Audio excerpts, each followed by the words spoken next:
Yeah. Get money, baby. Lone Star. Mile, get it, dog. Yeah. This is how we do this shit right here.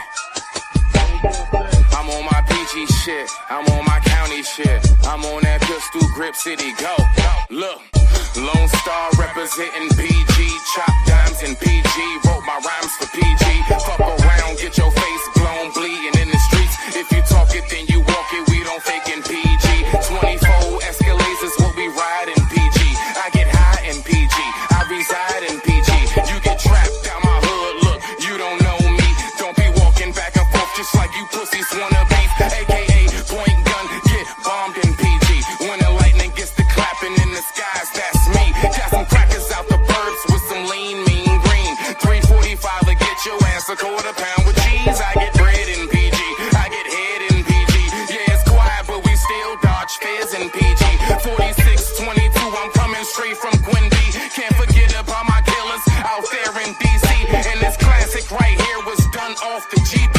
If you ain't up on my level, ho, don't test me. You can call it what you want, but I'm still a don up in this piece. Got my bed when I got my blade. Hit it, chop up all that beef. Time to ride, gotta get my mask, gotta get my gloves, and I grab that heat. And I promise I won't sleep until you bitch niggas are deceased. If you doing dirt, better cover your tracks out here. Or it's gon' have it so your ass can't relax out here.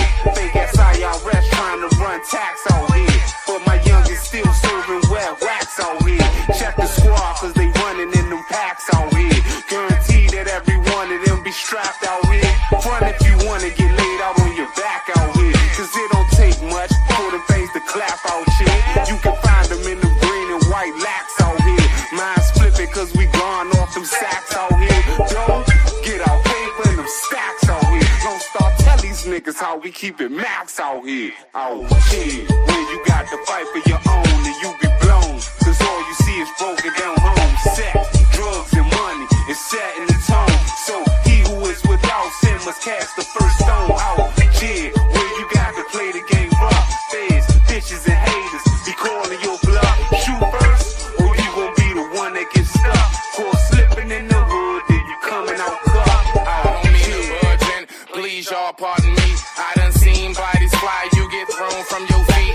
Cannons will toss and turn you like a night of no sleep. I stay on my P's and Q's, I'm sharper than shark's teeth. The one like Jet Li, the beast be unleashed. Lyrical animation, my style be one piece.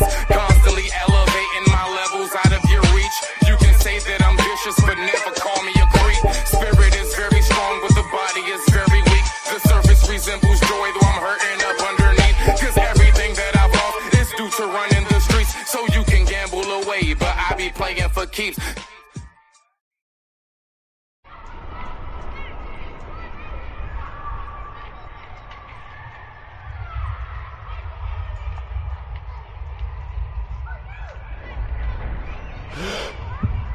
County Kings forever.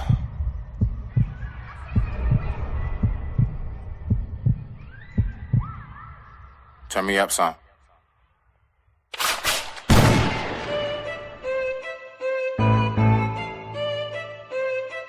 Get money. Alright. Get money. Let's go. Look, yeah. It's been a while, but I grabbed my Lone Star, yeah. It's been a while, but I grabbed my look. 1, 2, 1, 2, 1, 2. Go. Let's go, let's get it. It's been a while, but I grabbed my pen. No losers told me how to win while deep in sin. Stomach lining thin because of Seagram's gin. Plenty dead corpses all throughout Prince George's. Of course, it's be the underlord. Hell is where the source is. Killers rob and take right between a rock and a hard place. So I stay in God's face, begging over heaven's sake. If I can't live, let me die. Tears don't well up in my eyes. Which one say real men shall cry? I'ma tell you why I stay getting high. Evil pools when I push. Niggas slinging President Bush. Crackhead brain change the mush. Keep your brains up in them books. Teach you hope, say I'm a fool, but I did what you trying to do. A crying shame.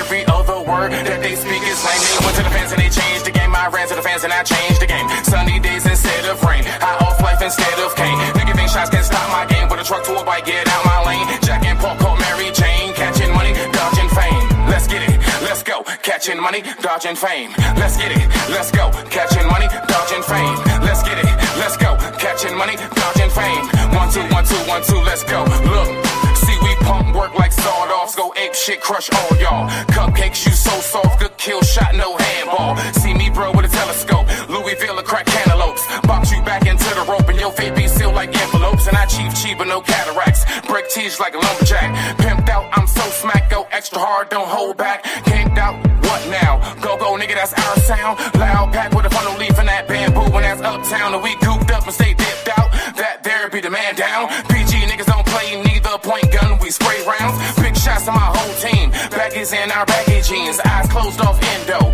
That there be the gal mean. Chicken chumps going ham on the low. You don't want no beef. I'm up no red. Go get your crew. This county king, I roll one deep. Ladies wanna know what I like. I said long legs and soft cheeks. Baby girl, she said how you want it. 2 hands but no teeth. Go. Cause we catching money, dodging fame. Let's get it. Let's go. Catching money, dodging fame. Let's get it. Let's go. Catching money, dodging fame. Let's get it. Let's go. Catching money, dodging fame. Let's get it.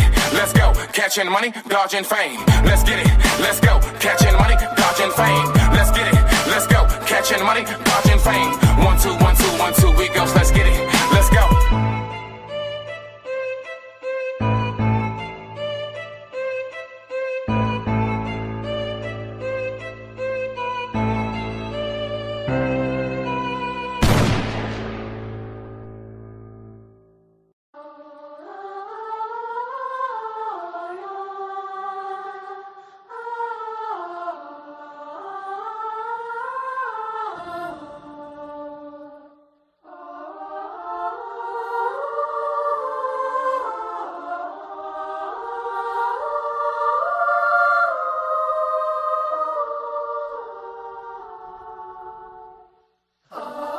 I'm retired, but still coolin' with my family and myself. Put cheese streets up on the shelf, still moving stealth. I'm way where I stay, double OG, skin glow with the glisten. That's how you know you see me. I'm the wave of the future, passed it on to my past. Coolin' with my nephew, not a mic I shall pass. Just caught the mic, feel like it came off the glass. I got scriptures in my head, trying to sleep, can't go to bed. Route running, got my tide, but I do it for the bread. Yes, yes, yes, yes, we them kings, we no county. If you talk a bunch of shit, we put your head on a stake and your life on it, bounty PGDC. We staking big green, yes I am the big dog, no fleas, chill, ceiling like villains, smoking green, crunchy gremlins. This is OG and nephew, I'm the ghost with most. Let's go, go.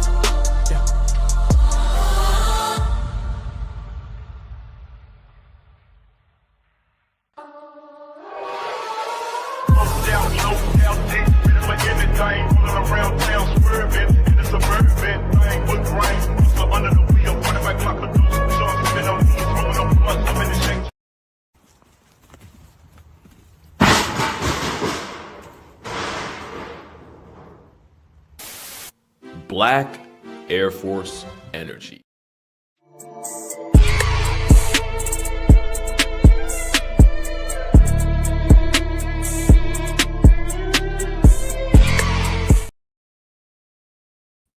Shout out to the family. My check 1 2, my check 1 2. How's everybody today? Hey now. Y'all give me 1 second. Let's get this bad boy going.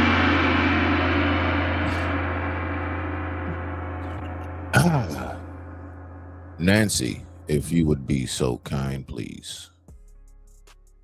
Thank you, Nancy. All right, y'all. Let's go ahead and talk about some things real quick. Let me see. Make sure I got my headphones right. I want to make sure the music, everything. So we good, right? We good. All right, now. Is it all real? Is any of it real? You know, that's something I've been wondering myself for a while now. Let me go ahead and get my phone to my settings so I can just kind of keep up with what's going on here, right? But I just want to know, like, you know, while I'm typing this in, like, is any of it real, right? The things that we see from celebrities and all of that, is it real? The outrage that we have when we see certain, let's say, skits go on, is it real? So today we're just going to unpack a few things for this Sunday morning, okay? We're just going to get a few things unpacked. So what we're going to start off with We're going to start off with whiteface, blackface. That's right, whiteface, blackface. Is the outrage legit? Is the outrage real? Now, all I like to do, like I always tell y'all, I just simply present something. Whatever my view is, I will speak what my view is, but just because I play something doesn't mean I agree with it. We have to remember that, all right? This is the place you come to when you want to learn something, when you want to go ahead, have a little fun and kick back and cool it, right? Let's go ahead and get this bad boy started. So we're about to look at Judge Johnny Jackson. Nah, this is the comedian from I was about to say it again, dog. This is the comedian from Malibu's Most Wanted, the white boy who played Malibu's Most Wanted. And so, there's a lot of talk. So apparently people want to know, because Drewski went on ahead and did the white girl, doing whiteface. Is it okay if we do blackface? I want to know, is the outrage real? But let's go ahead and let's just kind of look at this video right here and let's see what we got. And, you give me your take along the way as we go. Let's go ahead and rock out. I digress. My mic is muted. Respect to the family. They would be canceled. Longtime industry talent and star of Malibu's Most Wanted, Jamie Kennedy would decide to directly insert himself into that conversation by attempting to show a time when he did blackface. In a post shared on his social pages, he would go on to say, "If Drewski can do it, then why can't I?" From my old series Kennedy's Court on Prime Video. It's just like jury duty, but reverse. Where's your boyfriend at now? He's in San Francisco. Doing what? He works on the ferry. Now, the first thing I want to ask is this, to my peoples and everything. I want to know, do you believe it when they say we're not able to be racist because we don't have any power, basically? We don't have the power to be racist. Just want to know. You go ahead, type your comments down in there. Let's go ahead and get it. Let's see. He works on the ferry? Yeah. You know where I'm going. I'm sorry? You know where I'm going. I don't understand. Yes, you do. Because he's a fairy? Because he's gay? I didn't say that. Is that what you said? That's in your mind. Remember Pulp Fiction? Yes. Remember when the gold light came out? Oh, yes. You know what it was? No. It's in your mind. So I didn't say fairy. Has he stolen shit from you before? And again, I don't know. Is it just me, or is this not like a stark resemblance of Robert Downing Jr. when he played in Tropic Thunder? If you have not seen that, I want you to get a good look at this face, then type in Tropic Thunder, Robert Downing Jr. And you just tell me if that's not identical. It's crazy. Let's go. It's like they keep making the same nigga all day. They keep making the same black person. Let's go. He's used my groceries. Use your grocery. You can't use a grocery. You eat a grocery. He ate my groceries. He ate your grocery. Yes. That's dumb. Now, despite Kennedy attempting to show off his comedic ability, he would quickly learn that his throwback skit, shot back in 2012, was not going to be warmly received. Over on X, he would get flooded with backlash and users letting him know why his comedy failed. Bruh, you posted that shit and it's old and we didn't give a when you first did it. I guess I could do blackface. Nigga, you did it however years ago you did that shit and we didn't give a fuck about it then. That's why that shit only got one season. We don't give a fuck. Nobody give a fuck about that shit. We ain't Now, see, this is my thing. I mean, ain't nothing wrong with what bruh's saying. Cuz ain't saying nothing wrong, right? My whole thing is, if that's the case, all right, so if we don't care that they do it, only thing I'm wondering is why would we care that they do it? I mean, if we don't care that they do it, then why would they care if we do it?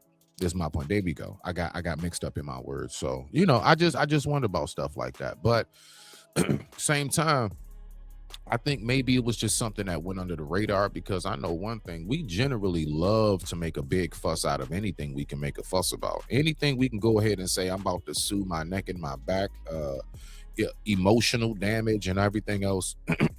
We definitely go for it, but let's see. offended by that shit. We like Robert Downey Jr. playing the black person. Why? Because he wasn't making fun of black people. He was making fun of method act. White guy becoming a black man and being so entrenched of that role as a method actor created the perfect contrast for comedy.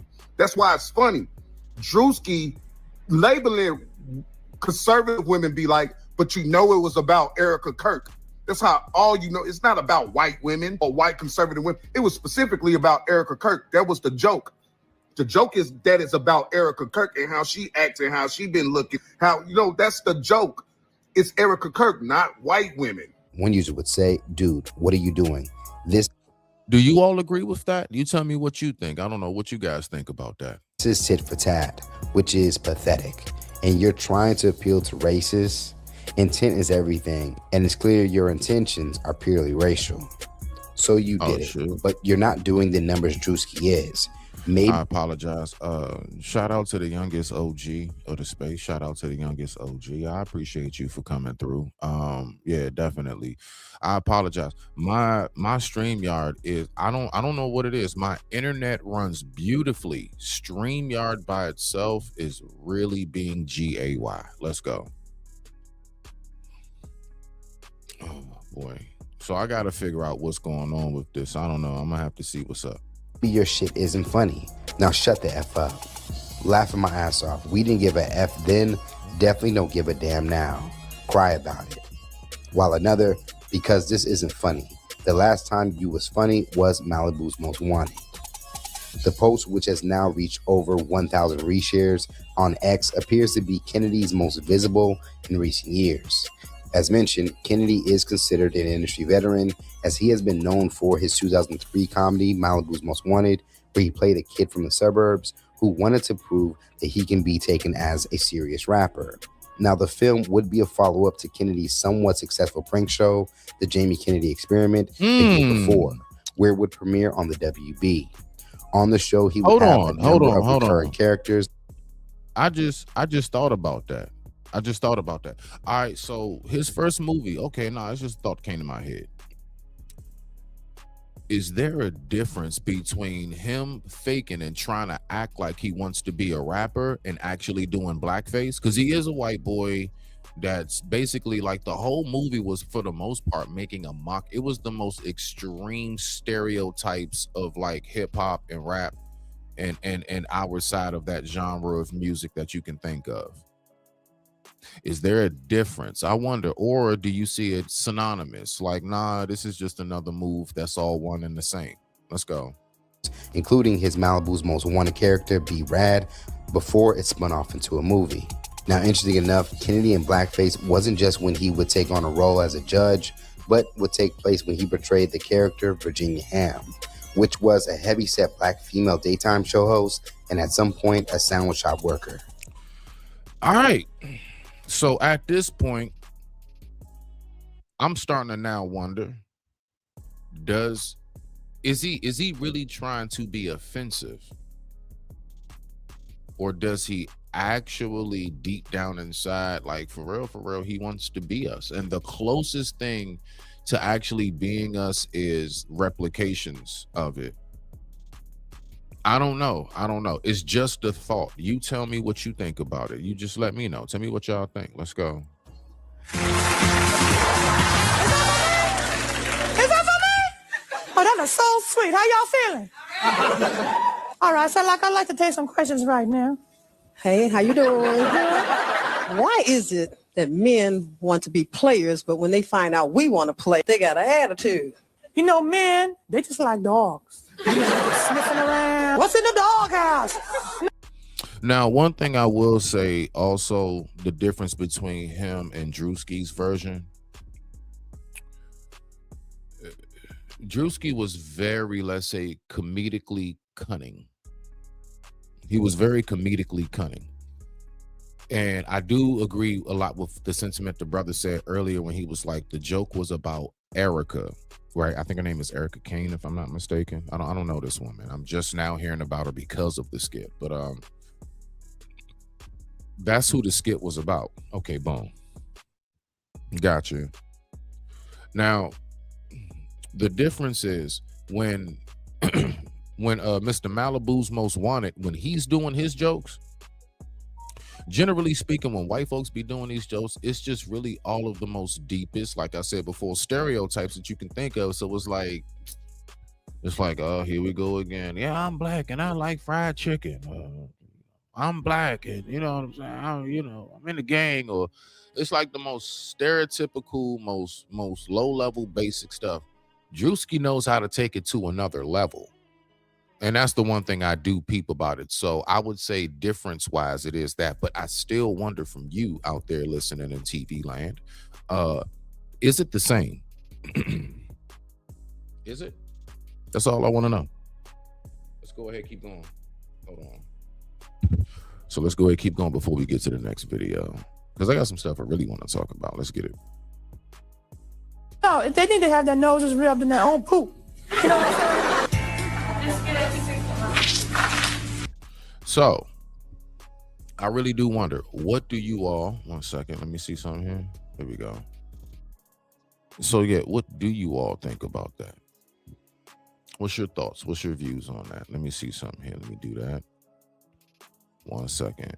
All right, so what I'm going to do is, right, I'm going to step out the studio and I'm going to come right back into the studio. Y'all give me 1 second.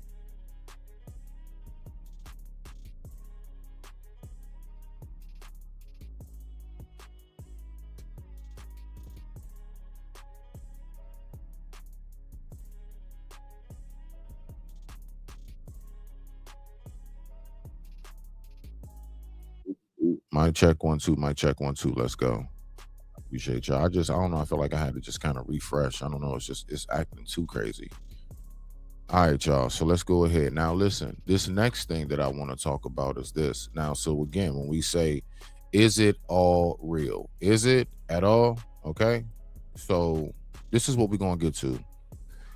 A lot of us, we be so infatuated with trying to keep up with local celebrities, the image, the look, and everything else. Now, of course, we know that this is a talk that is somewhat of an age old, but I mean, $1,000 loan. You know what I'm saying? Like it's the level in which I'm seeing all of this play out, right?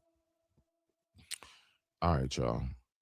So let's just look at this. Of course, y'all obviously know who this is. This is a rapper.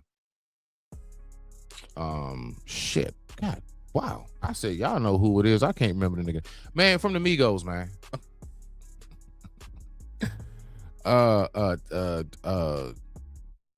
Offset. Shit. God, Lee, man. Because I always get him and Takeoff. I don't know why. It's just always kind of, for some reason, that's always been just an issue with me. And no, it's not because they look alike. That's always been an issue with me. So let's go ahead and look at this. I want us to really pay attention. I'm going to break down to you. This is what it's like when your money not right. And I don't mean your money as far as what's in your pocket. I'm talking about your money as far as wisdom and knowledge of financial.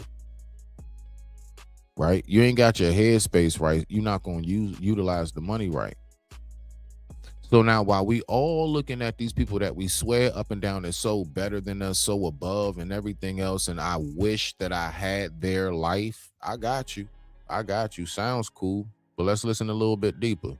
Imagine. Or maybe you do want their life, but you know exactly what you would do with the money. But let's look at this right here, because I really did find this interesting, especially as somebody who did want to be in the music industry myself at one point in time in my life. We're done with that. I'm an old man now. I'm washed up. But, let's go ahead and look at it. One of the biggest rap stars on the planet, Offset from the Migos, allegedly texting an OnlyFans model, Selena Powell, begging for a $15,000 loan to fuel a gambling habit. Hello. That's what caught my attention. Off rip, right?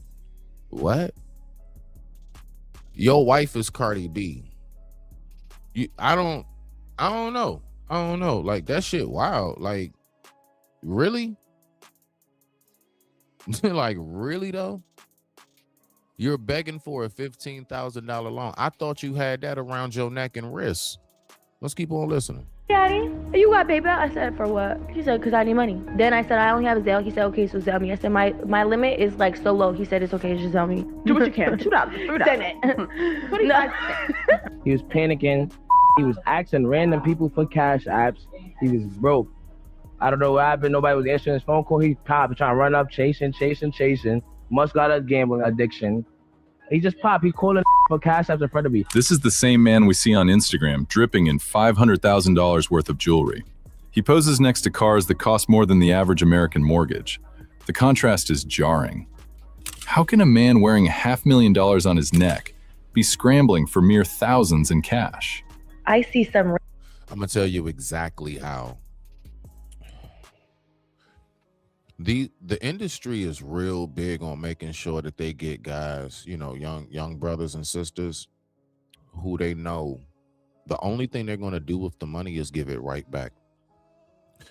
They give you, like, let's say $100,000 advancement. They know you about to crush that shit. You about to crush that in no time. You all this shit you always wanted. They know it's things you've always wanted. You want to get mama a house. You want to get this. You want to get that. I always wanted this kind of car. Always wanted to be able to dress. Man, I can finally get this and that. But everything for the most part, besides the house for mama, unless it's paid for, right?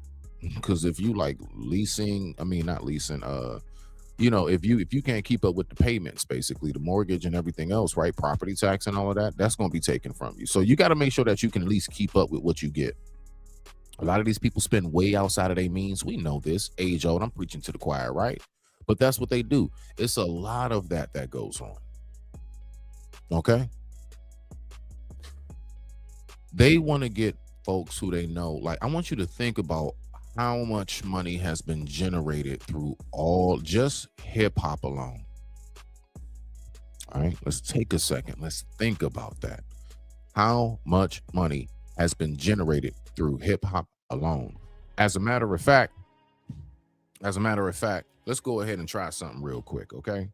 Let me go ahead and defer to Nancy, okay? Let me go ahead and defer to Nancy real quick. Okay, hold on. Nancy, how much does the hip hop rap industry make annually on average? The global hip hop and rap industry generates roughly $15 to $20 billion annually. In the US alone, recorded music revenue reached about $11.5 billion in 2025, and hip hop alone accounted for about $15.9 billion in the US in 2022. So overall, it's one of the biggest music genres, pulling in tens of billions each year. Thank you, Nancy. Thank you very much.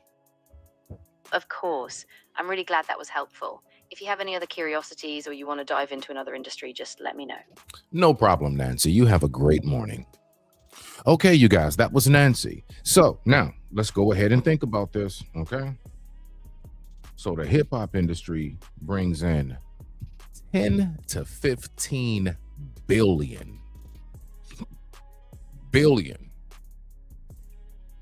Not quarterly, decade. No. Every single cycle that the world spins. 11 to 15 billion, if not more. Now, mind you, they said that's in America alone. All right, so let's do this. You try and tell me that money couldn't help fix up I want y'all to really think about all of that money through the hip hop. Think about all these people who have had a door opened up for them, and all of this money comes through. And what do we do with it? Oh yeah, we real good at taking telephone. Money phone pictures. We real good at doing the whole muscle. You know, the stack of money on the bicep up near your face and stuff. Oh yeah, we real good with doing the sleeve where we slide all the hundreds down our arm. We got that down packed. We know how to spread the money like an Asian Japanese fan. We know how to do all of that. But why don't we know how to invest it the proper way? My point in pulling that up is we've had that money that can fix our communities 15 to 20 to 30 times over since like the 90s probably. But yet I'm still seeing my peoples. I get it. You want to show people the slums of where you come from, how you made it now. But look at how, we love to take video shots around the most, deprived and depressed areas. We love that shit. Of course, we got a whole bunch of beautiful beach scene, hotels and stuff. But I'm saying, if you think about it, How many times have you seen a rap video where we sitting up here, we got all this money, but everything around us in the video is broken and torn down? The first thing comes to a mind like mine's is, what are you doing with your money sleeve? What are you doing with the money phone? What are you doing with the money bicep? What are you doing with it? You ever see like how big these stacks are they be having in these pictures? What is it about them that they just, for some reason, and see, that's when I really got to thinking. I believe the industry makes it clear that, look, we only want to raise you to the top if we know that you're somebody who really does not give two shits about your community. Yeah, we're going to make it appear that you do, because we're going to have you do like a turkey drive here and there or something like that. But I mean, honestly, we don't really care. We don't really care. And we know that you don't care. We know that you could give two shits about your own community. That's why you can get all this money and still, at the end of it all, walk around broke. Most rappers are just like people who hit the lotto, because you never knew what it was like to have money. You wound up broke within 2 to 3 years after you done hit the Powerball. Let's go. Random post 4 Birkins, 2 watches, and a ring. It says Offset gave his girlfriend all that. I said, huh? You just cashed out on this. You can't give me back my money. Why do you keep stalling me now? And then not only that, you're asking me for more money. Yeah. Like that's what was like really disrespectful to me. Like, you're asking me for more. Yeah. She's like pimping me. Like, I felt like. Would you ever think, I mean, let's just take it for this story is true. Let's just, because like for real, let's say even if this one isn't, there are plenty of stories like that are so true. On some real stuff. I'm just curious, what any other circumstance with a regular person, we'd be looked at as a broke, dusty, and everything else. This man literally is with Cardi B. Your group is the Migos. How are you asking anybody for anything? I think it was a song NBA Youngboy had or something, never going broke again or something like that. How'd that happen? Let's keep on listening though, because like, again, when we say that we want to be like these people, we swear this is the image we want, but then I keep on hearing they're going through the same bullshit that we go through everyday people. I mean, as everyday people, man. Like, he's my pimp. Like, I paid you for sex type shit. Like, no. The viral scandal exposed a hidden truth. The rap star lifestyle is a financial mirage. In the finance world, we call this being asset heavy, cash poor. It means your net worth is tied up in illiquid things you can't eat, chains, watches, cars. You look wealthy on a red carpet, but you cannot pay the electric bill. In hip-hop, this isn't an exception, it is the rule. Offset's desperation is just a symptom of a much larger disease. We are watching a class of people who are swimming in debt, disguised as wealth. And when the music stops, the illusion crashes. What's the percentage of how many rappers are wearing real shit to fake shit? I can guarantee you, if not 95% or 100% of all the celebrities or rappers, I'll put it that way. 100%. But to understand, they're telling you straight up, majority of these people basically got on middle of the mall jewelry. They got middle of the mall stand jewelry. It just looks phenomenal. Let's go. How a superstar ends up begging for cash, you can't just look at their spending. You have to look at their income. And you know what's wild? When you even think about that. Now I want us to also go ahead and think about how many of us have lost our lives, been robbed, beat up, jumped, everything else for these chains and these watches that ain't even real. Shit's not even real. You know how many people lost their life for some fake ass shit? They lost their life because you presented an image that they wanted. That's crazy. Requires us to dissect the machine itself.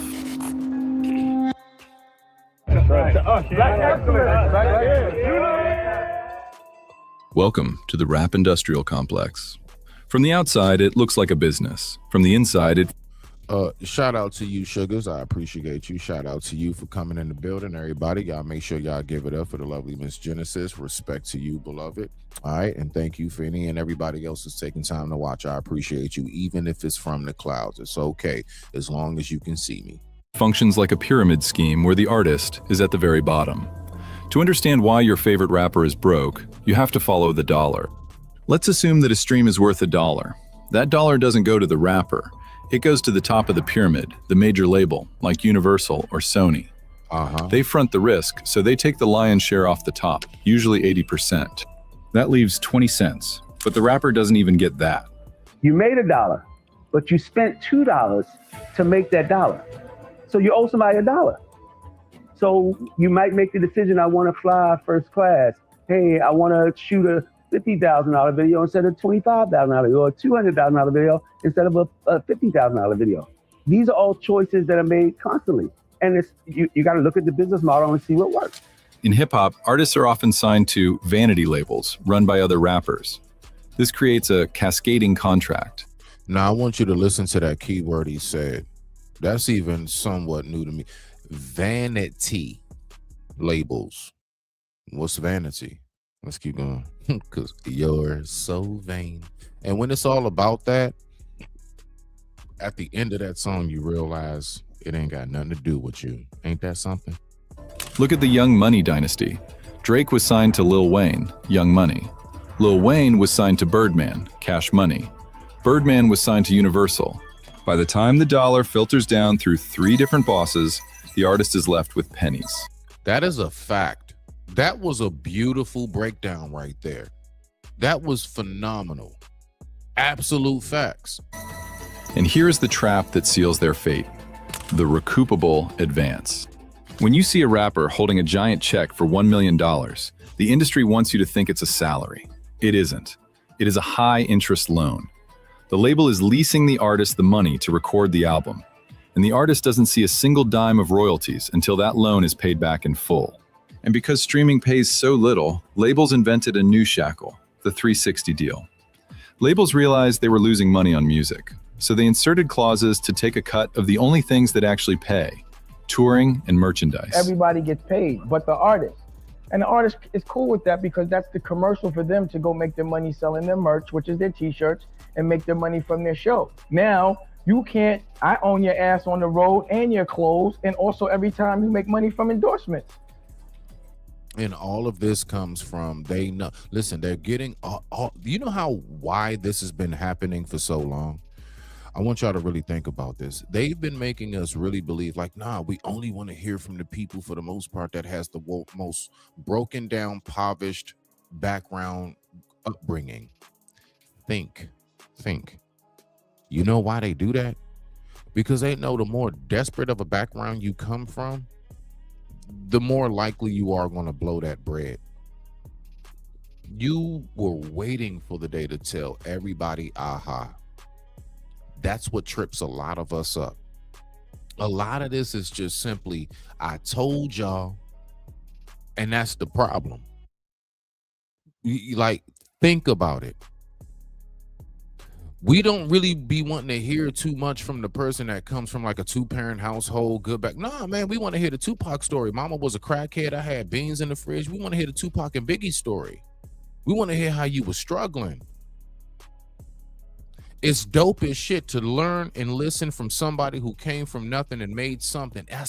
You have no idea how cunning of a trick that is that they pull. Tap in, third eye open. Tap in. If I know you come from nothing and I go ahead and hand you 100,000, 200,000, what you think you about to do with it? I know what you about to do with it. And everything that you doing with that money, you gonna owe me. You gonna owe me every last bit of that back. All you about to do is bring it right back home. And you know what? You're not only gonna bring the money we gave you home, you're also gonna bring us back a debt that you owe. So we just capitalize. Yeah, you still got the image. We gonna make sure we get your nice little features on certain shows like Wildin' Out and stuff like that. We gonna keep you in the know. We gonna keep you on the scene. But overall, I'm just letting you know that's how that's gonna work. Stop playing with me. Let's go. So you actually telling someone to give up their whole entire behind? Historically, the tour was the artist's safe haven to make money. Now, the label takes 30% of the ticket sales and the merchandise too. The trap has closed. The artist has nowhere to hide the revenue. Hold on, let me see what this is right here.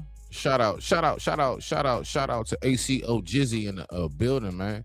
Hey, Chop, I don't know what you doing, bro, but it'd be awesome if you can talk to me about this shit too.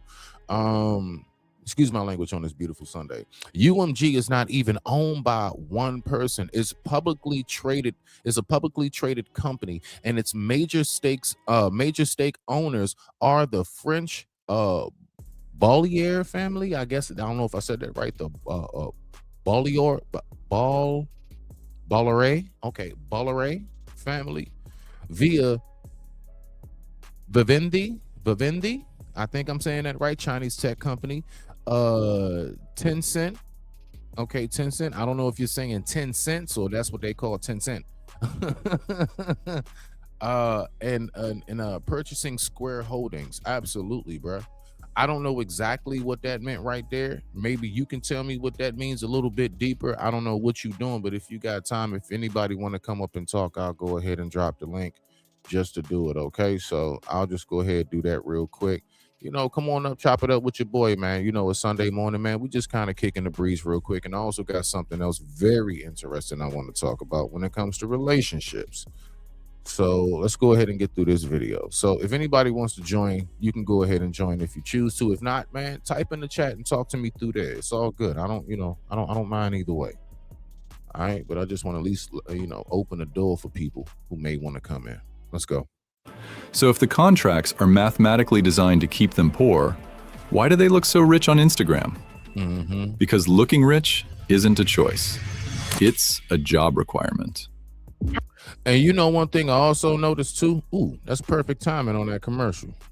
Let me tell y'all something, all right? Let me tell y'all something. Oop. No, it's not. Hold on. Let me tell y'all something. Wealthy people invest money.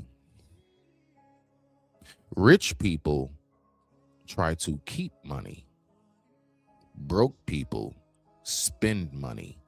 Let me say that again. Wealthy people invest money. Rich people try to keep money.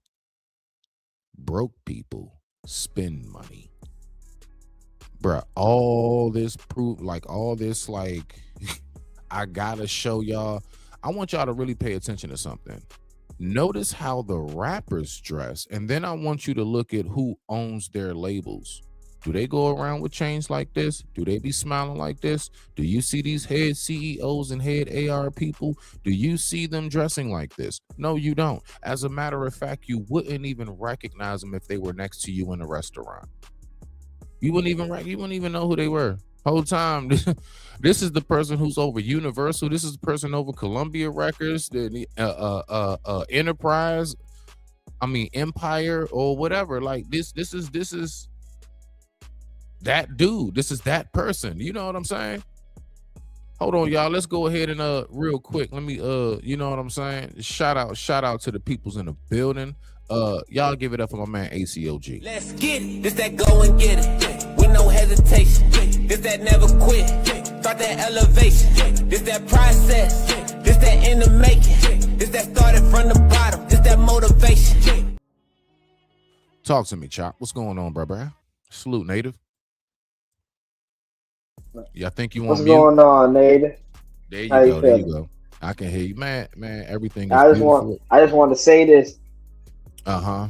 Oh, good. I just want to say this real quick because I'm getting ready for church and stuff. So I knew you were. I was shocked. I was like, you in that church today? I ain't gonna lie.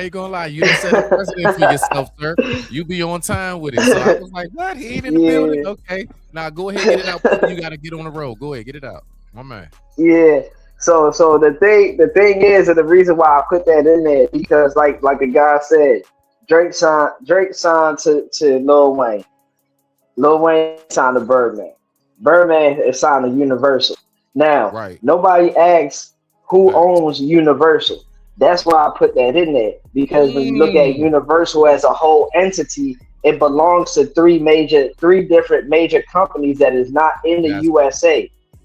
it's like a So going share. back It's a share. exactly. So going back to your Yeah. point that she was just making about rich people making investments. I mean, rich people try not to spend, wealthy people make investments, and broke people spend money. Right. Those wealthy people that make those investments are Universal Music Group, and like you say, you would never see these people a day in your life. You would never notice these people a day in your life.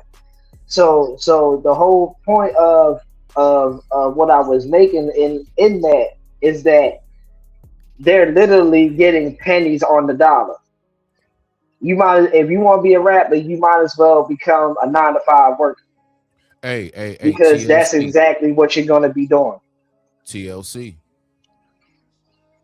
So, so and that's not to ruin anybody's rap career or rap dreams because it has been successful people and I'm gonna say like the Russell. I'm gonna use the Russell for example. The Russell went through building his own brand and then just recently got signed. You know what I'm saying? But that didn't affect his bottom dollar because he already built up through hard work, pain, suffering, spending money, and spending his own hard-earned money to become who he is now. So it's a way you can do it. It's just that you're not going to do it within the expectations of a sexy red. That overnight success. You're not going to get that overnight success. You're going to have to literally be how we used to be back in the day and flip your CDs out the trunk of your car. Man, what going to the metro station? Stop playing with me. You feel Subway, me? dog, with the bag. We got that with oils, incense, CDs, and DVDs. Stop playing, bro. You feel me? So the thing with being a rapper is that if you want to be a successful rapper, your best bet is to figure out how to produce or figure out how to distribute, and then once you figure out how to distribute, then you'll be able to build your clientele up. Then you'll be able to build some revenue, and then once you become a name, a figure, and stuff like that, then sign to a UMG or something like that. Because now what's going to happen is you're already done established yourself. You don't need them to establish you. So that means you don't need them to put you in revenue. Places to build revenue. They don't need you to you don't need to be managed because you're your own manager at that point in time. You don't need a lawyer. You don't need their lawyers because now you understand the game to where as though, okay, I know I need a lawyer on certain things. So that'll help. Real quick. So just not even cut you off, although I did. No, I just wanted to say. So are you saying more so a golf mentality, if you want to say? Say it again. You want it, so basically what you're speaking of is what I would call the Dolph mentality. Yes. There you go. I know where you're at. Yeah. Or Nipsey, because Nipsey went down that same route. Nip too. Yeah. So basically, so that's why a lot of rappers are going independent, is what you're saying. Exactly. That's why a lot of rappers is going independent. But the thing with rappers going independent is that the market is so dense and dull that 9 out of 10 times they won't make it because they're in it for that quick flip. Yeah, they don't have the endurance to run the race. Chop, this is where I am though, bruh. Listen, this is all right. So I mean, before you go, because I don't know how much time you got, I want to make sure I got enough time to ask you this and you can respond nice and clear without feeling like you got to rush. When it comes to like how much we make, right? So I don't know. Did you hear when I asked Nancy earlier how much the hip hop industry makes? Nah, I had just tapped in.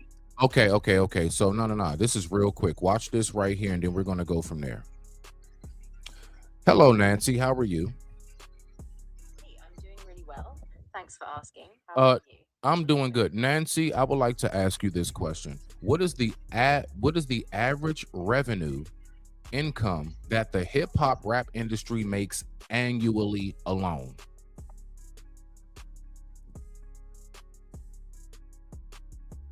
The global hip hop and rap industry generates roughly $15 to $20 billion annually from recorded music alone. For example, in the US, the genre brought in about $15.9 billion in 2022. Globally, estimates suggest it's around $15 to $20 billion a year, though this is mainly covers music revenue and doesn't include live performances or brand deals. All right, 15 to 20 billion a year. My point is, what I'm saying is, I want you to tell me what you think it is. Part, I believe that they honestly get artists who know they don't know what to do with the money. I want you to think about all the struggles we have in our community. Listen, that's annually, every single 365, 15 to 20 billion, and we still struggling. How many times have we seen artists out here doing rap videos in the hood? And like I said, I get it. We want to show where we come from, the struggle and everything else. But I want you to really think about it. You got all this money in the video, but everything around you is decayed and crumbled. What are we doing with the bread, bruh? And so my point is to land it, and I want to hear what you got to say about this real quick. What's your view on, like, I believe that they honestly make sure that they get artists who they know come listen. Why you think everybody's story is I come from absolutely nothing? A very, very cunning trick, I believe, that the industry played. And that cunning trick is, nah, we're going to get the most downtrodden people because we know the very moment you get this money in your hand is going to come right back to us. Not only the money that we gave to you, you're going to come back with that money and debt. And that's why I'm playing this video right now about Takeoff, I think. Yeah, Takeoff. So when you think about it, right? When you think about it, right? And I don't know if people realize the play that happened. Tory, I believe the reason that happened to Tory is because of what he did. What he did was he got out of his deal. What he was accused of doing. No, not the accused. Not the accused. What he did. What he did was got out of his label contract. He got his masters and his royalties from his masters. Then double back, went independent, sold the album, the first person to ever sell the album on NFT, where the fans make their own prices, made millions of dollars off that because people was buying it, selling it, flipping it, trading it, doing all types of different stuff with it. And then became bigger off the platform than he did on the platform. So to land this so I can get out of here. Yeah, go ahead. This is the thing. It's like recruiting. It's like recruiting. If I recruit you young, then I got the ability to mold you as you grow. Reason why these people are getting deals at the age that they're getting is because at the age that they're getting these deals, they know that they're not in the best of place and they're looking for that out. They're looking for that out of whatever it is. And if I find people that needs this out and I use them and I know I can market them a certain kind of way, that means I can mold your career whichever way I need it to go. On top of that, I know that you're not money management. You don't have no money management skills because you wouldn't be seeking this as if you did. Because if you knew how to spend the money, you knew how to save the money, then you wouldn't you wouldn't be quick to sign whatever it is that you're signing. Once they sign that deal, it's a wrap. Once they sign it, it's a wrap. There's no getting out of it. You know what I'm saying? So they don't know these little things like that. They don't understand that once they put their name on that paper, that it's just like being in the army. Right. Once you sign this paper, that means wherever I want your career to go is where I want your career to go, and you can't do nothing about it. So they don't understand like these little things like that. They don't understand that your credit is something.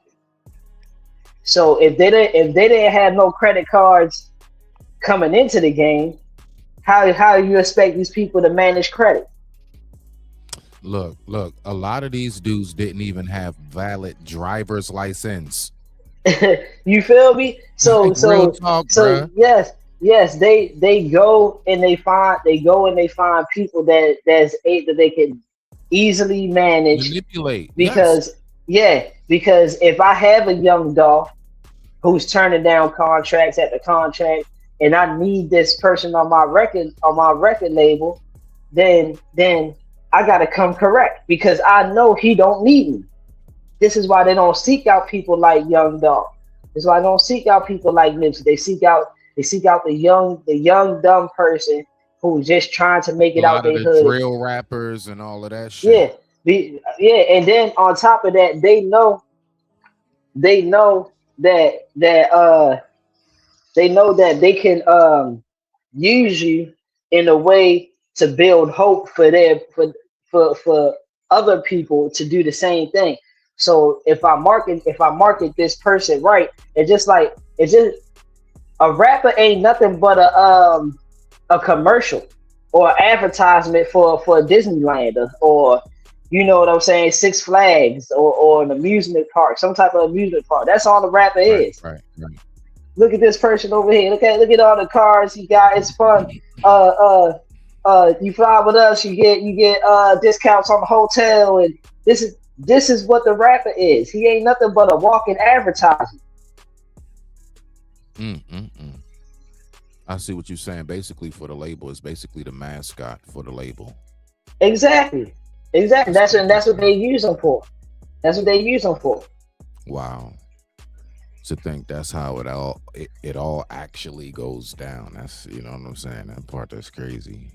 That's crazy. Yeah. Once I see that rapper, I seen him when he first started on SoundCloud or maybe creating them low budget YouTube videos, and then a year later he got a top notch video, and then you know I look and he's signed to Universal or Sony or whatever, Warner Brothers or whatever, you know what I'm saying? And then now I see a change. I see him with the icy grill. I see him with the big Maybach truck. I see him with Balenciagas and Dior and all that crazy stuff. You know what I'm saying?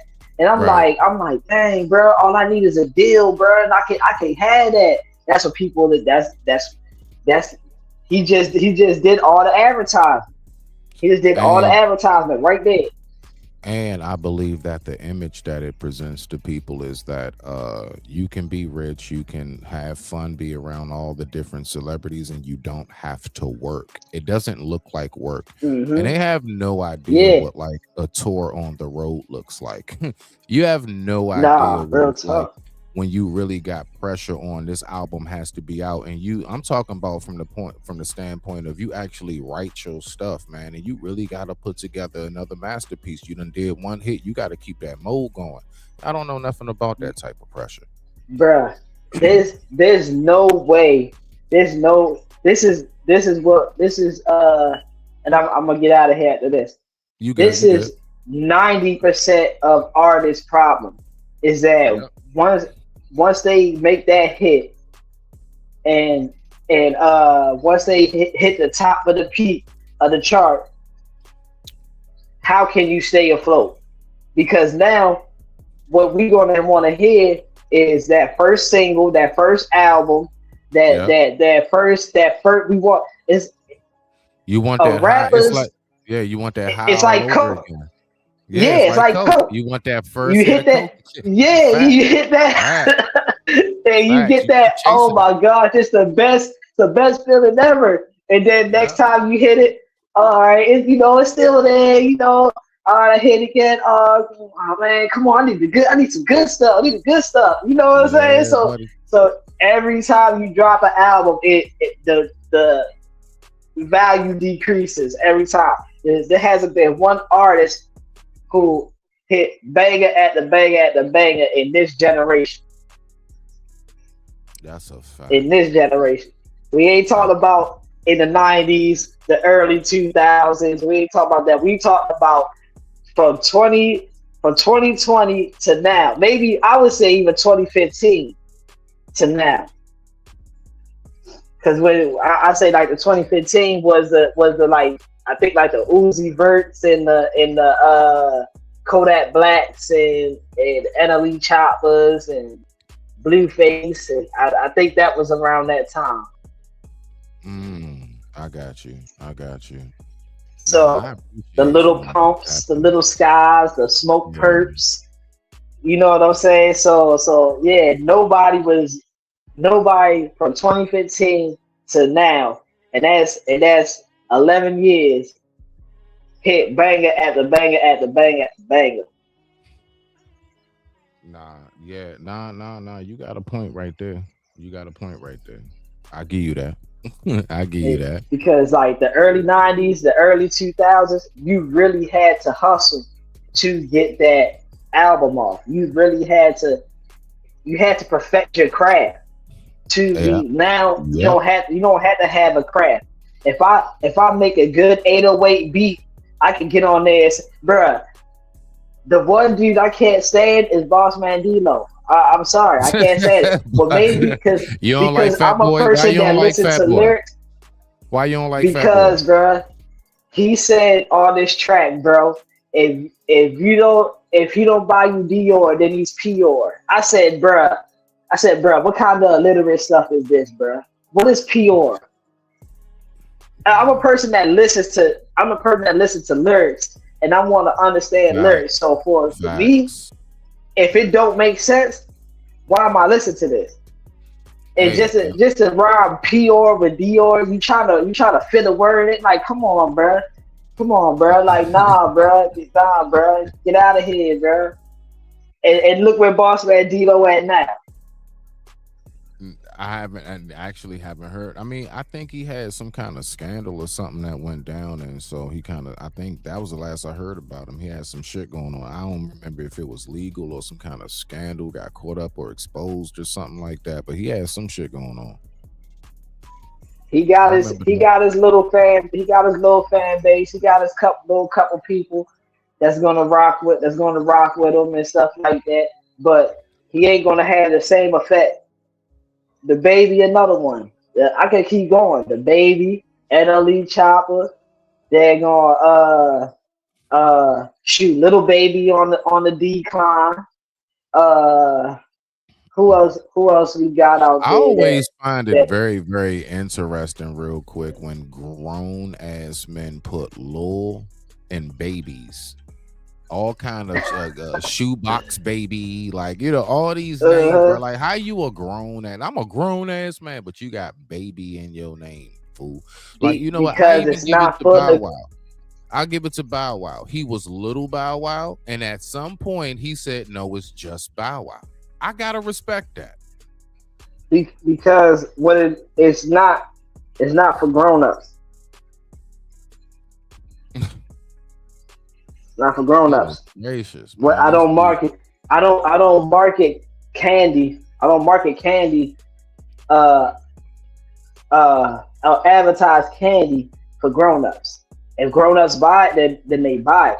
But I market candy and advertise candy for the youth, for the young people. That's why I got all these different colors on and all these different jingles and all these different sparkle effects, so that it's catchy to the kids' eye. If you look at the ratio for age groups of people that listen to music, 18 to 25 is going to be the highest. Right. Because they impressionable. No, that makes sense. All right, let me get up out of here, Native. I appreciate it. I just had to come up here and get that off so you can understand what I was putting in the chat. Nah, I appreciate you, man. For whatever reason you wanted to come up, bro, you always welcome, man. So I appreciate you as always. Everybody give it up for ACOG, my man, Chop.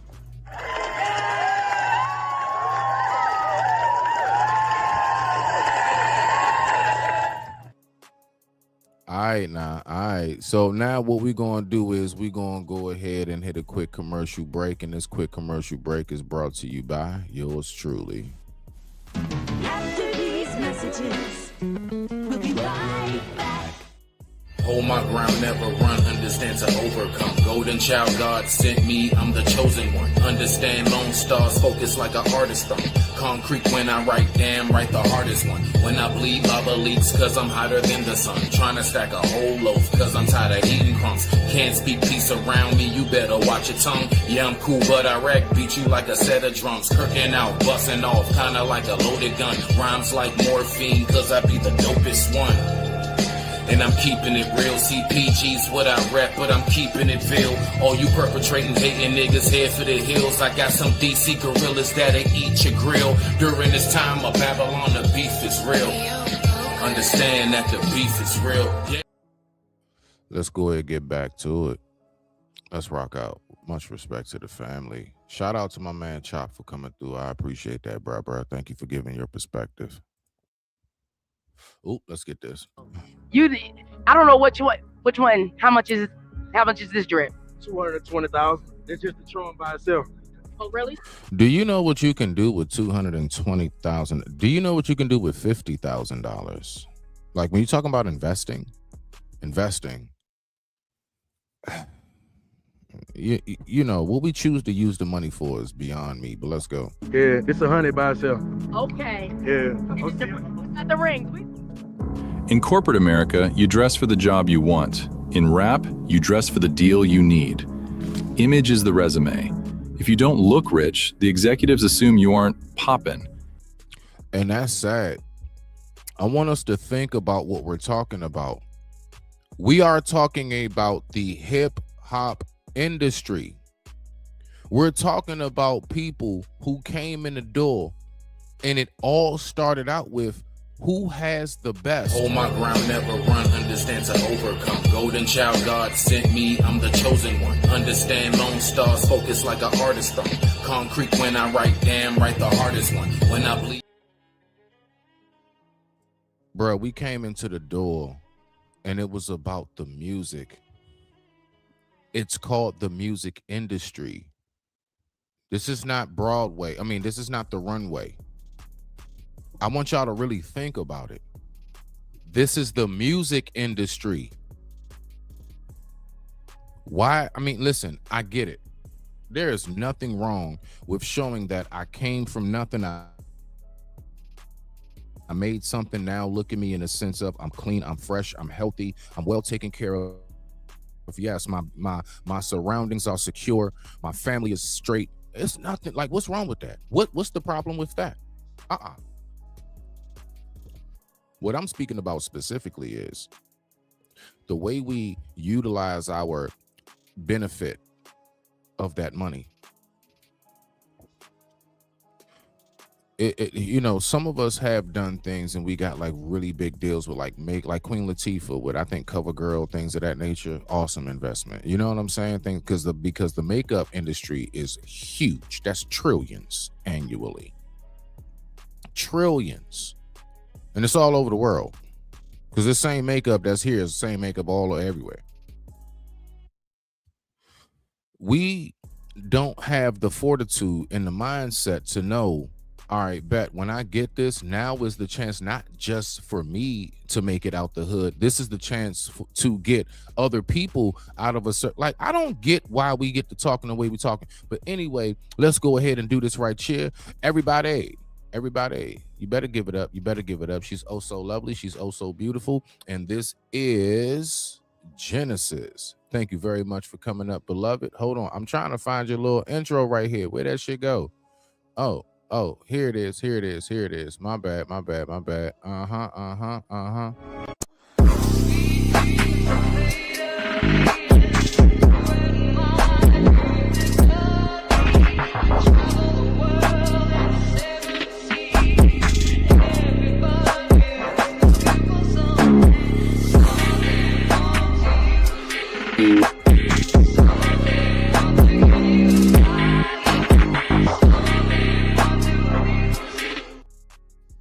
What's going on?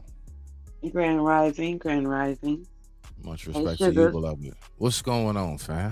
How you feeling today? Is everything all right with you? How's your headspace? How's the day treating you so far? So far, just woke up, fed my Mm-hmm. fur baby his breakfast. Because he Okay. will, you know, they are on their clock, their timer, and they wake up at exactly whatever time you start this mess. Oh, that's a fact. No. That's a fact. Yeah, That's a so fact. he does it. He wakes up between 6 and 8 every morning, regardless Are if I you have to go to serious? work. Yeah, I mean, when I first got him as a puppy, I worked a job where I had to be at work at like 5 a.m. So he would get up. I would wake him up, you know, to give him for a walk and feed him. So Mm-hmm. now I haven't worked that job in 2 years, and he still gets up between 6 and 8 a.m. Mm-hmm. So it's been like he's been on that cycle for like 2 years. So he gets up on his own. Every now and then he sleeps in. Depends on how late. Like if I take him like a baby, you know, if I take him for a walk late at night, like when I get down off the stream like 1 o'clock in the morning, Uh-huh. he'll be still asleep in the morning. But if I go regular cycle and he gets the normal, you know, his everyday everything stays on schedule, he's up at 6 a.m. He'll start booping you and start saying, "Hey, I gotta go potty. I'm hungry." So Wow. Like, nah, the reason why I was saying really 6 to 8, because I ain't got like, I had two dogs, you know what I'm saying? And I have two cats now. So I had D-Boy and Scoot, Dino and Scooter. You know what I'm saying? We call them D-Boy and Scoot for short. Both of them, I mean, shoot, it was all of about a 4:45, between 4:45 and 5:30 on a dot. It ain't had nothing to do with my job. Like them, oh yeah, I don't care if it's winter or summer. You gonna feed them before the sun rises. It's still dark outside. Like yeah. That's why I was like, what, 6 to 8? Shoot, that's good. Like you actually get to sleep in. That's yeah, a sleep in for pet owners. I'm trying to tell you, that's a sleep in. Because I said when I thought about it, I was like, wait, he's still on my old work schedule, so that's fine for me, you know. Because some days it makes me get up and get my day started instead of sleeping in. Oh, they But definitely will get you up. yeah, and then They're the alarm. They're the security system. Anything outside the perimeter, they get to going off. You know what window to look out of. Everything. Like it's oh amazing. yeah, The and we benefits do that they we do get. the fake look out the window, so I can be like, oh wow, you guys better. Yeah, I'll talk and I'll say, hey, you guys better keep walking. You don't want no trouble over here. And he'll be looking at me Mhm. like he'll be like, okay, mommy, yeah, that's what I was thinking. Nah. Just get you one of those. I don't know. Hold on. Let me ask you this: is your door wooden or does it have metallic underneath the paint? I'm just asking this for a reason. I think it's mat- wooden. No, I don't know. Oh, okay. Nah, because I was gonna say, man, shoot, if your door is metallic underneath, just go ahead, go to one of them places, get you a beware of dog sign in the message. Oh Yeah. yeah. That's why I was saying that because it'll magnetize. Some doors, it'll just like a refrigerator magnet. It'll just stick Oh to it. yeah. Right. So if your door is kind of like how a refrigerator is, that type of material, then you can do it. If it's wooden, then just go ahead and get you one of those signs that you can just stick in the yard. Beware of dog. Simple. Right there in the Cause grass. he Just like how he people do brinks and all of that, like they got the brinks or something that in front. Yeah, just do the same thing. Beware of dog. End the message. he's so chill sometimes that he'll wait till you walk all the way up to him before he starts being like, Mhm. hey. And then sometimes you can't even walk up close to him. So it depends No, on no, no, his no, not mood. him, not him. Oh, No, for so everybody else. no. I want to know, not him. Briefly, while we got this fur baby side discussion, I don't mind it. I love it. I don't mind it. What's it like? For example, I come to your crib, and when I come in, you're like, say you're sitting on the couch. I walk up and on my way to come sit down next to you, and let's say he's in your lap. You know what I'm saying, on the couch. Am I going to get the growl? That's what I want to know. I don't know. There hasn't been anyone new to determine that. He would growl. Then He 9 didn't times out of 10, the answer is going to be yes, simply because because he's he not hasn't had any. Yeah, he hasn't because he's had not nobody new. accustomed to it. Yep, it But automatically 9 times out of 10. once I pet you, listen, you know how you do that, right? You have to transfer the Hold on, did you just say pet me? Wow. Okay, so once listen to me, I'm telling you, you're gonna go over to my Beans channel and then learn all our tricks, right? Because Okay, everyone compliments me on how trained he is and how well he behaves. So talk about it. once I pet you, and I show him that like either you're my puppy too, like we're bringing you into the pack, right?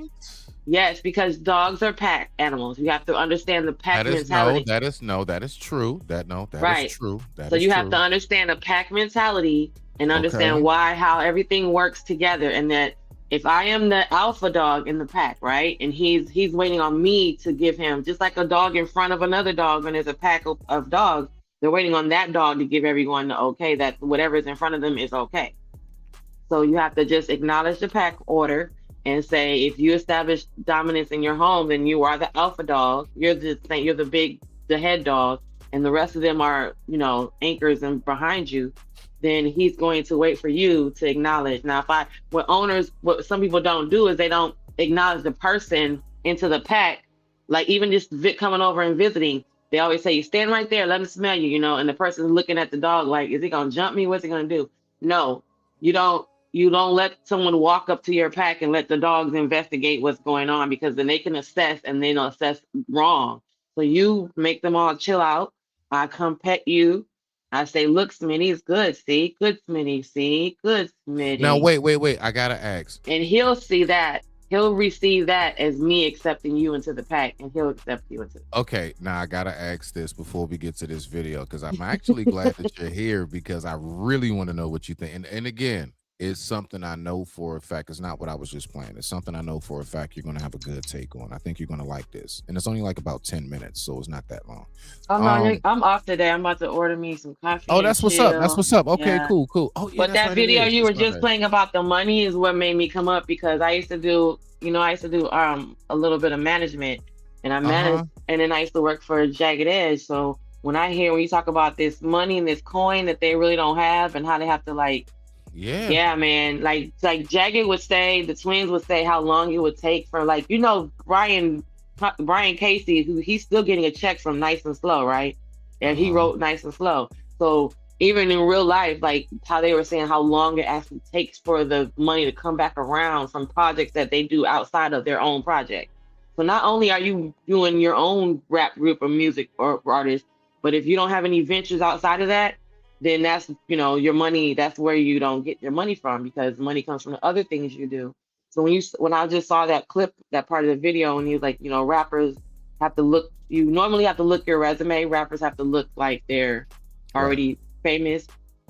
I mean, when I worked for Jagged Edge, the twins, they had been in it long, they had been in it so long to where they had already realized that earlier back in the day, but then they actually had it, right? Because their parents were successful. So they would tell us, like, if you didn't come from a solid background, then all this, does look like it's a lot of bells and whistles, you know what I mean? And it will take you over. And before you know, you look up, you will be literally a broke artist working. And that's I remember. I'll never forget when they said that you'll be a broke artist working, which is literally, how is that happening? Every single check money you get goes somewhere else, because you have to look this lifestyle. So, and when you said the jewelry, I always clown them, and I would be like, y'all got that jewelry from the mall, because I can go to the mall and see that same jewelry on the kiosk in the middle. And I said that. Yep. I that's said why that's the middle of the mall jewelry. Middle of the mall. That's why you see Lotto and like Big Moneybag Yo and whoever else going to the jewelry stores and actually because they're trying to offset that image, because that's been a minute. That image has been like that for a minute. I mean, because back in the day, that's what it was. Like, if you really wanted to it was just a temporary fix just to be on stage. It wasn't supposed to be fake it till you make it. Fake it till you make it. Well, it was just for the on stage, for like, I gotta look good for tonight because I'm doing a show. So everyone understood that you're not gonna go to Jacobs the jeweler and get like a studded $20,000 belt buckle. So until then, fake it till you make it for real. Like, but tonight I need to look like I got coin, and that would be the quick fix. So it would be, we understood that as artists. I mean, as people watching them, like, this nigga don't got all that money. He's still on the bottom level. He's still climbing. So but I still understood what that clip said. Like, oh wow, they do have to look the part, because no one invests in them unless they look the part. It would be interesting, because when I would talk to the twins, how they would say, like, just on a regular day, I mean, for whatever reason, they get all this extra attention. People hardly notice that they are separately from each other. people won't say, "Hey, that's Brian from Jagged Edge," or "Hey, that's the dude from," separately from each other. But when they're together, it would be like automatically all this attention that they, that they obviously signed up for being in the music game. But it would just be interesting, like how they could be like, I could walk around by myself and no one would care until they saw me with the rest of the dudes, and now all of a sudden I'm Jagged Edge. You know what I mean? So in real life, sometimes that the money would help them hide because they would look so regular. They would come off all that jewelry and look so regular and be able to just live and have a normal day, especially separate from the group. By themselves, go separately, people probably recognize you here and there, but as a group, people are going to always see you. So that was a big thing too. They were like, to stay away from them, some of that imagery of having to always be expected to be turned on all the time. They would just be like, it would be just, man, it would be so great to just walk around by myself and not have to be, Quavo from the Migos or Brian of Jagged Edge, you know what I'm saying? Or this person. Michael Jackson. Yeah, Michael Jackson. Michael Jackson even would do it, yeah. Yeah, Michael and Jordan. I believe it was Jordan. He was saying one time in an interview, they said, "What if you could have anything in the world now that you're rich, what would it be?" He said, "I wish I could just walk into a McDonald's and have nobody bother me." And be broke. So they want to be a regular, everyday broke person. Yep. Well, no. They blend in. I don't think you want to be broke. Right. Some of them, if you listen carefully, these problems didn't happen until they had the money. Right. So some of them are saying they don't. Of course, it's a trade-off. It's a trade-off. It's a trade-off, right? And if I had known that for this billions of dollars, I was gonna never be able to take a pee by myself, then I would have, and I gotta wear that jewelry is heavy too. So like, I gotta wear actual diamonds. I gotta wear a diamond-studded belt. That shit's heavy. They rather wear the light shit too, Like, not to mention, I don't know about you, but me, I'm the type of person like right now. I got like, it's my regular stuff, but I got like watches here, right? But my point is, I don't have nothing on right now because I don't be wanting all that. Like, I don't know. Like, I be like, that shit don't get uncomfortable after a while. Like, god damn, bro, you niggas talk about you sleeping at and everything else. Like, I like, they put on jewelry just to cam up. You know what I'm saying? Folks get dressed just to cam up. They put on clothes and put on all their diamond earrings and put on their Versace glasses and they put on their, their Ichabus watch and just to go on camera. Same thing. You remember when we were talking about house hoodies? Is that your house Real hoodie? Shit. Wait, where's your house is that hoodie? your house? Hey. Is that your house hoodie? Yeah, see? This is my just around the crib. Like, I you know what thought I I'm was saying? the only woman weird but it's like decent. that. It's clean. It's fresh out the wash. It is. I just did laundry yesterday. You know just what I'm don't wear saying? it outside, right? You just don't go outside. I'm not going out in this. No, you're not gonna catch me coming to no like event or like a date or something. And I got hell no. You barely run to the store. I got that's the house hoodie. I got like 3 closets of clothes, man. I got so much stuff y'all have never seen me wear on panels because y'all ain't shit. Not you, Jen. But y'all ain't shit. What am I dressing up for? Like, nigga, I'm not for what? I'm telling you, best stuff. Nah, man. You might as well.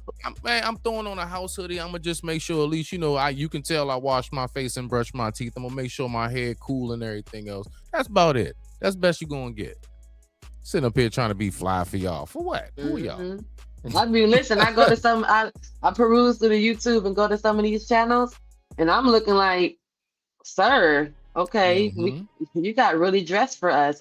You coordinated with your background, y'all. Hey, what? Hey, what? Hey, look, coming up in whole suits, whole church suits. I'm like, you coordinated like Pop's mushroom and then suit. be trying to sit still and look studious for like hours at a time. I ain't got time for that shit, dog. Now with what's his name, the lead attorney and like folks like that, like I expect them. Yeah, I expect them to be KS. All of them. That's different because that's literally part of their whole Right. That's different. I'm talking about one of us just try to decide. Man, shut up. Oh no, man. there's a couple of them out there going to get middle of the mall jewelry just so they can cam up on the show. On their panel, so it can be fly and look like something's happening. Hey, listen, I don't make this up. I just bring it to the surface. I had a good show last night. I did like 4 hours. I don't know how. I think I did 4 hours last night. It was fun. I had my clips. I was talking about all my clips and things that I bring up and stuff. I had a chance to if you ever can catch it. I started to hit you up, but I didn't want your significant other to be like, who the hell is Genesis calling you in the middle of the night? Listen. That I'm is like, the oh safe Lord. way. No. I'm gonna be real with you. That is the safe way to move. That's I was like, safe. and then So I appreciate come, you thinking ahead because most come by people the show. You know what I'm saying? If you're not doing anything. I woke up. I had to take a piss and everything. I think I called a little bit. You had who? Black TV. A few folks. Yeah, I was like, I said it in the comments. I was like, I was gonna say, hey, Smitty, if you're still awake. And then I was like, are you good? Could call. No. Listen. When we get up, we get up. Like we know where each other at for the most part on this YouTube That's shit. funny. You know what I'm saying? Like we get up. That shit all good. But I want to ask you about this video. So, what's your take on like when you're in a relationship? I'm gonna go ahead and pull the video up while I'm talking. All right? So what this is about is this dude kicked this girl out the house because they've been together, but on her social media it says I'm single.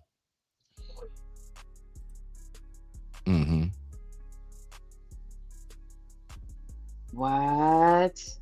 So listen, they've been together. Apparently, I guess now watch. Now, in his head, he like, because see, what y'all gotta remember, ladies, is that men, we are huge investors. Like when it comes to relationships. Hold on, let me just get this set up real quick. Hold on one second. Harmonize. I'm about to switch over to my computer. So I'm about do to that right now. Okay. All right, there we go. I got the video, y'all. Harmonize in the building. Shout out. What's going on, girl? I see you now. Okay, now y'all make sure y'all also go over there, subscribe to Harmonize.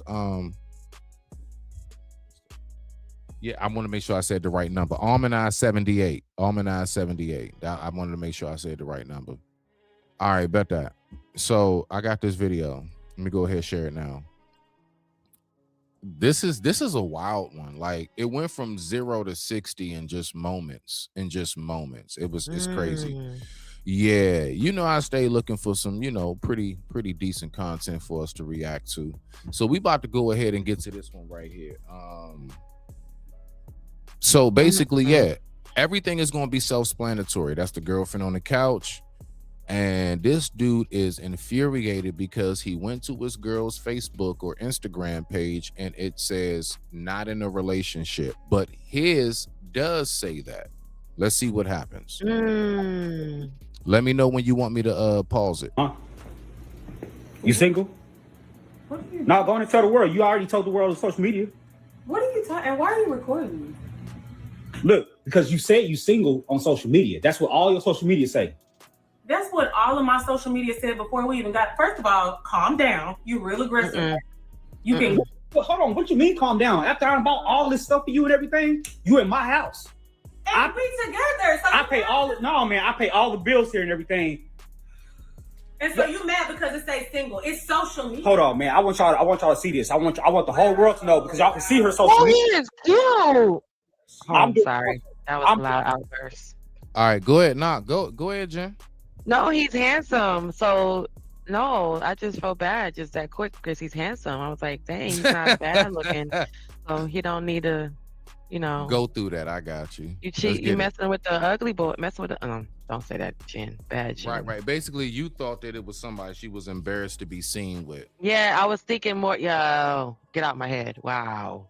I was just thinking like, dang, maybe she don't want to be seen with him. And then I looked and I was like, you be wanting to be seen with him, girl. He's cute. What Armin say? Why is he moving No, don't come for that. No, Armin. Cap on your ass because this No, is what why you say that? Hold on. Let me read it first. don't Why say is that. he Let me read it first. Why is he moving like a husband with no confirmation on what they are? Men do this all the time. Stop capping. Stop the damn hole and All right, cap. Armin. All I'm gonna say, beloved, is we go through this so many times with these men's. Stop the cap. And this is All a right, so man that's look. usually in the woman's position. Usually it's the woman. Okay, but look though. Let's my look God. at he's going to explain why he's upset, Armin. Okay. I did happen to see this video, so he's going to tell you why he's mad. Now, after he tells us why he's mad, you tell me afterwards, do you really think that is valid at that point?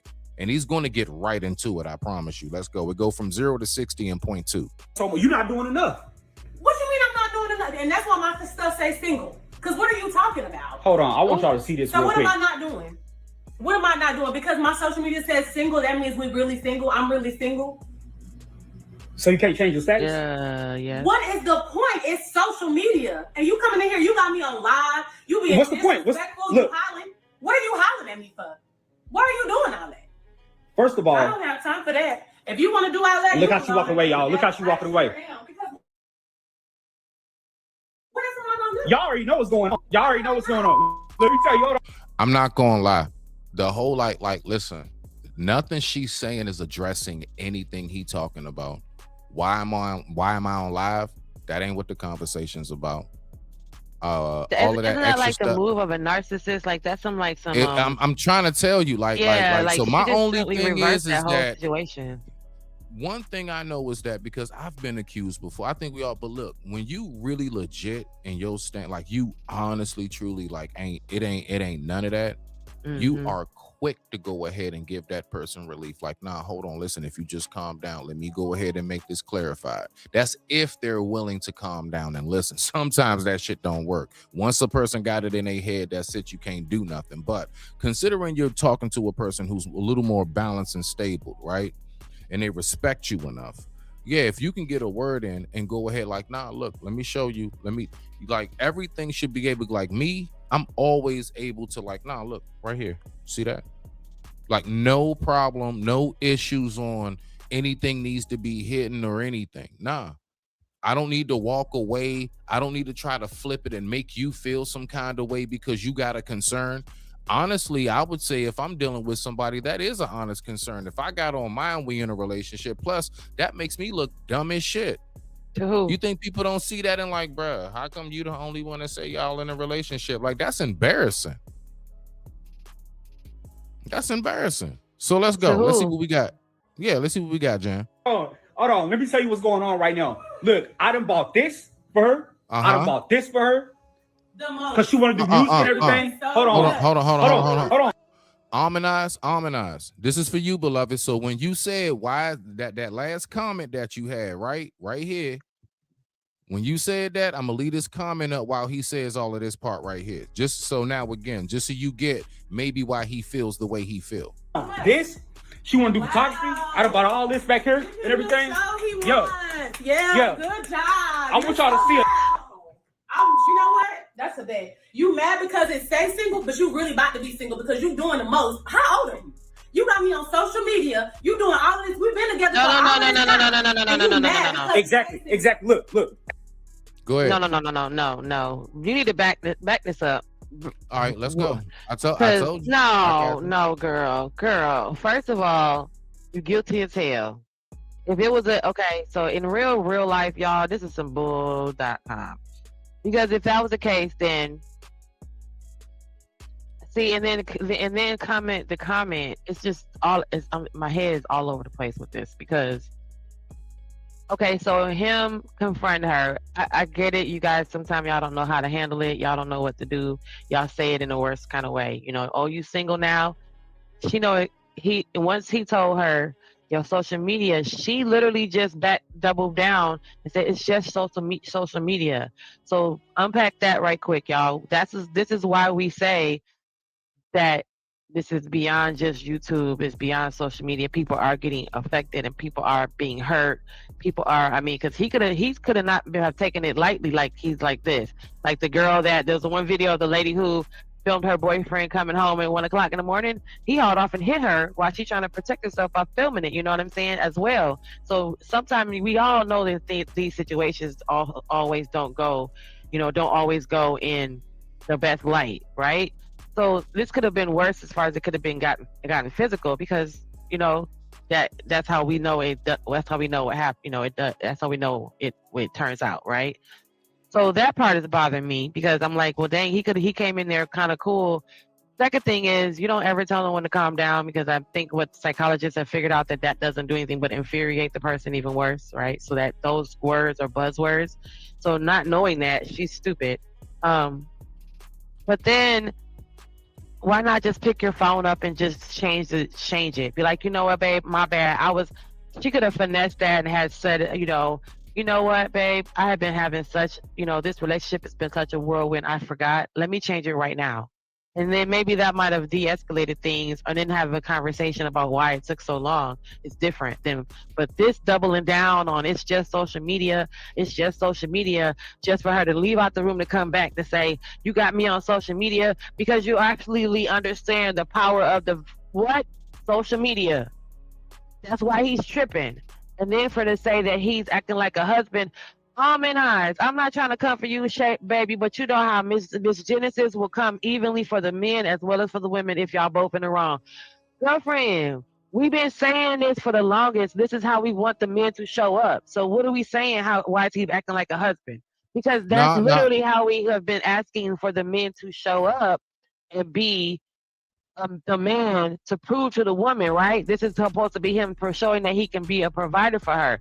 Now, her ungrateful, disrespectful ass is a whole different story. She on some BS with that.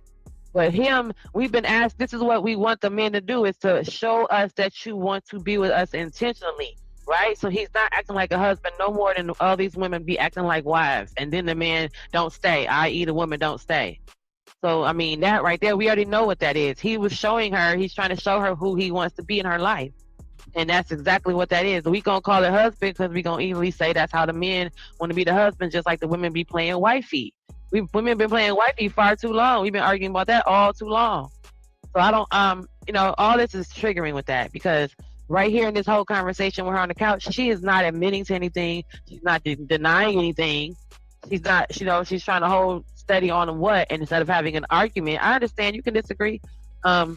Yeah. It's okay because see, all of this is healthy. Real quick, I just want to make sure because all is welcome. Definitely, this is healthy. No, and just go ahead and type down in the chat why you disagree. Hold on, let me see what she got right here.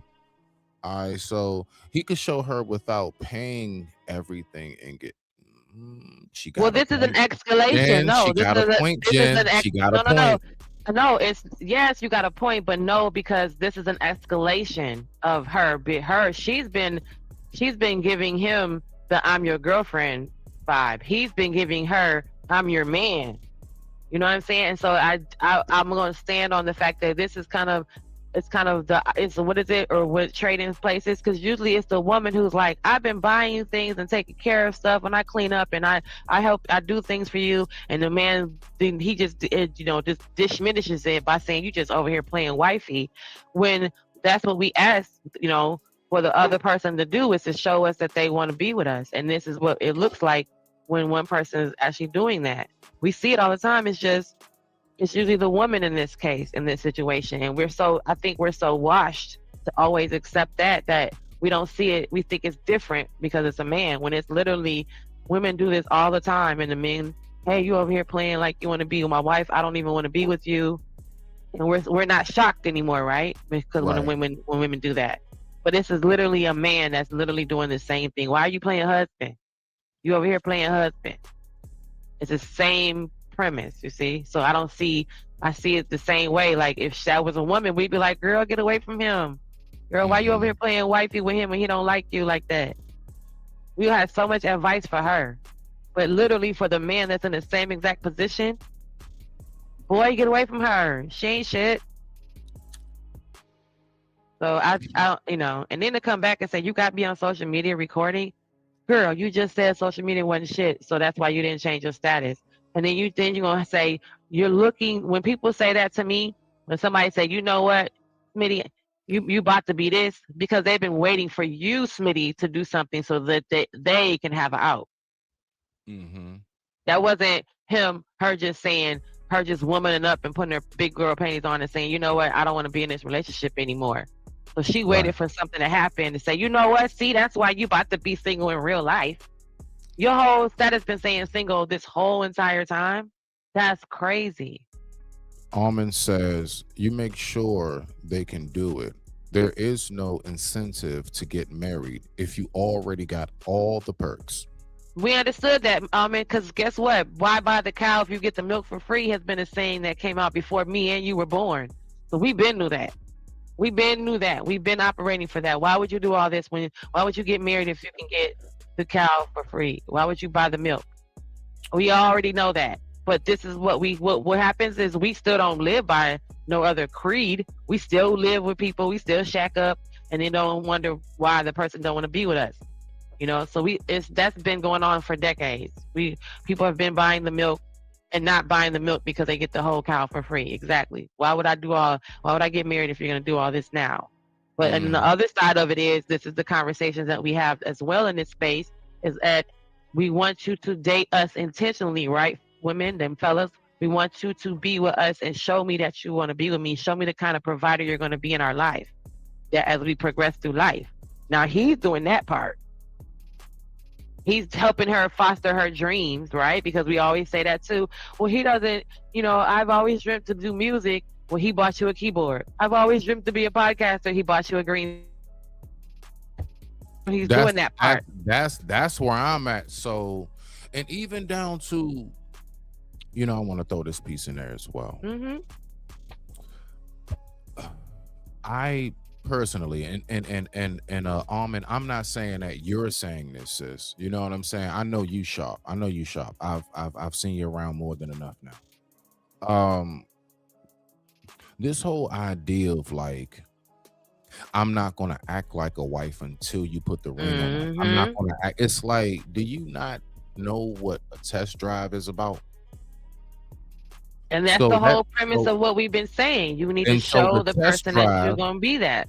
Right. The test drive before the marriage is how we both conduct ourselves. Like, we honestly, I'm going to say it like, quote unquote, rabbit ears, kind of play house. You all should see and know what it's like to be at each other's places. What's it like when we are in the same home together enough times, long enough, everything? Because once you get married, I'm going to be living with you for the rest of my natural black life.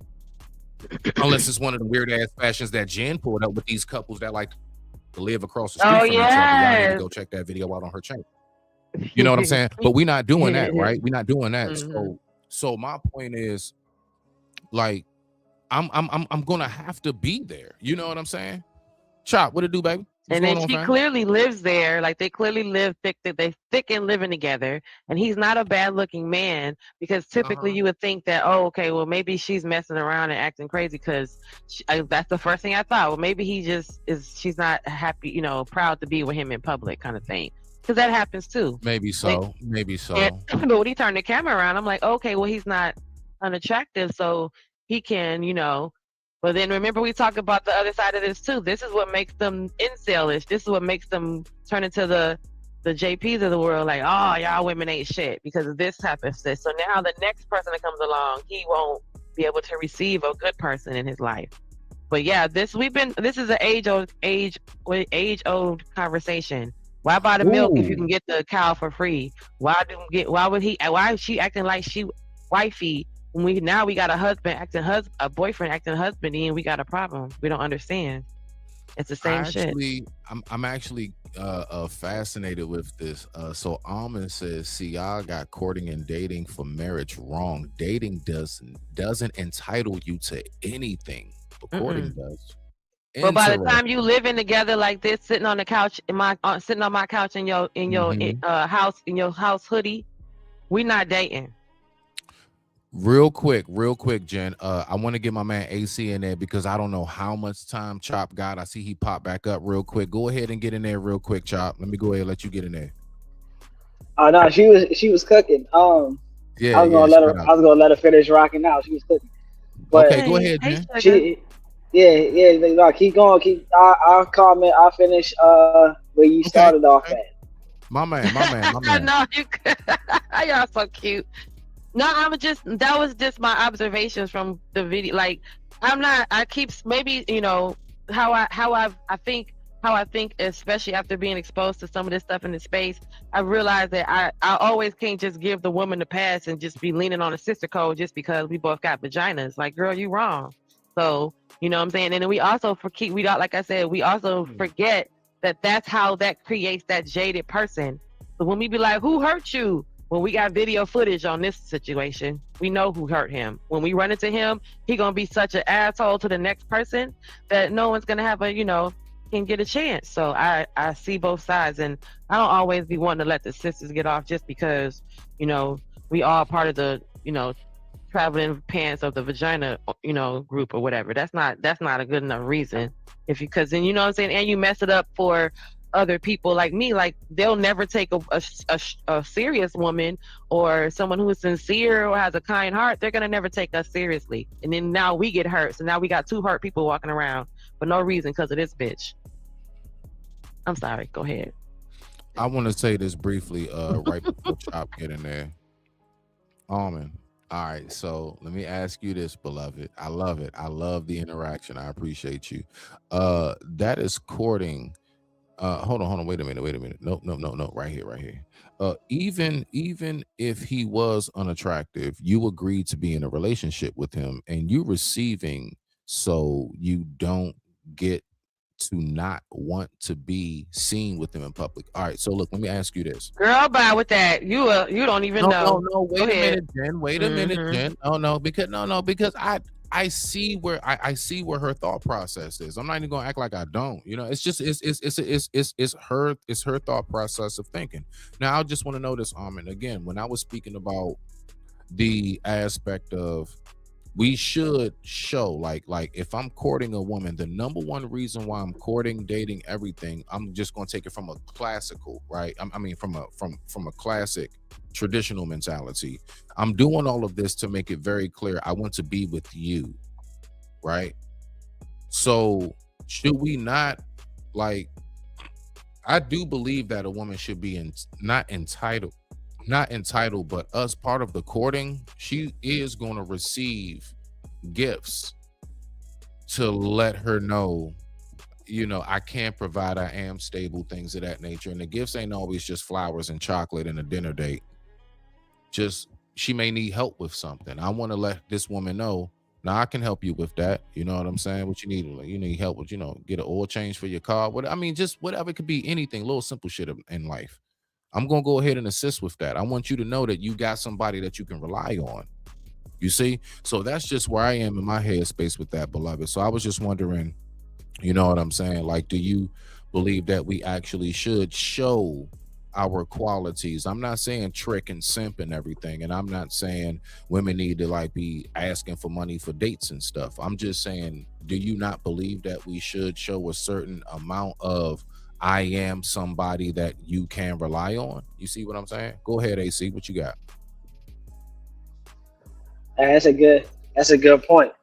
And you know what I'm saying? Yeah, and we talked about this before, Smitty. When and I can't remember, it was a while ago, but we talked about being in each other's company more than just on dates and you live over there, live over there. You don't get to nobody by being in 2 separate places. The only way you get to know somebody and you get to know their habits and stuff is by being together all the time, 24/7. Mm-hmm. And it wasn't till, and I say this from my standpoint, because when me and my wife first started like that courting stage, where we was getting to know each other, she would come over and stay weeks at a time, and right. It wasn't until she started doing that I started to understand her more than just she stays over there and I stay over here. So when she started doing that, I started understanding, okay, I like the way that she lives. I like how she conducts herself.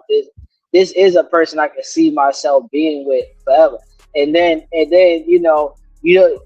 as we like to say back in the day, when you get that closet space or you get that drawer space, you know what I'm saying?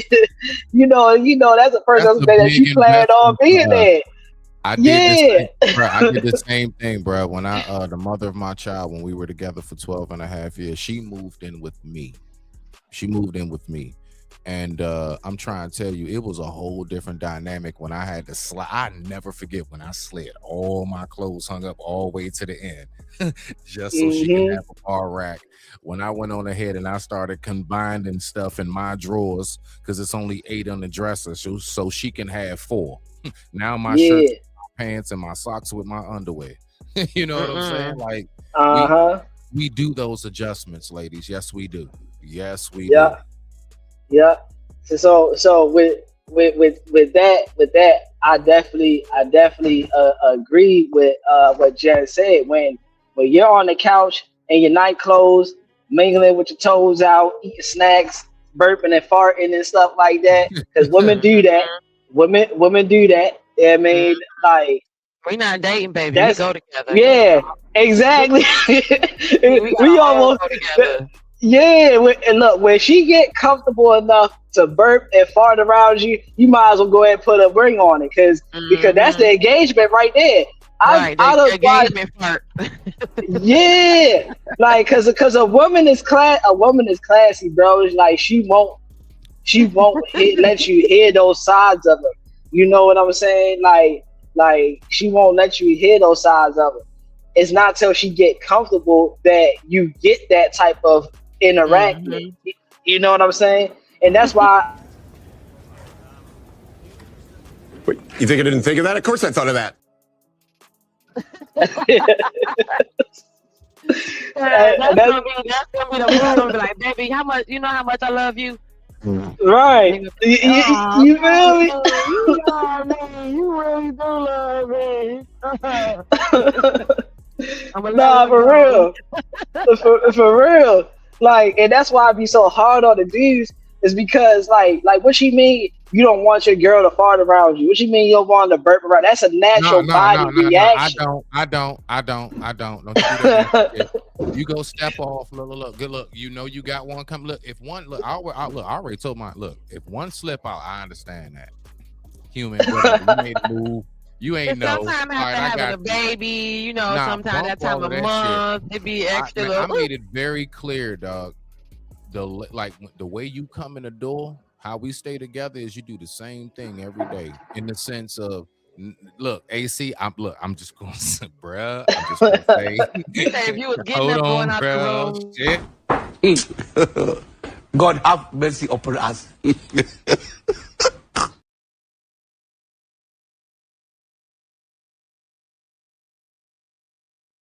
Business out there too much. I want you to stay. You're talking to a guy that literally has to help his woman with what's that, enemas and stuff like that.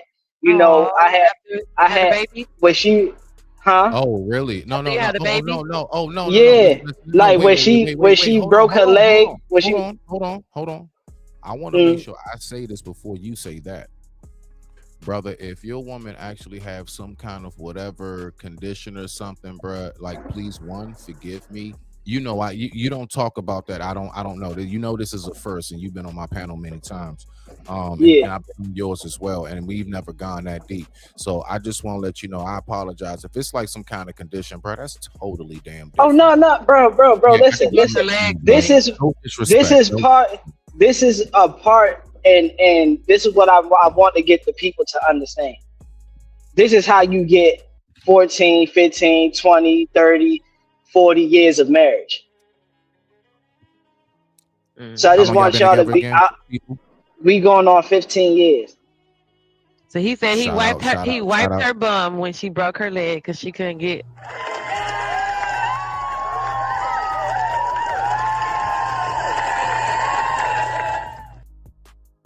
He said she took care of her booty.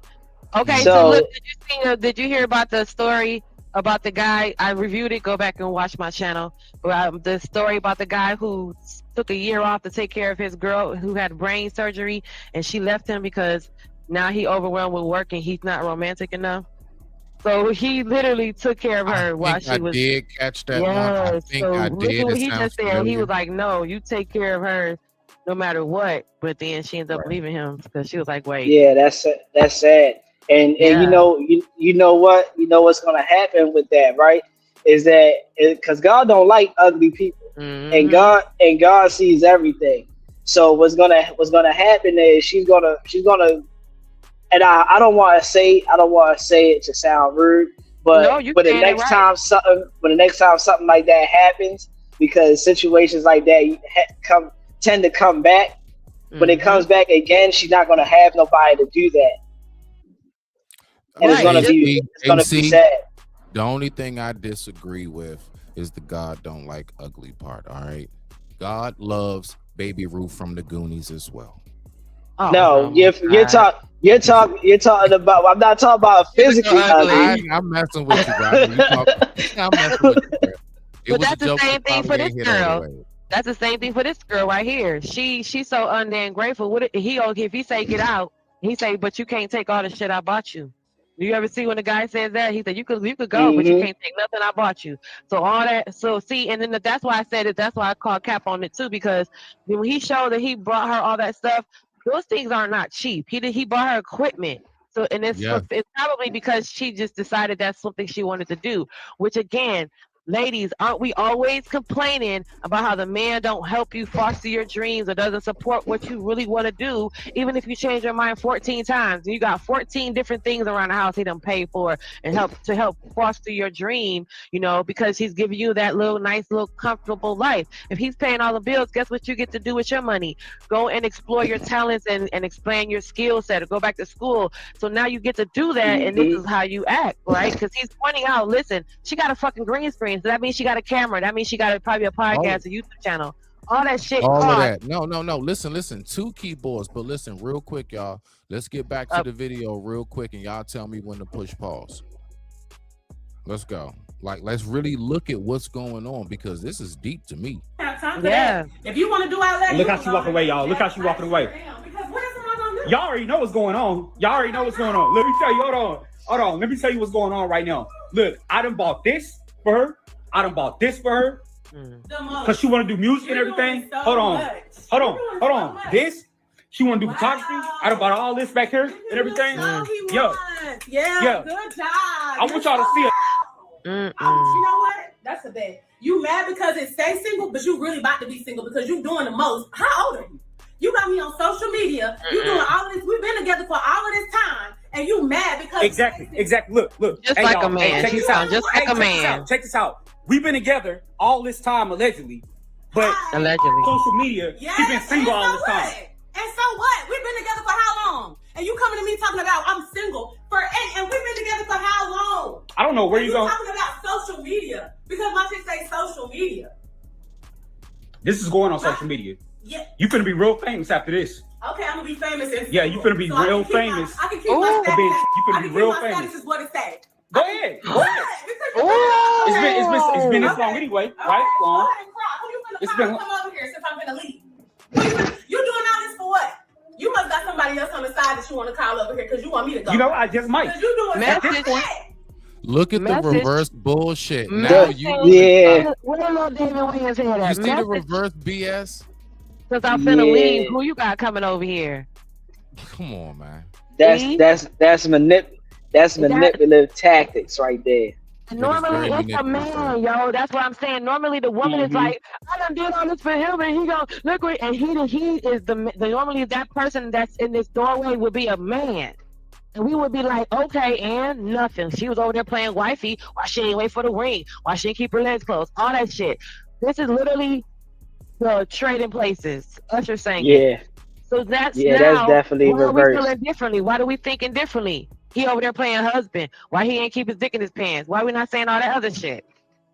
We like, damn, that's messed up. Because it's still messed up when it happens to a woman. It's the same shit.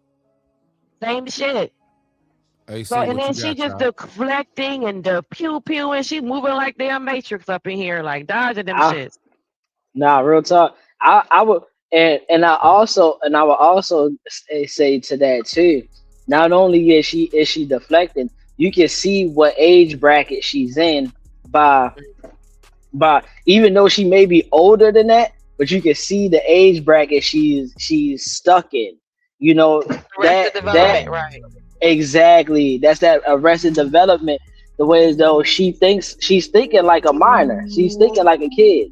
It's very child. It gives me very childish issues because even and like you said, the roles is reversed because when me and my wife used to be at odds, I used to always just walk away and just not say nothing. I just walk away. You'll be in mid conversation. I'll be like, "Mom, I'm out of here." You know what I'm saying? So it wasn't until she started telling me like, "Bro, you don't communicate enough. You don't tell me how you feel. You don't tell me this and tell me that." So it made me open up and say the things that I was feeling at that time. Maybe something small, maybe something big, whatever. At least she got an understanding of how we can navigate through whatever it is. And a lot of times I didn't know that a lot of times that I was in a depression state. You know, what until she brought it on and told me like, "Bro, you be depressed and you don't never talk about nothing, so I don't know why you like this." So I had to learn different things about myself as well. If the person don't want to learn about themselves, you're forever gonna go through these type of problems. It takes a lot of self-evaluation.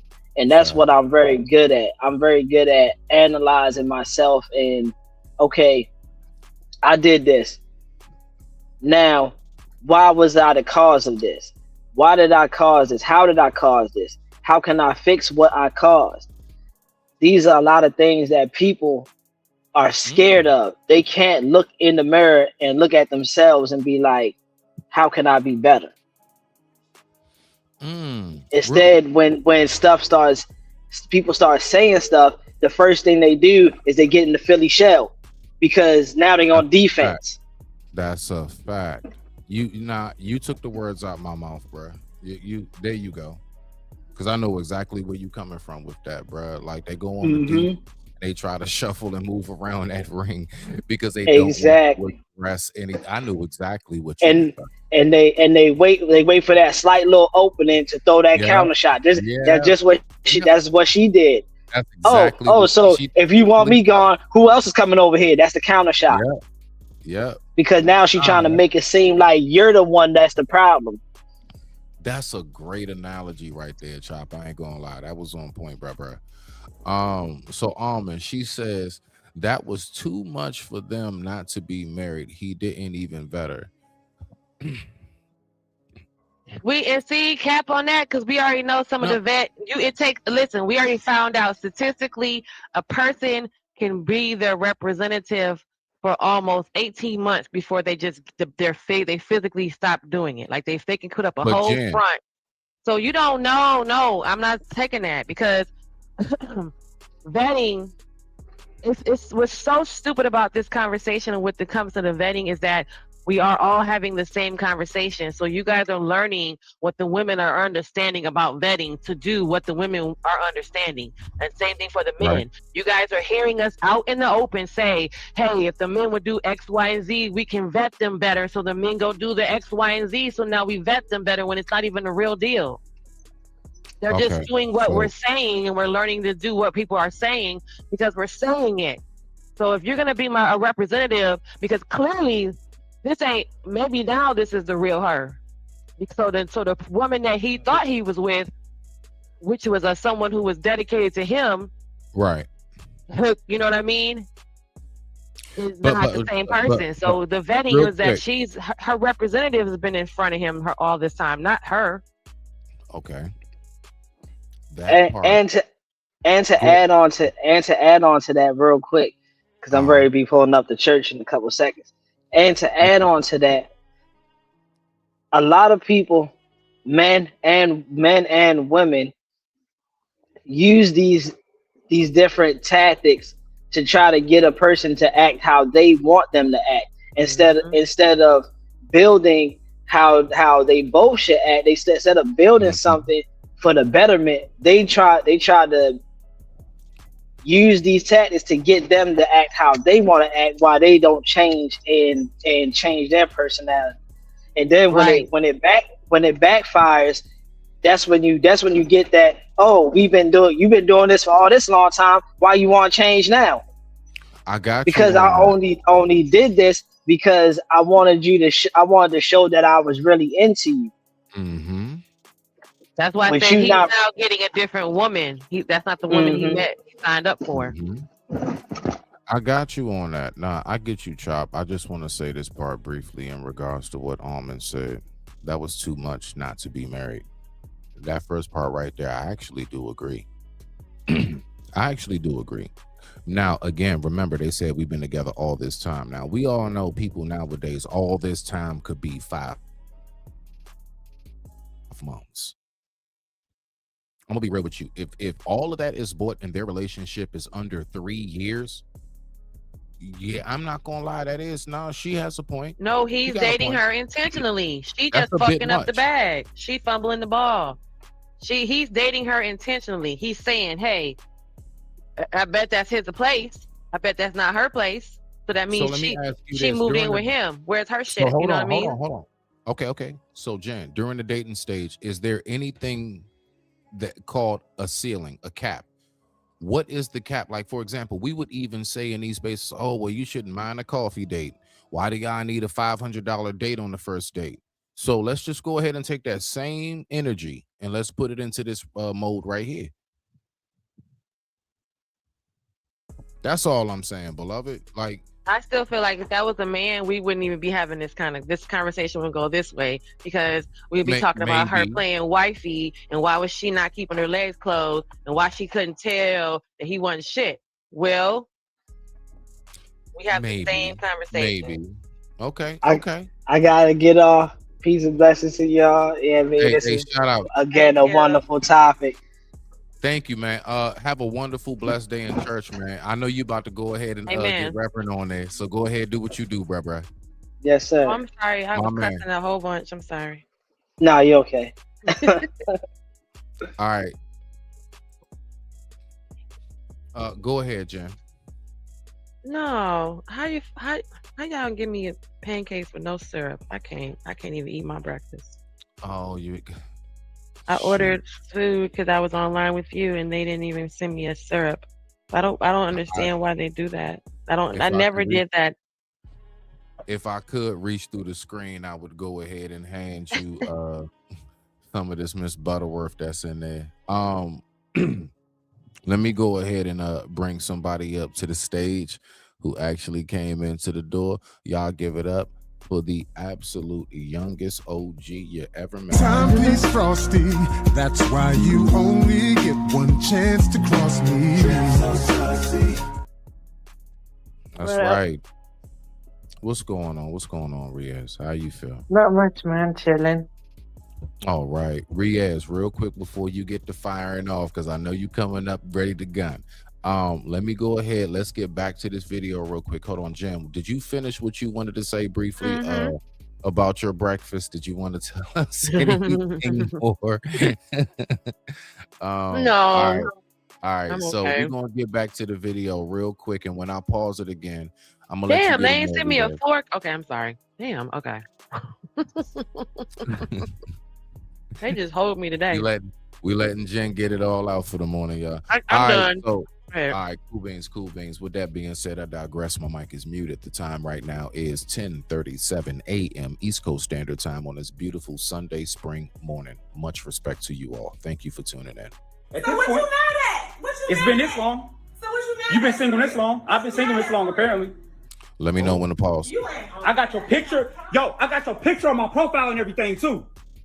Oh, he was serious about her. Yes, his picture. Right. Let's go. Let's keep going. He loved her. See, I go hard for. If I'm in a relationship, I go hard for that relationship. No, look, y'all. It's my profile picture and my cover photo, y'all. My profile picture and my cover photo. This one right here. This one right here. She got me on. She got herself on so single. She got us media single. How old are you? Crazy stuff. How old are you? No, y'all must be crazy to have you in my house. You are. Buying you all this stuff. You don't have to worry about it because I'm finna. Guess what I'm finna do? Take all that stuff and go. You ain't finna take that. Hold on. Right. You are finna lead, though. I'm taking that. You are finna lead. Hold on, Jen. Remember you was talking about that? I seen it's like a trend of that going on. There's a bunch of videos of that right now where guys are like, you can leave, but you can't take none of this shit. So here we go. Let's get to it. Here to go that part you was talking about. You are finna leave. And you finna be famous. I'm volunteering. And you finna be famous. I'm volunteering to go. Good. I want to sing anyway. I want to be famous. Thank you. And you ain't got no car. I don't have a car. Damn. Luckily, Go hey. look out there. Look, Please stop lying. Luckily, hey y'all. Luckily, I live near the train. He paying a note on the car.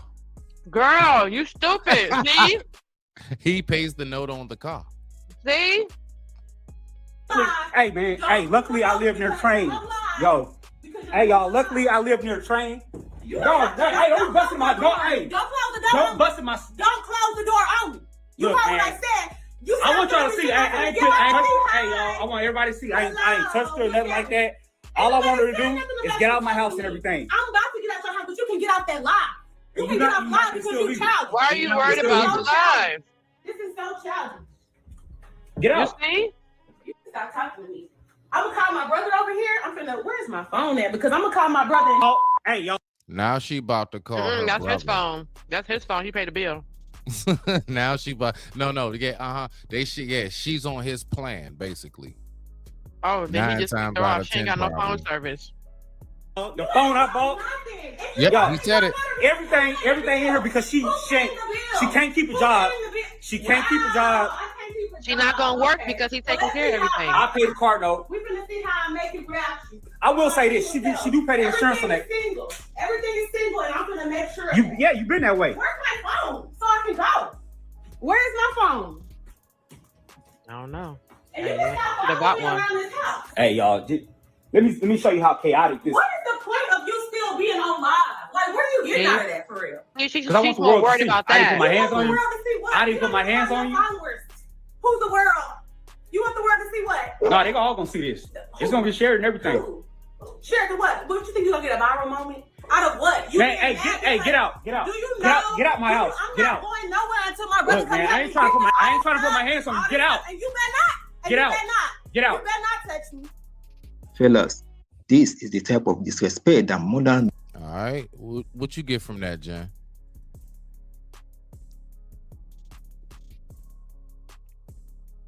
Can you hear me? Mic check 1 2 1 2. No, hey, I just called you 3 times. See, this is why. When I talk to you nice, you act like you don't understand, but now I gotta be mean. Let that puppy go. That's a baby puppy.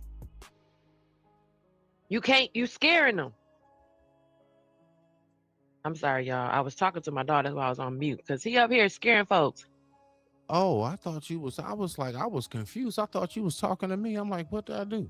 And No, now I'm sitting here First, telling him. First you I'm said like, you wanted to pet me so the dog comfortable. Now you calling me puppy. I'm a little confused at this point. no, there's a little baby, a I'm little messing small with you. puppy that lived down the street, down the hall. He just cussed that little thing out and they just be yelling at each other. And he just be looking at me like, why I can't cuss the puppy out? And the owner.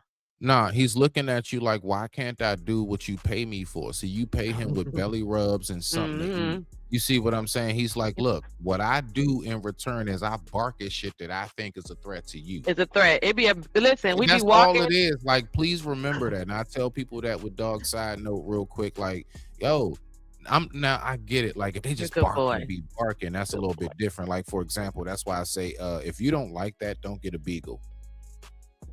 Or a chihuahua. Them Jones are like roosters. They don't shut up. They do not shut up. Beagles. Roo, roo, Yep. roo, Chihuahuas. roo. They He was do walking not down the shut street that and he shit saw up. a bag. I swear to God, he thought that bag was gonna attack us and he tried to tear that bag up. Man, but After he stopped the bag. but real quick, let's go ahead and get the young OG in here. Definitely. She fucked this up. You're gonna have to rewind that because her little interaction right there is something to talk about. That clapping, We is definitely gonna talk disrespectful. about it. That is so disrespectful. She's so ungrateful. Mm-hmm. What you got, Riaz, so far? What you got so far?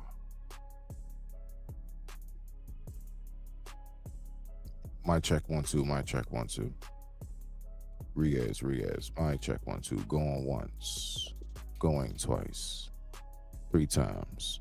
Sold to the next person on the panel. All right, Jen, let's go. Let's go ahead and get this going. You want me to go back on that? Is there something you want me to go back on in particular you want to respond to, or Just a few seconds back when she walked into the room. Okay, let's go. Now he said, "Watch this." Right. Okay, let's go. I'm about to get out your house, but you can get out that lie. You can get out live because you're childish. And you're not gonna This steal is so either. childish. This is so childish. Get out. You can stop talking to me. I'm gonna call my brother over here. Where's my phone at? Because I'm gonna call my brother. Oh, hey, yo, I live near train. Luckily I live near train. Yo, hey, y'all, luckily I live near train. Y'all, hey, don't bust my door. Hey, Don't close the door. don't bust my. Don't close the door on me. You Look, heard what man. I said. You I want y'all to see. Hey, y'all, I I want everybody to see. I ain't touched her or nothing like that. All I want her to do is get out of my house and everything. I'm about to get out your house, but you can get out that lie. You can get out lie because you're childish. And you're not gonna This steal is so either. childish. This is so childish. Get out. You can stop talking to me. I'm gonna call my brother over here. Where's my phone at? Because I'm gonna call my brother. Oh, hey, y'all, the phone I bought. Yo, everything in her because she can't keep a job.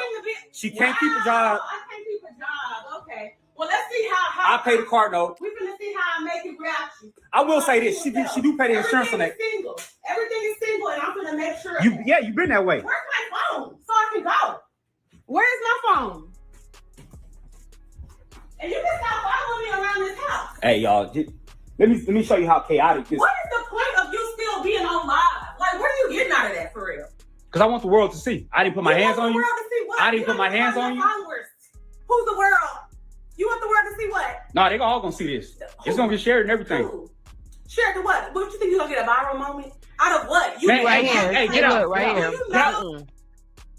See, all that, ladies, y'all know how we talk. She got to look at her room. Look at that. That's a whole setup, Smitty. Because she want to do, she wanted the podcast I see or it. whatever. I know. Yo, no, I'm not. That was my homegirl in real life. It'll be like one of them girl conversations. Like, bitch, you messing it up for all of us. Like, stop. You know what I'm saying? No. And that whole you childish, that clapping their hands, all that is a conversation designed to demean him. That is not what's up. And then you wonder why the men. I'm not even advocating because y'all know I've been a victim of abuse. But there are points in the conversation where you doing all this. Good, you did all this. Yeah, Smitty, you bought all the groceries for the week. You paid the utility bills. Good for you, Smitty. Them the type of things. I'm not saying that it's okay to do it, but that's been what make the man lose his cool. And I can see why, because that's making me lose my cool. Like, no, after all that I've done for you, you're really extra being ungrateful. Even if you said, again, Smitty, a hurt dog is hollering. Because if she was innocent, like you said, if it was $10 down on the innocence, she could say, babe, you know what, I'm so sorry. I don't want you to be upset. Let me go change all my statuses. And if you want to change the shit back in a week, put it back. But to sit here and hold down on the fact that you've been single, and I'm not like I'm single until I'm married type of shit. Not single like we've been together, living together. You've been help fortify my dreams and my plans and things I want to do in the future. I'm gonna tell you one more time, sir. Stop barking at them people. He looked at me like, what the hell just happened? Yeah, he's barking at you. I'm sorry. Look, see? They outside. Let's go ahead, push play. Let's see what we got. Get out my house. I'm Get not out. going nowhere until my brother Look, comes man, back. I ain't trying to put my hands on you. Get out. And you better not. Because it's another crazy one right behind this, Jen. Get out. You better not. Get out. You better not touch me. Fellas, this is the type of disrespect that modern. Here we go. Let's look at this one right here. Let's look at this one right here. Let's go ahead and go. Watch this. Doesn't appreciate you, sir. She's got you babysitting her kids while she's going out all night. She's wondering why you can't be more of a father to the children she created with other men. She wants to know why she can't get more of your money when she's got a couple of child support checks coming in. She's got housing. She's done a disability check, and she wants to know why you can't part with more of your check. Do you see what I'm telling you? Well, ain't nothing free, Your Honor.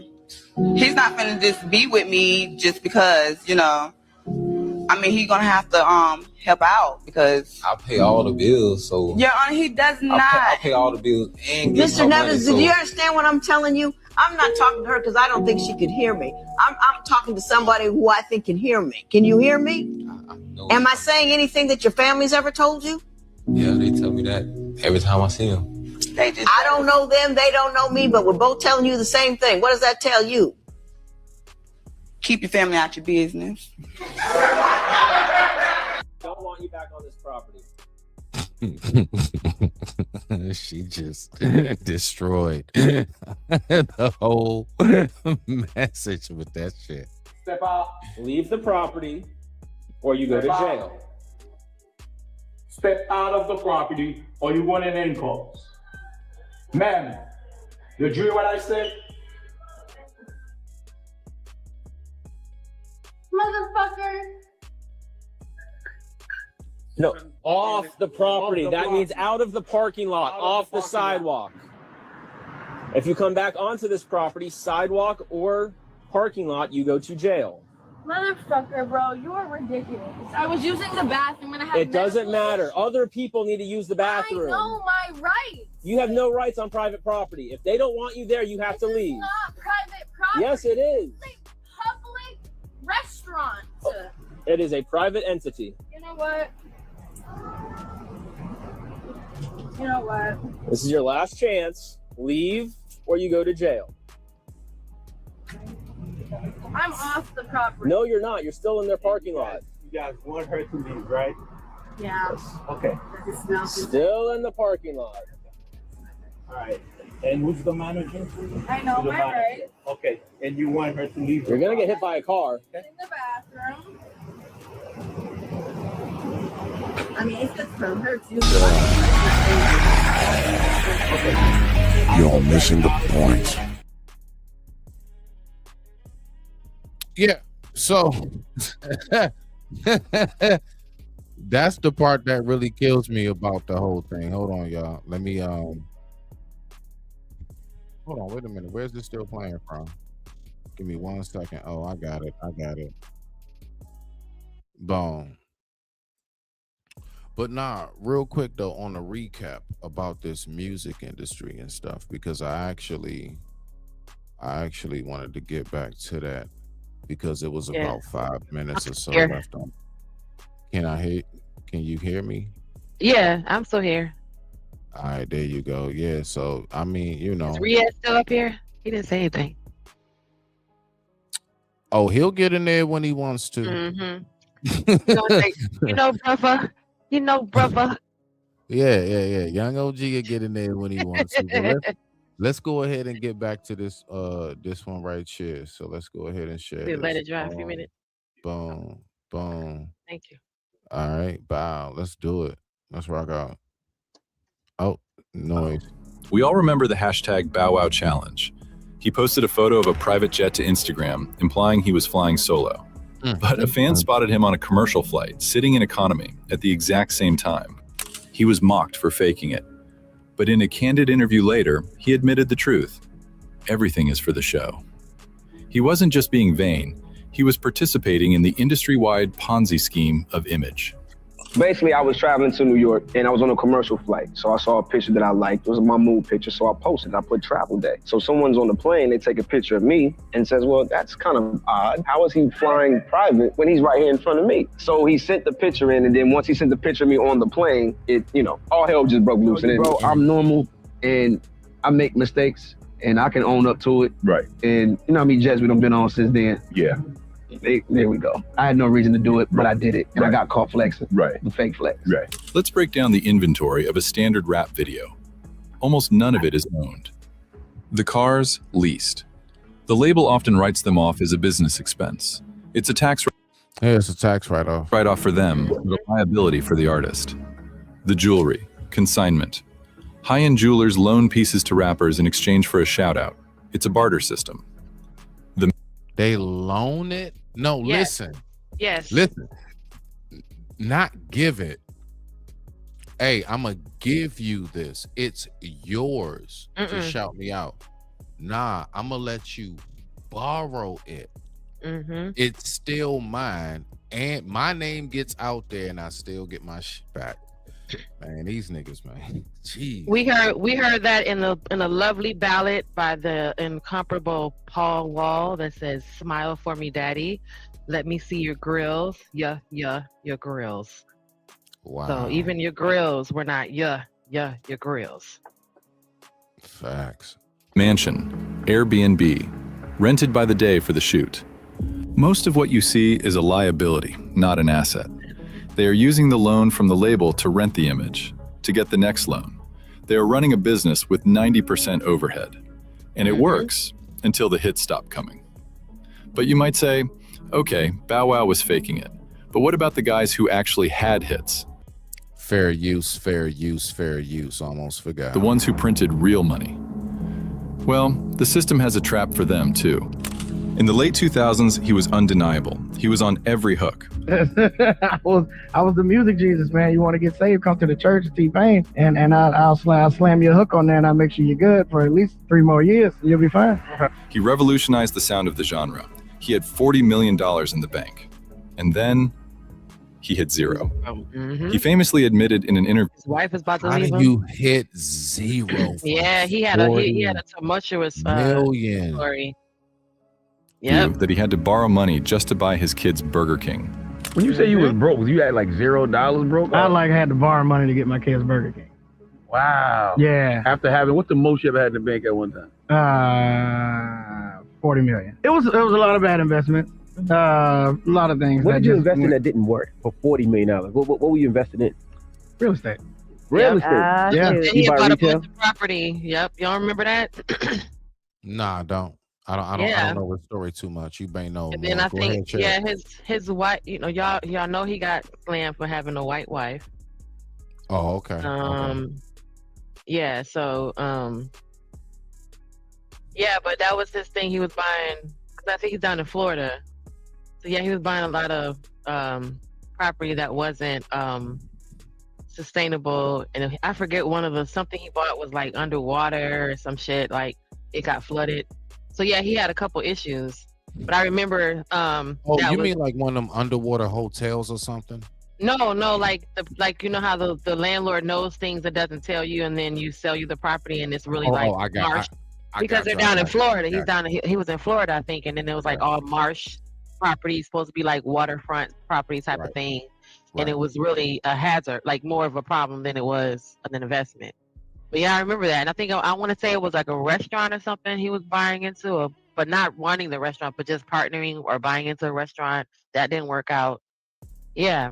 And then during that time, him and his wife was having issues. And I think the buzz was that they was they was having marital issues. And then they sustained that and they just bounced back. He just bounced back. But yeah, I remember that. He was having some problems. And there was a lot of money. Because remember he did the Transformers song. He had like 4 or 5 songs with Chris Brown. He was on everybody's hook.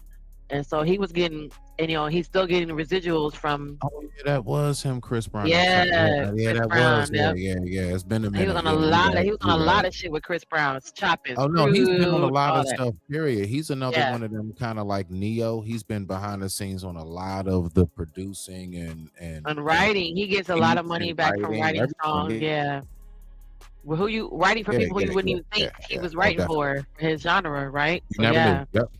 A lot of people don't know how many female artists. Neo has basically written a lot of love songs that female artists sing, and you would never know that Neo wrote the lyrics to whatever Beyonce, Maya, Irreplaceable. He wrote Irreplaceable. Renee, to the left. all of that. Neo wrote a lot of songs for these women in the industry. Yeah, I'm hip. Carrie Hilson. You'd be surprised. Almost all of them. Streeter. Yeah, so that's a fact. Let's go ahead and get to it. See what we got. I digress. My mic is muted. The time right now is 10:57 a.m. East Coast Standard Time, and I thank you all so much for tuning in. Let's go ahead and rock out. No, but I was letting my manager do it, and he was way more optimistic than I was. So what do you mean optimistic? Like he would just buy complete dumps and think that we can just paint. And then we should be. He didn't know what he was doing. Never sold anything that we bought. Even now, like none of those areas y'all bought in became we had to let him go. T-Pain didn't go broke because bad investments. Yes, you'd be like, "Yo, T-Pain, go ahead and authorize this 50,000 so we can get this beachfront property," and it wasn't nothing. Yeah. Gotcha. Records. He went broke because of management bloat. He fell into the trap of confusing gross income with net income. When a superstar makes $1 million, they don't keep $1 million. The sharks start eating immediately. The manager takes 20%. The agent takes 10%. The lawyer takes 5%. The business manager takes 5%. Uncle Sam takes 40%. Wow. You were left with 20%. But T-Pain was spending like he kept the whole dollar.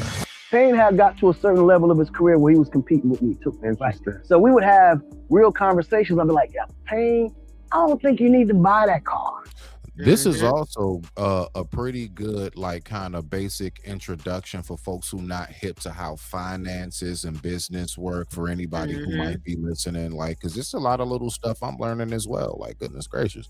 But I noticed that every time I bought a car, Payne would call me trying to outdo it. Then he pulled up on me in a Bugatti. I said, nigga. At that time, the car was like 1.7 million. T-Pain's burn rate was higher than his income, even when he had the #1 song in the country. Yep, I woke up in a new Bugatti. But sometimes it's not the managers who destroy you. Sometimes it's your own ambition. What happens when a rapper tries to become a CEO? The co-founder of Rockefeller Records, the man who discovered Jay-Z. In the early 2000s, he was the ultimate boss. He famously said, "I don't save money, I invest." Fast forward. Boom. I said it earlier. Wealthy people invest money. Rich people continuously make money. Poor people spend it. To 2024, Dame Dash was forced to auction off his 1/3 share of Reasonable Doubt, one of the greatest albums in hip-hop history, for pennies on the dollar to pay a tax debt. He even lost his film company at an auction for $100. How does a mogul fall this hard? He can. And I also wonder, what is it about specifically? Because a lot of times when we hear a lot of these, like, white moguls, if you want to say, and other races and stuff, bro, once they up there, like, that shit just becomes like generational. Like Dolly Parton, a lot of them, oh my gosh, man, like what they have and like their stakes and everything for, like, crazy. And for some reason, I just be wondering, like, is it a trap? Is it a setup? Is it a clip up? Like, is it bad investments all the time? Are we just not educated enough on the financial aspect? Not saying not educated overall, just financially. Like, what is it that keeps us from being able to accumulate the wealth and keep it and actually pass it down? Yes, we have our Jay-Z's and Kanye's and Oprah's and things of that nature, but I'm saying, why don't we have so many more of them? That's what I'm curious about. Let's go. Confused equity with cash flow. Dame had equity. He owned pieces of companies. I got you. Had no cash flow. He had no. Go ahead. You were saying, why aren't there more Oprahs, more right? What? Like more Oprahs, Jay-Z's, and Chappelle's, and I mean, you name it, Kanye's. All, I mean, and we can go. It's many more even that got more money than them. But I'm just saying, just on a basic level, names most people know. Like, why don't we have more of them? Considering what is it about the information and knowledge that they have that the rest of us don't? Well, or the gatekeeping, is it really a system? It is a system, because remember, the gatekeeping is part of it. The initiation, i.e. the Weinstein debacle, right? So the initiation is what, because remember, we heard, y'all know I can't rap, but y'all know I know the music, so don't come for me, okay? Because I cannot rap. I got your back. I got you. I rap for you. Okay, so we know that we heard Tupac talk about this, about the industry and how the initiation and going into the industry. I don't know how to rhyme. He said it, but he said something about it. I think it was, I want to say, it was another artist that talked about it that we don't see anymore. So we see what happens when they get to be that one-hit wonder, or for some reason you happen to make come on, Smitty, you done been in the studio. I done been in the studio. I used to sing. I've been in the I'm studio. I used to sitting work for in my artists. studio right now. Okay, I'm so you know that literally you in sit it. in the studio and you can make 17 to 25 songs, and then when you make an LP or you make an EP, you're gonna use 12 songs or 8 songs. You make an extended. You done sat in the studio and you tell me out of all that music, and you even know that sometimes it's not a one sitting. Like you done came back and you've been working on these 17 songs for this album for the last 6 months, and you telling me out of all that only one song was a hit, only one, right? So there's definitely a system in play. People talk about it. They say that they know about the business, but I just know from some of my experience in dealing with like the artists that I was working for. I did social media for one artist. I actually did artist management for one artist. So hearing what they're going through and how like it was more advantageous of us to land a movie soundtrack versus put out an album. Right? You would think that'd be a good deal. You'd be, oh my God, why did your artist release an album? Well, they actually did release an album, but because they're so far down on the totem pole and nobody knows them, that no one would go buy the music, right? But then when we landed the movie soundtrack and got the song on the movie soundtrack, that same album that was already sitting on the shelf now all of a sudden gets a lot of airplay, right? Right. And then on top of that, to even because they don't think about the Oprahs, and even I give credit to Brian and Brandon Casey of Jagged Edge, how they literally thought ventures outside of just the music that they're doing. So I can get on the microphone and sing, but just like that's probably might be one of the better ventures about Jay-Z, better attributes about Jay-Z. Besides me rapping on this microphone, I actually have investments. I have real life things going on the other side. So sitting there watching them say, hey, we're not going to follow the same pattern of, because again, a lot of the artists follow the same pattern and they think they're going to get the same thing. And it's not. Jay-Z had a fleet of cars. You're not going to reproduce what he did. He had Jay-Z Blue, I think, Jeeps or something. And he also had at one point, I think his own, maybe he still does his own fleet of airline. He had in real life, he had the Jay-Z Blue or something like that airline. He has his own airline. He has his own line of cars. Like Eddie Dollar had. Think about this though. Nobody cared about buying an Acura Legend until we heard it in one of his raps. So you see what I'm saying? So just even the idea of them, the besides the influence that they actually can have, besides actually gaining influence, the idea of them actually having the money that they have because they have other things going on. Granted, we hear the rappers say, "Hey, I was a drug dealer before I came into the game," or who had a hard time? Was it like Biggie? Had a hard time coming off the street because he wasn't really sure about this rap money, right? He had something in the spirit, wasn't speaking, wasn't saying anything. It wasn't giving him a good good vibe.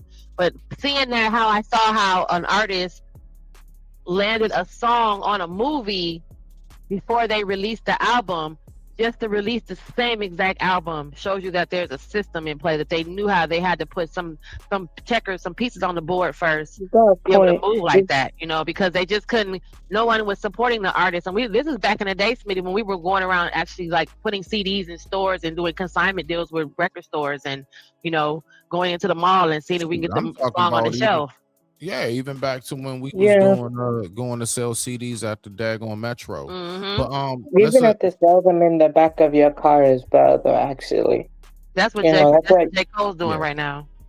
Yeah, but basically, I was gonna say this about Smitty. Early days, the garment stuff. What them guys had to do? They had to. They would sell music at their car, but they had to go to pirate radio because mainstream radio won't touch them. So they had to be hard on pirate radio, go on the DVD circuit, and then after that, you get on Lord of the Mic store, which is no longer going on. But it's like this clashing type of thing, clashing/battle type of circuit, right? They had to literally do that. When you actually hear Lord of the Mic DVD and stuff like that, though, bruh, they're on, though, bruh.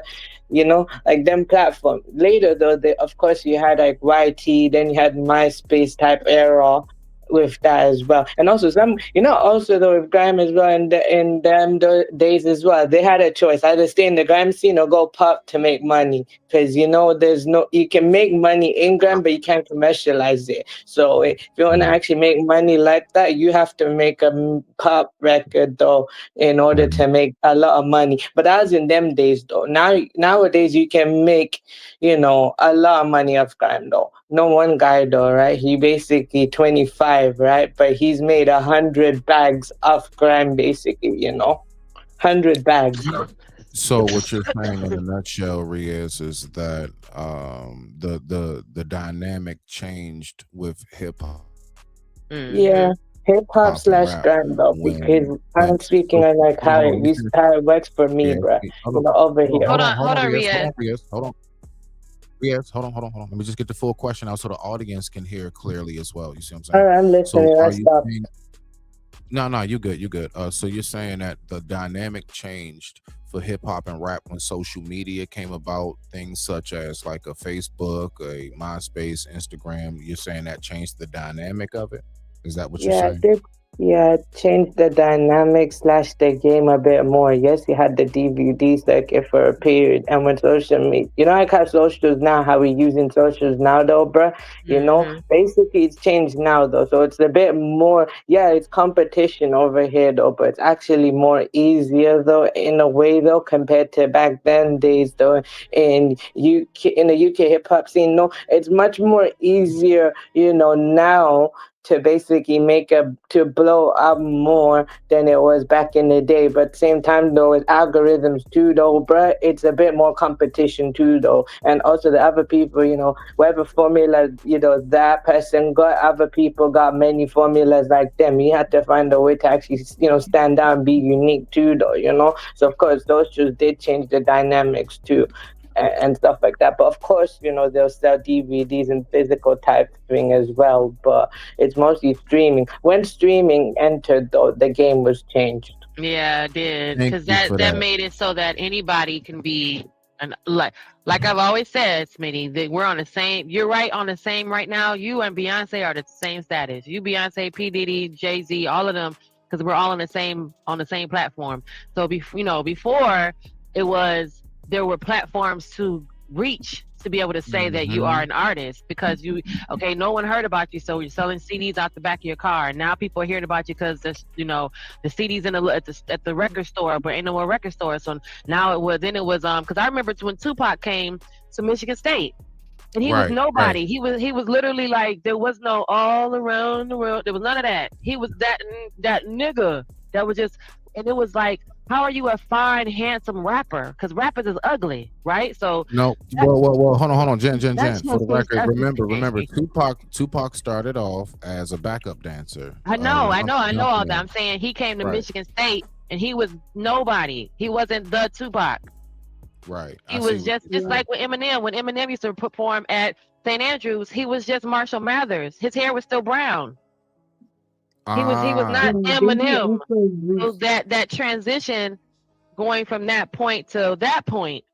Yep. You see what I'm saying? They were nobody. They were just regular. Hold on, Riaz. They were just regular rappers, and then that transition happened.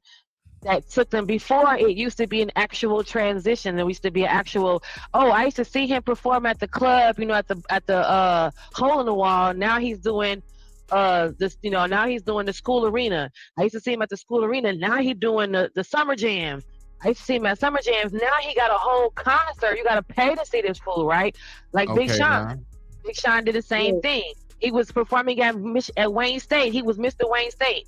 He was such a foundation in that Wayne State environment that he became a part of the school's performances, right? So there used to be an actual transition. Now you can just log on and now you are a rapper. Oh, you got a point. I was just looking to say that as well, for example. Hold on, Riaz, real quick. Because I want to make sure, I want to give my homeboy an introduction. Everybody, y'all know exactly who this brother is, and I really appreciate him for coming up to the panel. Everybody give it up for who it is, Big Dog. Let me give you a 10-second intro, Big Man.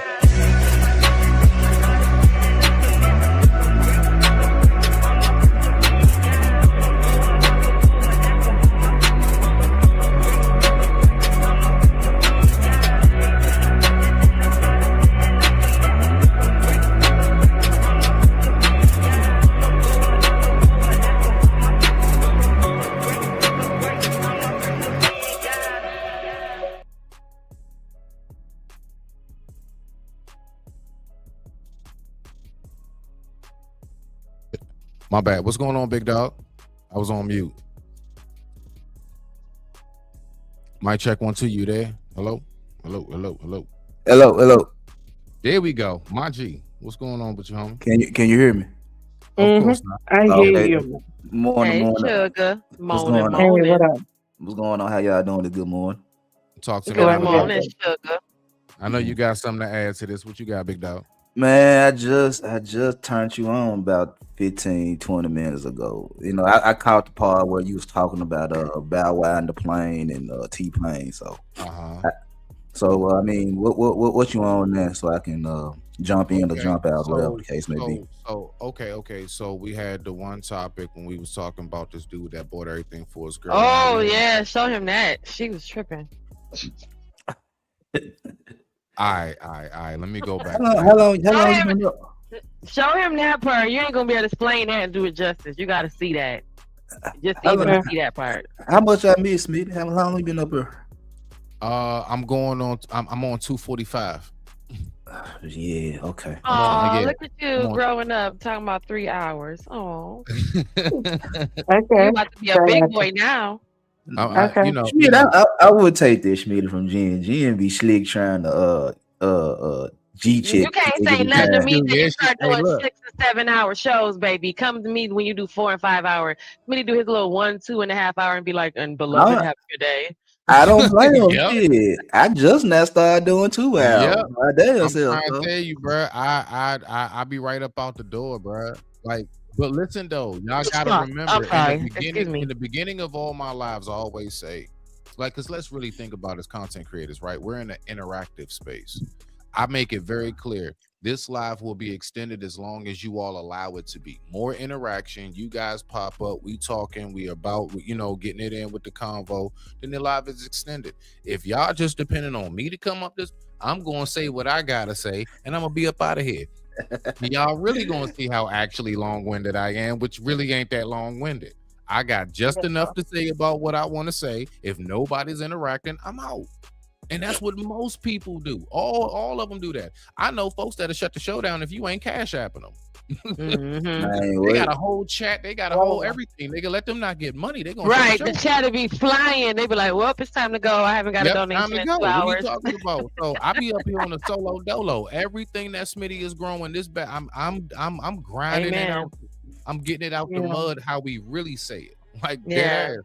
See, we talked about that earlier. See, isn't that crazy? We were talking about that. You rather just have organic views instead of what y'all showed you earlier. What I showed you that the farm. Did I show you the picture, the video? I showed you the video about the YouTube farming, view farmers. Yeah. And then, but a room full of phones, fake views. So I'd rather have my 6 people watching and 6 people liking instead of some fake views, because that shit was fake. Exactly. Right. I was just gonna say though, Jen, as well for me though. Actually, I just rather build to myself to a point where I can actually host my own stream. I don't host my own stream. I'd rather basically, I co-stream sometimes, but I haven't done it in a while. I'd just rather just do my daily show once a week video though mostly. Once I'm ready to do my own streams, I'll do it, but I'm not gonna do it immediately, Because my dad literally, I'm listening to my dad's advice type thing. My father literally advised me, don't do the streaming thing now when you hit mental understanding, because I'm a neurodivergent. So I have to actually build that level of understanding before I can hit my own streams though, because how you can, basically you're kind of different though in a way, Eventually what you already have, I need to build that. I ain't mad at you, Riaz.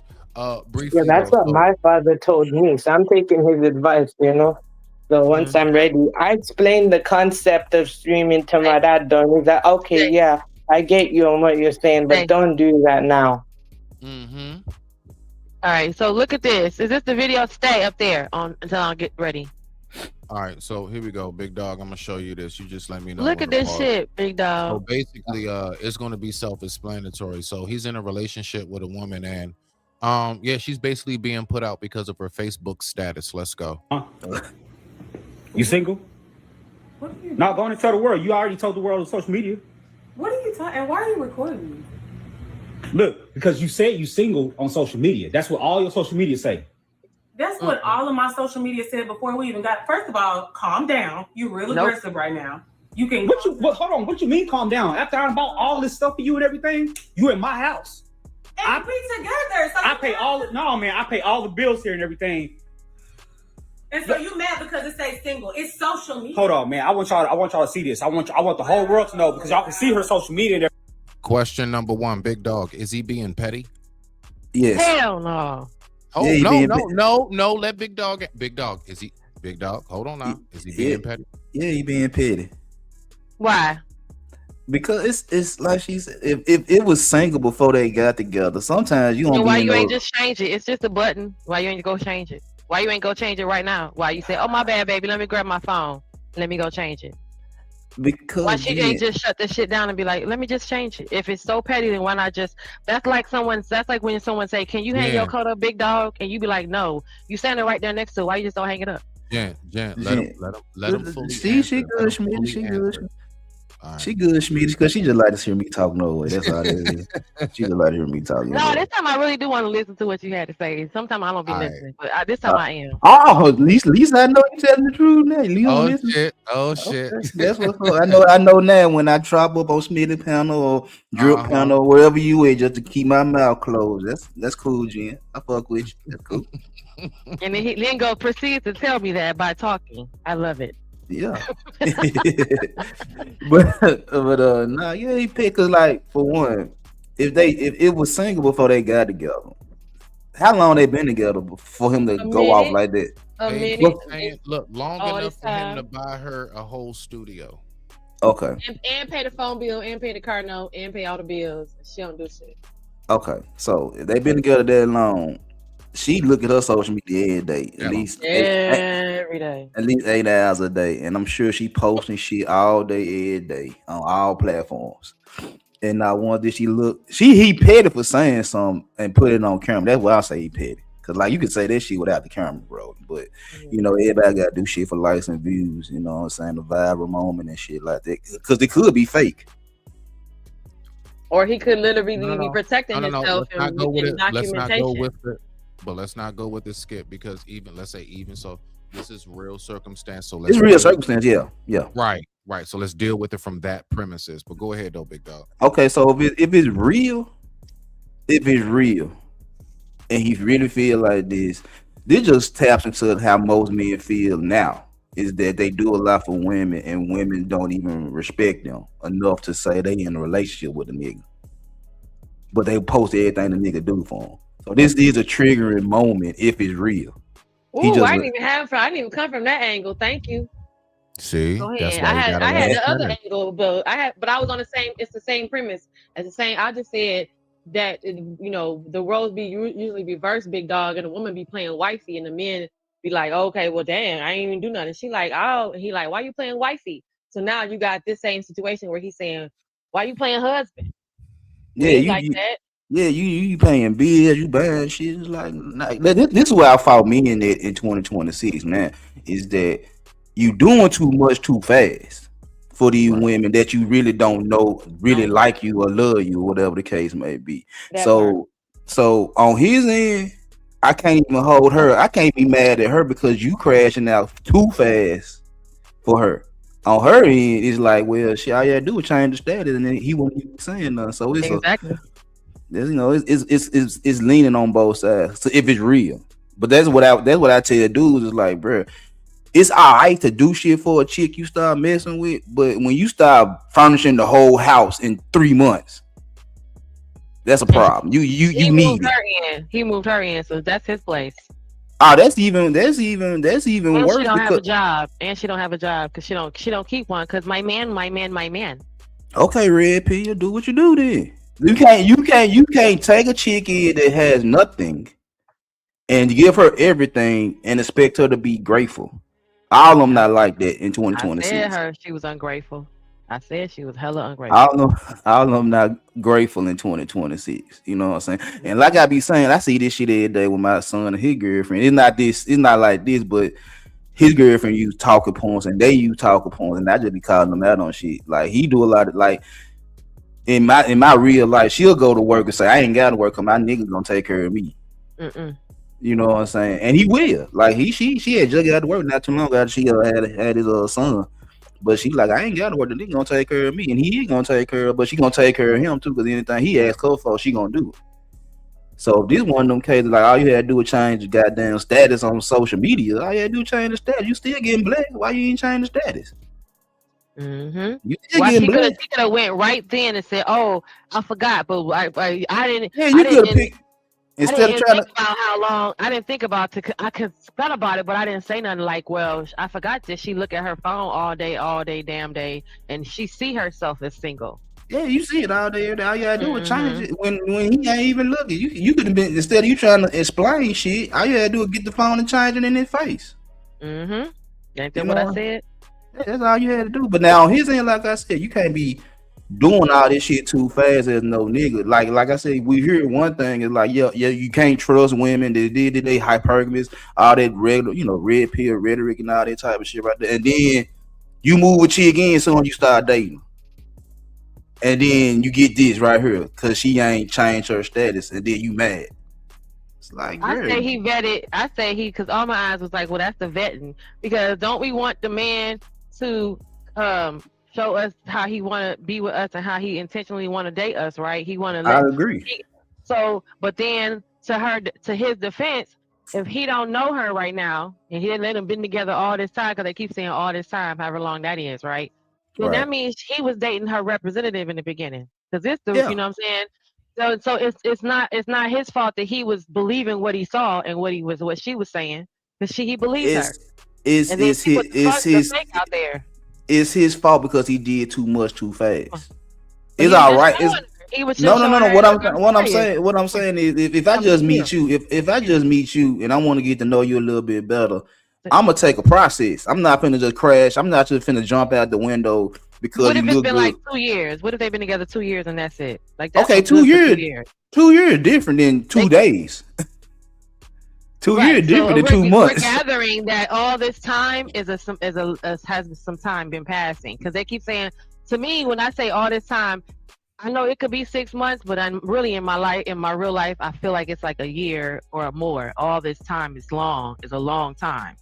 You know, because otherwise people would say, "Hey, we've been together. We only been together 8 months. Why are you tripping?" But when it's over a year, like it's like, dang, you doing this, and we done been together all this time, and you doing all this. Because it's been a minute. This is what I say. I like, if you first start now dating right now, do it in 90-day increments, 93 months.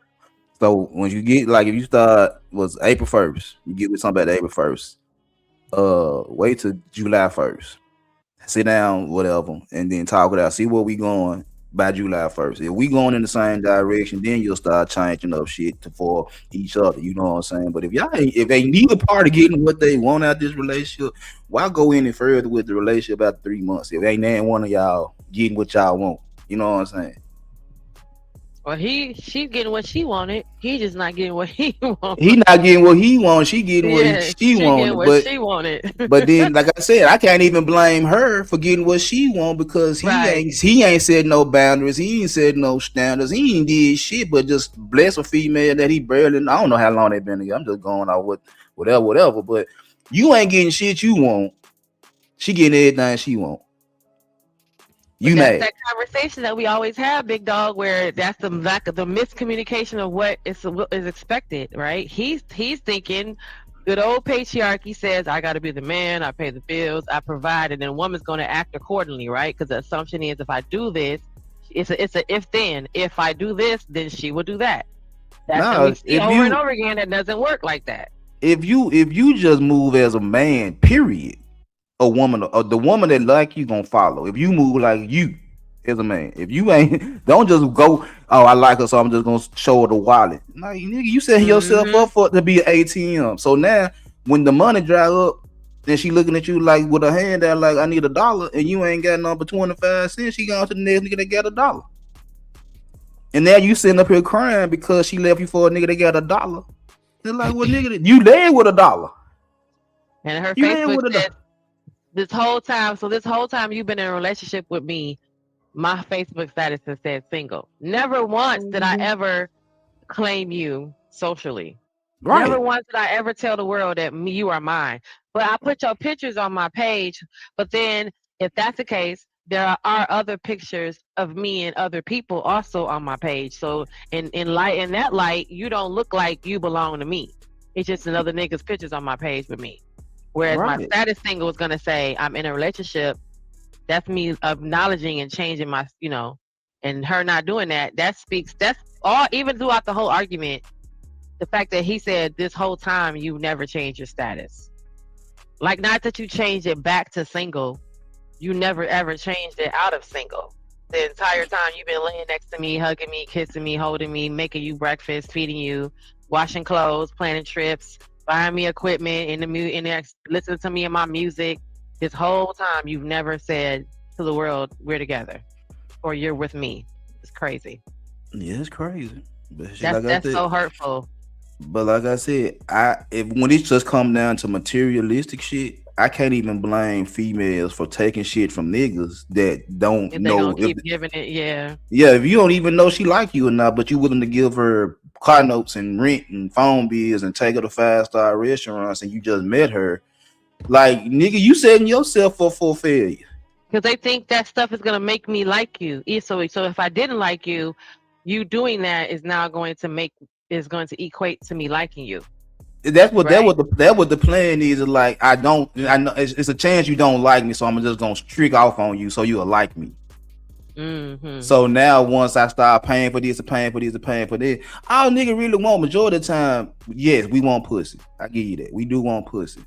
But again, if I trick off on you heavy, I'm trying to hurry up and get some pussy. But if I'm really fucking with you, it's like, man, I take you to Starbucks for a coffee day, then I turn around and take you to a nice restaurant later on in the day, take you to the movies another day, go to the, we could do other shit instead of me just breaking myself every time I get up with you. And then in the process of me doing other shit with you, then I recognize if you like me or not. Right, doing the lame stuff to see. Yeah, doing lame nigga shit. Cause when I say all the time, like I smoke with you and eat some Popeyes. That's literally lame shit. Really, like we ain't doing shit but rolling up and eating chicken. But we can have a vibe while we rolling up eating chicken. That's how I know you like me. That's how I know if you really like me. That's a fact. Absolute fact. Because it really all comes down to it doesn't matter too much of what we're doing. I mean, of course, make sure that the environment, I would say, is at least bare minimum, like safe. Make sure, you know what I'm saying? Like, everything's kind of taken care of and accommodated. But outside of that, whatever it is, it should be about, I just want to be around you. The whole point of whatever it is we're doing, from taking a walk in the park, sitting on the bench, going to a restaurant, taking pictures together, whatever it is all about just simply being in your presence and you being in mine. And that's something that we be missing a lot of times. You smell me now? Yeah, I agree. But you see how it looks now when he say, hey, he don't gotta, what love got to do with it when he got money? My man, and she that's that one that'll be flaunting that my man takes care of me. I don't even have to work. Mm-hmm. That's why I be looking at you sideways, Keisha. Well, like I said, my son girlfriend, she be doing that shit because she went back to work in McDonald's, and she be doing that to her coworkers because she be talking about my son to them, and they be like, well, why you at work? Should I choose to work? Because he'll take care of me. And he did. Like every week he breaking bread, he send us some money every week, and and then she do whatever he asks her to do. Like, it ain't no problem. He don't have no issues like some of these guys be had. You're like, shit, she asked for this, he give her that. He asked her for this, she give it back to him, or whatever the case may be. He got control of her chick. So it's like, I see it in my real life, but then I'm like, my real life and what I see online be totally different. Like I said, this could be fake, but then again, it could be real. So, Nah, that's a phenomenon. I know what you're saying. Like, because look, I'm gonna be real with you. Like, I did a live about that not too long ago, as far as talking about I like what is real. You know what I'm saying? As far as like the AI stuff and everything, like, I mean, skits that we be doing, all kind of plays, and it's like, you know, folks like us, Big Dog, you know, and you, Jen included, young OG might have been that in a previous life. You know, that's still crazy when I hear them say young OG. but What that you said you was a you were old YN? Yeah. Basically, a young OG is you know, a young person who displays wisdom like an OG at a young age. Hold on, Riaz, hold on, because I'm gonna stay focused on what I'm Continue. saying. Yeah. So like, you know, those of us, Big Dog, like we come from like when things like what you saw is what it was for the most part. The only time we really got something fake, if you think about it, was like sitcoms, movies, cartoons, and news. But anything outside of that door, it was exactly what was in your face. And it's you know, you got to think we are the generation of folks that has seen multiple changes flip over in life. To no other generation from us besides us has seen from like organic, the beginning of technology, the beginning of social media, seeing the how it is now that folks are being born into it. We have seen a lot, so it's like now we have really gotten to the point where it's like, bro, I don't know what to believe anymore. It really has gotten to that point. That's some real shit. I feel you. I feel you, because like right now, when I go on this app, I don't know who got beef with who today, who manufacturing the beef, and who. It's like, bro, y'all. It's like it's entertaining, but it's also like, bro, if y'all gonna fight. You hear what I'm saying? Ain't no sense of you go to, if I come to Smitty pound, me and Smitty get into it, and as soon as I get off his pound, I got a live fired up in 2 minutes about Smitty. You know what I'm saying? It's like I already had something to say about Smitty anyway. For me to have a stream already ready as soon as I get off his pound, I already had something to say about Smitty anyway. That's a fact. That is a damn fact, bro. And instead of me just coming to Smitty panel and saying what I had to say about Smitty and get it off my chest, whatever the case may be, I'm gonna sit up here and play with him. He say something that might trigger me, might not. I go, whoa. Then as soon as I leave, Big Dog got a lab up talking about Smitty. What happened? Like, well, in the world of content and creation, in the world of the internet, that's what your platform is for, to speak your mind, i.e. the youth in the YouTube, right? So that's supposed to be for you. I agree. I agree. Your whole platform is supposed to be your thoughts, your feelings, now, you know, because we find it easy to do that when we disagree about political issues, or we strongly disagree about gender, religion. We want to go back to our platform and set the record straight that I am not an atheist. I believe in God, or whatever it is, right? So it's still in the world of content, and the fact that now anything can be content. So yes, you absolutely need to take your ass back to your panel and back to your channel, and you need to vent over there the same way you would leave that person's house and say, you know what, Big Dog, fuck you. And then I go home and I be like, Smitty, Big Dog, guess what happened? I went home and I told everybody at my house, in my neighborhood, in my area, on my street, and whoever the hell I'm talking to about what happened. I called my homegirl. You know, I picked up the phone. I went in the kitchen and talked to my mama. So that's a virtual that. It's still the same. So in this world that we live in, unfortunately, especially if you want to be online and then you go and beef with people. Now, the caveat, the gag is, ladies and gentlemen, sometimes, like you said, I have witnessed the manufactured beef of me saying, hey, Smitty, listen, when Big Dog come up here, we don't like him, okay? Fuck him and his ugly, nasty voice. Yes. And guess what, Smitty? Guess what he said? He said, nigga, you ain't country enough like him. He said, you may be from Tennessee, but he from Mississippi. He said, motherfucker. Now we gonna say, okay, Big Dog, I'm gonna send you $20 and you gonna have to pay. I'm gonna send you $20 and Smitty gonna drop you, but then you send me $20 and I'm gonna bring you back up, and then we gonna keep recycling that same $20. That same damn $20. I'm gonna send it back to you on the backside, but Big Dog, you gonna send it back to get back on the panel. And Smitty, you send me the $20, I'm gonna send that back to you, so you gonna send it right back to me to drop his ass again. That's why, honestly, boy, that's gonna be so brutal for y'all. We gonna go viral, because guess what? Smitty don't like Jen, and Jen don't like Big Dog, and Big Dog say fuck Smitty. Yeah, we got it. Y'all ready? Y'all ready? And you know something? Action. And you know something? No, Smitty, fuck you. That's crazy because that's literally the exact reason why. Like, if I am like, look, Jen, I already talked to you about me when it comes to financial support on this damn platform. Now, I already told you where my head at. And I ain't, it is what it is. But when it comes to like exactly what you just said right there, like, yeah, I'm not somebody that's going to keep paying into this bounty system, because I honestly felt like on a few channels, like, hold on, man, y'all just played with it. Like, nah. Y'all Yes, just because when we go on the y'all just Discord, we're going. recycled some bread. I thought I dropped somebody and shit. Y'all just recycled that shit. Ain't nobody just paid, bro. Nah. We not. It's the same $100. It's Smitty, the same. ooh, damn, It is. big dog. It is. Smitty just dropped $100. I'm gonna send it right back to you, okay, Smitty? Okay, wait. Okay, I'm telling you, I'm sending it back to you, Smitty. Okay. Oh yeah, Okay, text them I'm all sending it right kind back of to me. DMs I'm back gonna be and like, forth. oh, big dog, he dropped $200 on you. That's another $100. I'm gonna send it right back to you, okay? Smitty, send it right back to me. Oh man, big dog, he dropped $300 on that ass. Same $100. Nah, that I'm shit sending it go right back down. to you. I'm sending it right back to you, okay? I get. It is WWE. Go ahead. I guess it's what they saying recycling the black dollar. I guess that's what that is. No, I'm gonna tell you what recycling the black dollar is supposed to look like. I come to your channel, big dog. Right. I go ahead.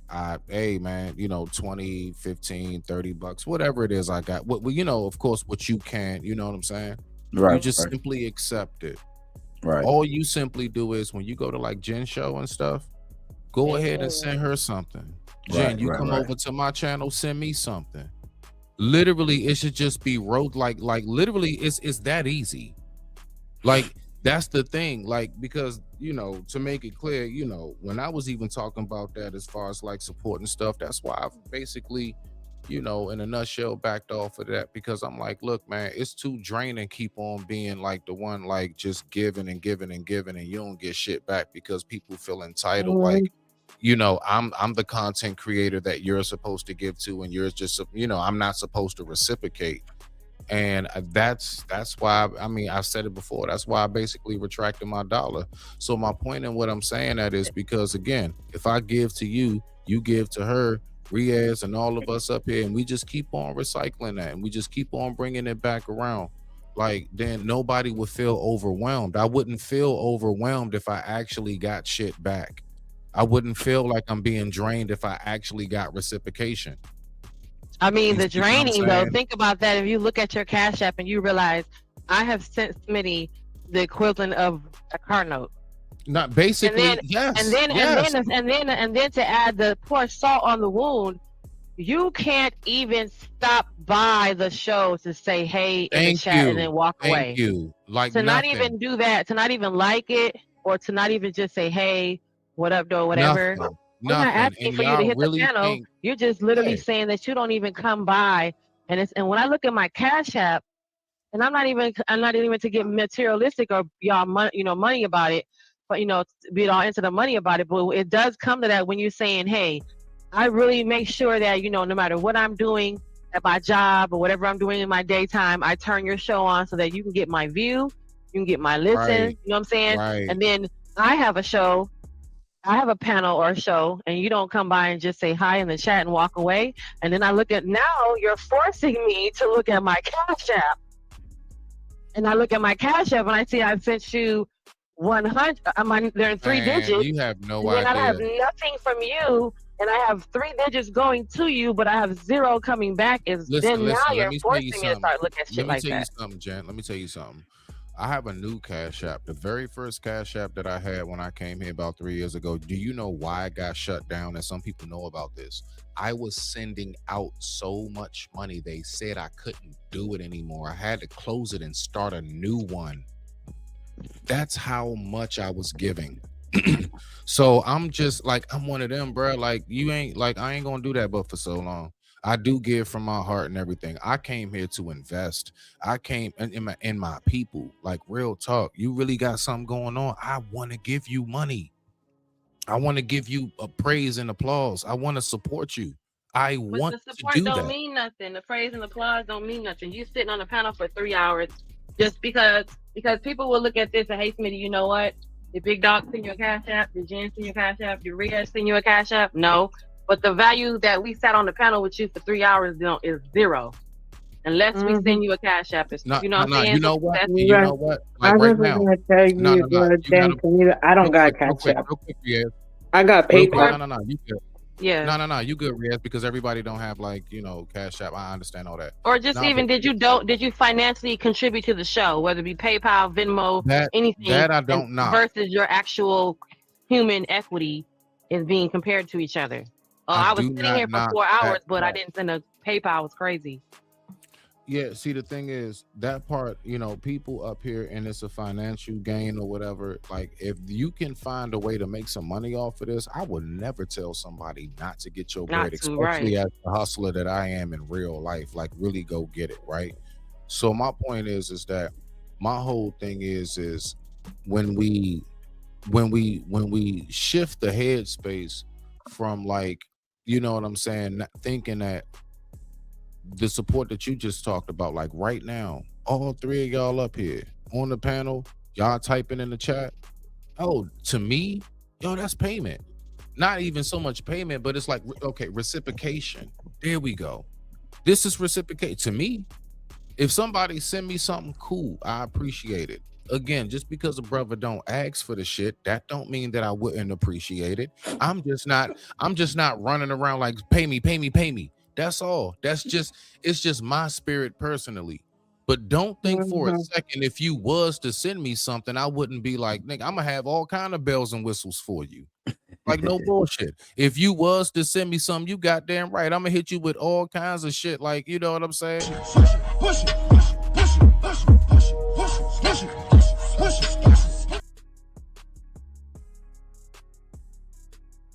Yeah, I feel you on that. I share you though. Yes, I may not send PayPal or Cash App type thing, but my way of supporting those actually consistently coming in here and actually leaving a like, and I'm sharing the stream. So that means I'm supporting. That's my way of supporting too, though, because I'm consistently here. Yeah, but Riaz, a lot of people in this space, that means nothing if you have not financially contributed to the show. Nah, that's and the true. content. That's true. They don't. That don't mean shit. You sit up here liking don't mean nothing.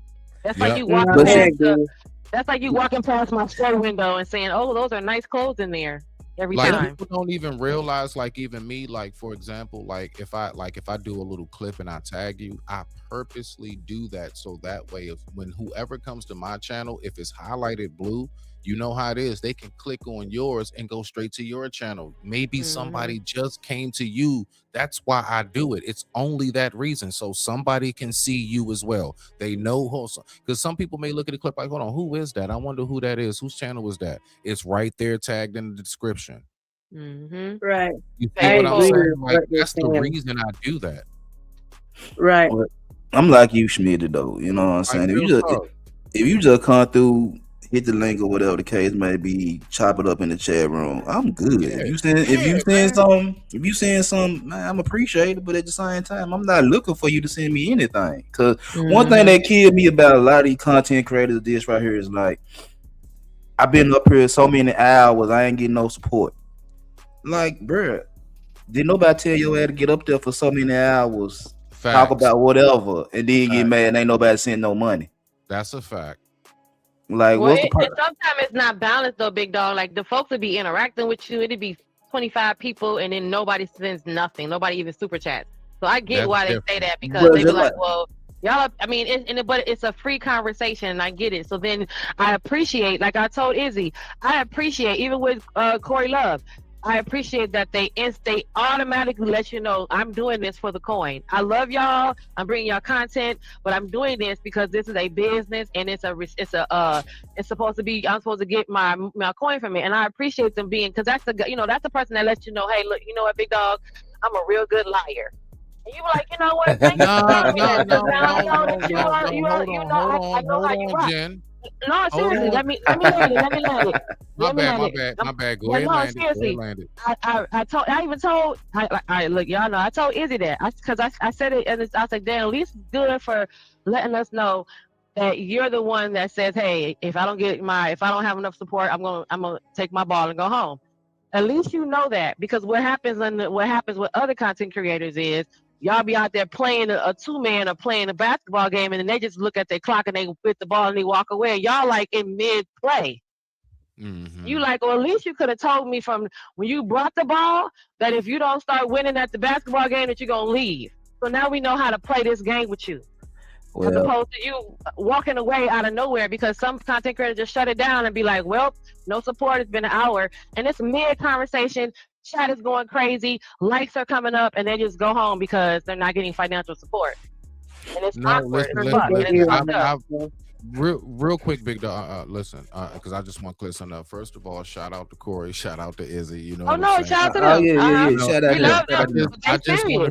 I just want to say the one thing I will say, because me and Izzy have actually had that discussion. He knows that for a fact. We've had that a couple times. I actually got into like a big little heated debate with him and AM. He would shut that shit down and be like, $5, 5 minutes. But just let me just let me finish. Once he actually came out and he made it very clear, look, I'm here on business terms, and whoever else, look, if Corey even said whoever else said the same thing, I respect that. Yeah, I respect it. Once you say that is why I'm here, I'm just saying, like, and you stand on that, you stand on all 10 on that, then I don't have nothing else to say to you. That's what you made it clear your position is. Either respect it or just go somewhere else, in my personal opinion, I would say. I agree with that. I'm saying though. Go ahead. Though. I agree with that 100%. If you're gonna stand on it, stand on it. I'm cool. Like, if that's your position, stand on it. Yeah. Now the thing with me is that if that's what you standing on, you also can't complain when shit don't go the way you wanted to go because of the position you standing on. That's where I laugh at the most. Not because that's where I get my rocks off right there, is that you standing on business. Cool, standing on business. I'm a hustler too. You know what I'm saying? But when your hustle ain't working, you can't complain about the customers ain't paying you. Right. And that's a real hustler right there. That's a real business, man. Like, I can't complain because I'm not the only store on this app that people shop at. So if the customer don't spend no money with you, but come over there and spend money with me, you can't get mad at the customer for spending money where they spend money at. You need to go ahead and maybe repurpose your brand. Or something. So that you that's why you got folks stop cussing or playing more music, that they're trying to change that. You trying to get people inside the store. They not cussing so much. They doing politics so much. Yeah, they didn't used to do politics. Now they doing politics. They didn't used to do dick and pussy. Now they talking dick and pussy. Everybody want to be PC now and shit like right. that. So they trying to do that change up to get the business back, but it's kind of echoey. So like we said earlier, you can't help it if Smitty go on at 7 a.m. and he talk about it first, and then you go on at 2 o'clock, and then now you talking about it. It is echoey. But then you got to also look at this. If you're really into politics and all that right there, look outside. The economy fucked up. Yeah. So if the economy fucked up, if I got to pay bills and Smitty got to pay bills and Jen got to pay bills and everybody got to pay bills and shit like that, who got money to donate to your channel just because you talking shit? Come on. Right. Now. That's why it be the recycled money, because but in you real know life, something? I will you every week. I will say this to that part briefly, because Big Dog, you hit on something. Oh my gosh, yeah. Like, there have been times I have actually seen where, I ain't gonna lie, this what frustrated me. Like, I'm looking at like the date, like it's like kind of to be like the first week or two of the month. It's like a random ass Wednesday, and it's like, bro, how you know people bread right now? Like, why? Like, how you know? Like, look, bro, maybe people just don't have it today. Is my point, right? Just maybe, bro. It don't have nothing to do with that. Because I ain't gonna lie, it's been a time or two where I said, damn, you know what, I will send you something, but nah, I need to take care of this and that and that. Like, bro, I get to thinking about the house first. The house first, soon before I send anything, first thing coming to my mind is everything in my real life. Yeah. Oh shit, nah, you know what? I already got to pay like $350 for this such and such, and I got the guy coming over here to work on the blah blah, you know, the daggone water pump, and Shit. Nah, you know what, man? You gonna have to catch me later on this month or something. You know what I'm saying? Right. And it ain't because I'm broke. It's because no, the money I have, that shit's going to what I need it to go to.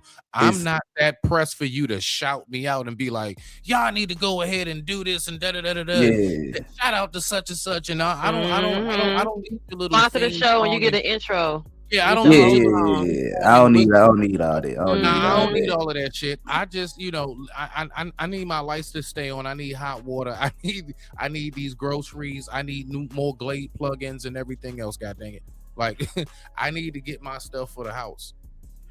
Yeah, that's probably even at the end of all that, then now you start looking at your Cash App on how much you don't. And you see what I'm saying? How it full circle comes back around to like, well, damn, you know what? Since I'm thinking about this, let me just look at things. And then you really get upset because you're like, well, damn, I done sent this fool $100 over the course of, 4 or 5 months. And this person has sent me nothing. Now you're forcing to put everything under a microscope because now you're like, okay, you wanted my grocery money. Now let me look at how much grocery money of yours did you send me, because now I got to look at that. Because you want my grocery money. Real shit. That's some real shit, because that's my main thing I'm saying. And then you get in there, big dog. It's the entitlement part that kills me. Yeah. Like, it kills me. Like, again, I always say every last one of us up here is trying to make something shake. Everybody up here trying to make something shake. We all are on the same mission. We want to build our channel. We want it to grow. We would like to have some super chats and cash apps and stuff. We would like to be monetized. All of us are going for the, most of us want a plaque if you want to go that far. You see what I'm saying? We want these things. We all are on the same mission. I don't know why folks be having this headspace like, no, you're supposed to support me. I'm not supposed to do the same in return. That's what's turning me off. I'll come up to the panel and stuff because I just like to come up and kick the shit and waste and some have time. the conversation. Yeah, that's it. I just like to come up, had a conversation real quick. But as far as like all that money and someone send something, I'm like, I'm exactly what you said, Jen. I'm saying that to myself, like, where are you when I'm live? Where are you? You're nowhere to be found, and you keep demanding and asking me. No, I'm not. I'm sorry. I'm retracting my dollars. The more you come through, the more you stop by. All right, bet. Now you just might see me. Okay, bet. Here go 20 on the super chat. Here go, you know what I'm saying? I'm talking about, and I like to pay people. Here go 30.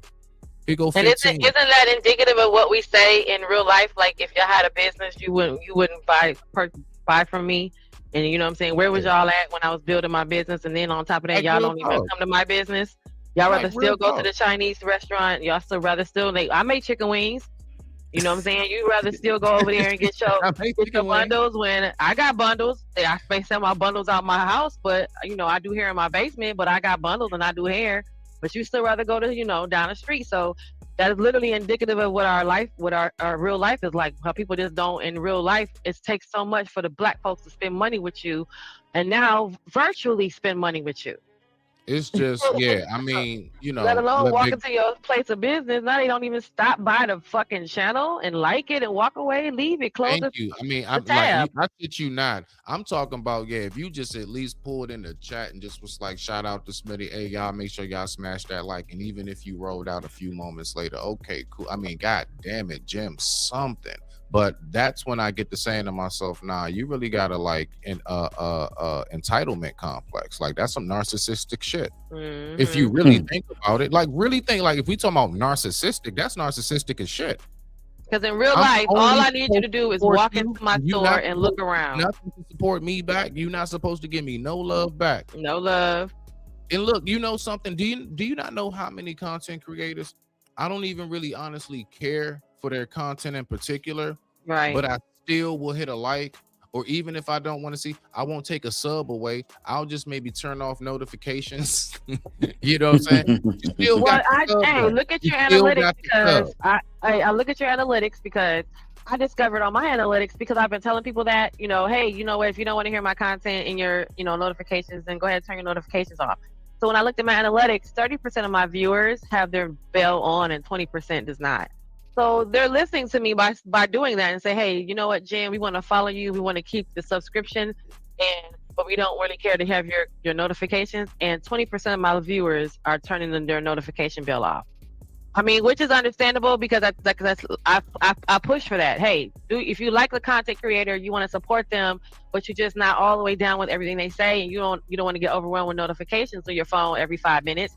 Turn the notification bell off. But now I'm realizing that it can be affecting your analytics because it can be affecting how many people view you because they're not getting your notification to come watch you. Yeah. So, See, my bad. My thing is this, right? All right. So say like my whole channel's about cooking. Yours is all about the fur babies. Big Dog is all about, let's say, like car mechanics or something, and Riaz does hip hop or something, right? The fact is, no matter, I don't have to be into everything you do for me to just go ahead and give you free basic support. I don't have to watch every video. You see what I'm saying? But that don't mean that, you know what I'm saying? Like, because what it is, I recognize the hustle. The fact is, even though all of our content may be a little different or whatever, I respect the hustle. When you really been out here in real life grinding, like getting it in, yo, and you realize how difficult it is, like the gift of gab you have to have, the presence and everything that you have to know. You got to know how to move, where to stand, when to move, and everything else. Dog, I respect that. So it's like, so that's why I've always, when I first started, a lot of people remember, man, I was sending in big cash apps, big super chats, not super chat, strictly cash apps. I'm talking about, I'm putting the money directly in people's pocket. I haven't sent one super chat. Once I found out YouTube gets a percentage, I said, no, I want to give you that money all the way in your hand. If I send a dub, you need to get that dub right now, not at the end of the month on the 21st. I know how that shit works. Not 18 with it. Not $17 of it either. Right. You see what I'm saying? Like, nah, I'm gonna send you, if I send you that 30, you get that 30. You know what I'm saying? So that's my headspace, but that's just really where I am with that. So I don't want to beat a dead horse on that. I did do a live about that not too long ago, making that clear, like, bruh, like yeah, if y'all don't see me sending super chats and cash apps like that, cash apps like that and everything no more, bruh, it's for that reason, dog. If I'm not getting reciprocated back the same love that I'm giving y'all, showing up, being in your chat, being interactive, showing up on the panel, I'm giving y'all the love, dog. If I can't get that shit back, then nigga, don't be trying to.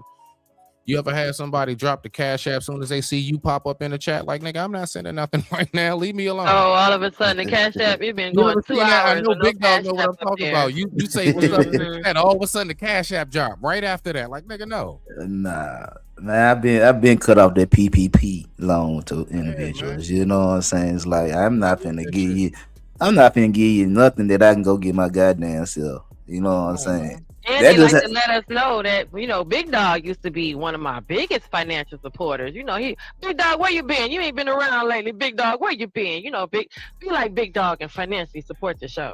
No, I can't do that. Like, no, I can't. But just by what you just said though, Jen, is that you hear a lot when you go to these different panels. They'll shout out certain individuals, and they'll let you know right there that individual keeping my lights on. So I just saw a little situation not too long ago. Smitty, Jen, y'all probably know the situation, but top mods get called out for doing this, that, and the third, but you can't go against your top mod because your top mod spending money on you. Yeah. Oh no, I know. I and know then how much of it is that same recycled damn dollar? It's crazy. That's what I'm saying. It's like if you in my circle and you did some bogus ass shit, of course I'm gonna look at you. I don't give a fuck how much you bringing back to the house.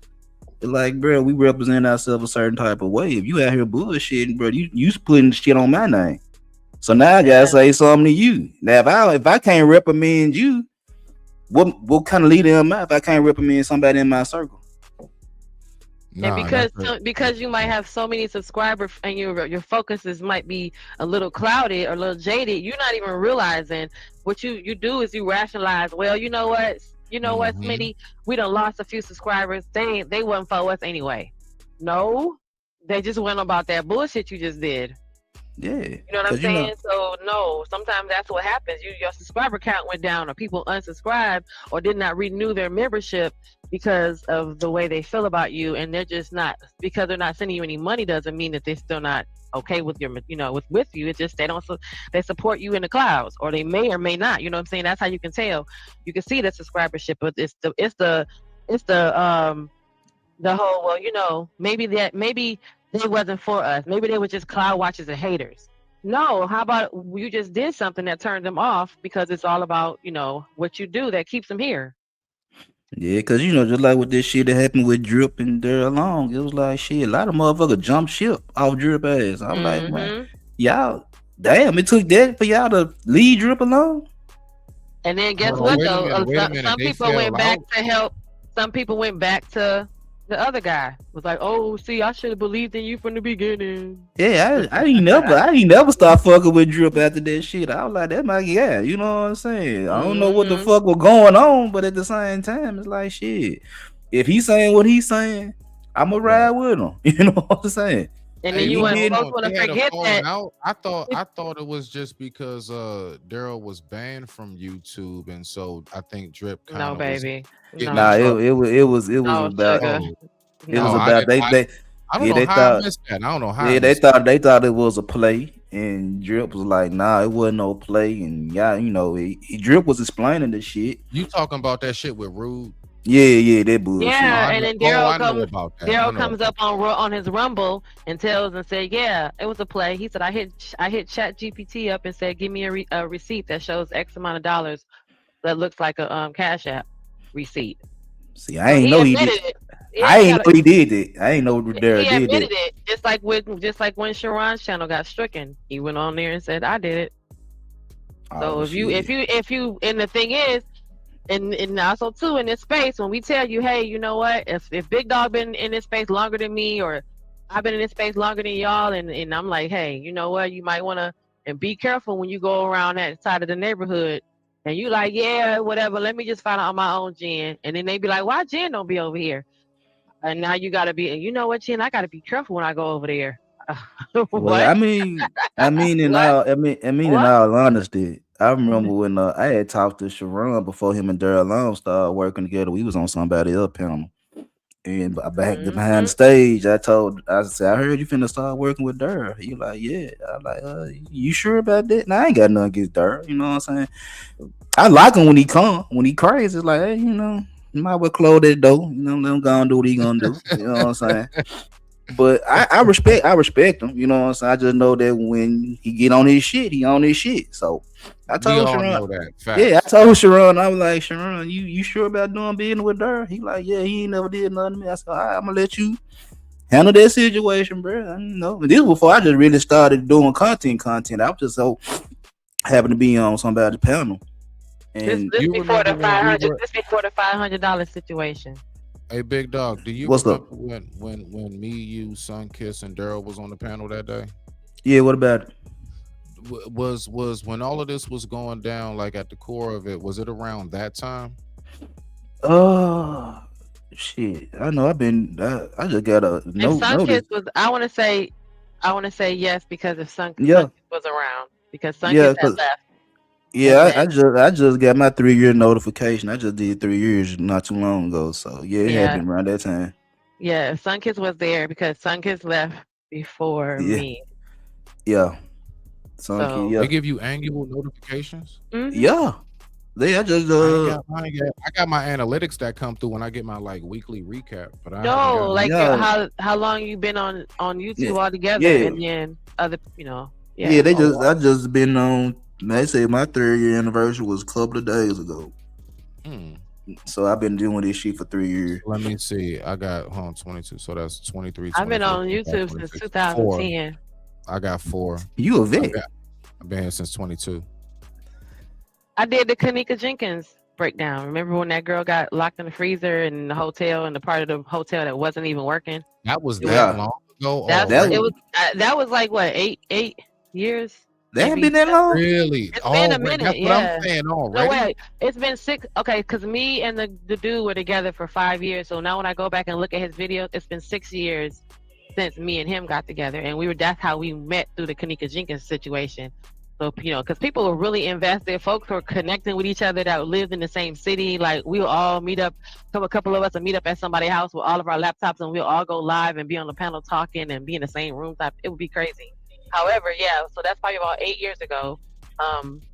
But then I think my first video was like way back in 2010 or some shit like that, like just posting. And then I was on a Vine, and then Vine went out, and then Vine transferred all your Vines over to video to YouTube. So I've been on YouTube since then. But yeah, dude, you ain't see this is so crazy.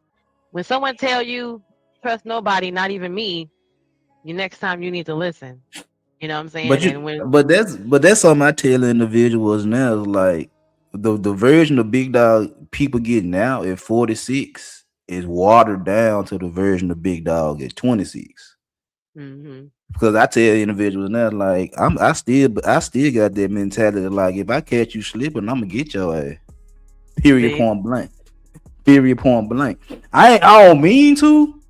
It's just natural to me because I used to do that shit. You know what I'm saying? But if I hear you stupid in your conversation and you loose with money, yeah, I might get you. And I already told you I'm gonna get you. Big Dog said I might relapse. Oh yeah, I have relapse. Just by talking to Jen, I be relapsing sometimes. What you gonna do? What I make you do to relapse? You was gonna go back to your old ways of what? You know, of being a womanizer. Why would you womanize me? What did I do to you to womanize me? I don't know. See? I don't know. I be one of them guys that was like, shit, give me 5 minutes, I get her. I get her. I get it.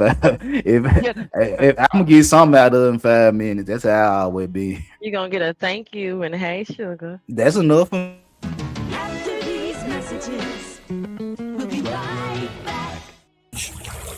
Skills around the corner.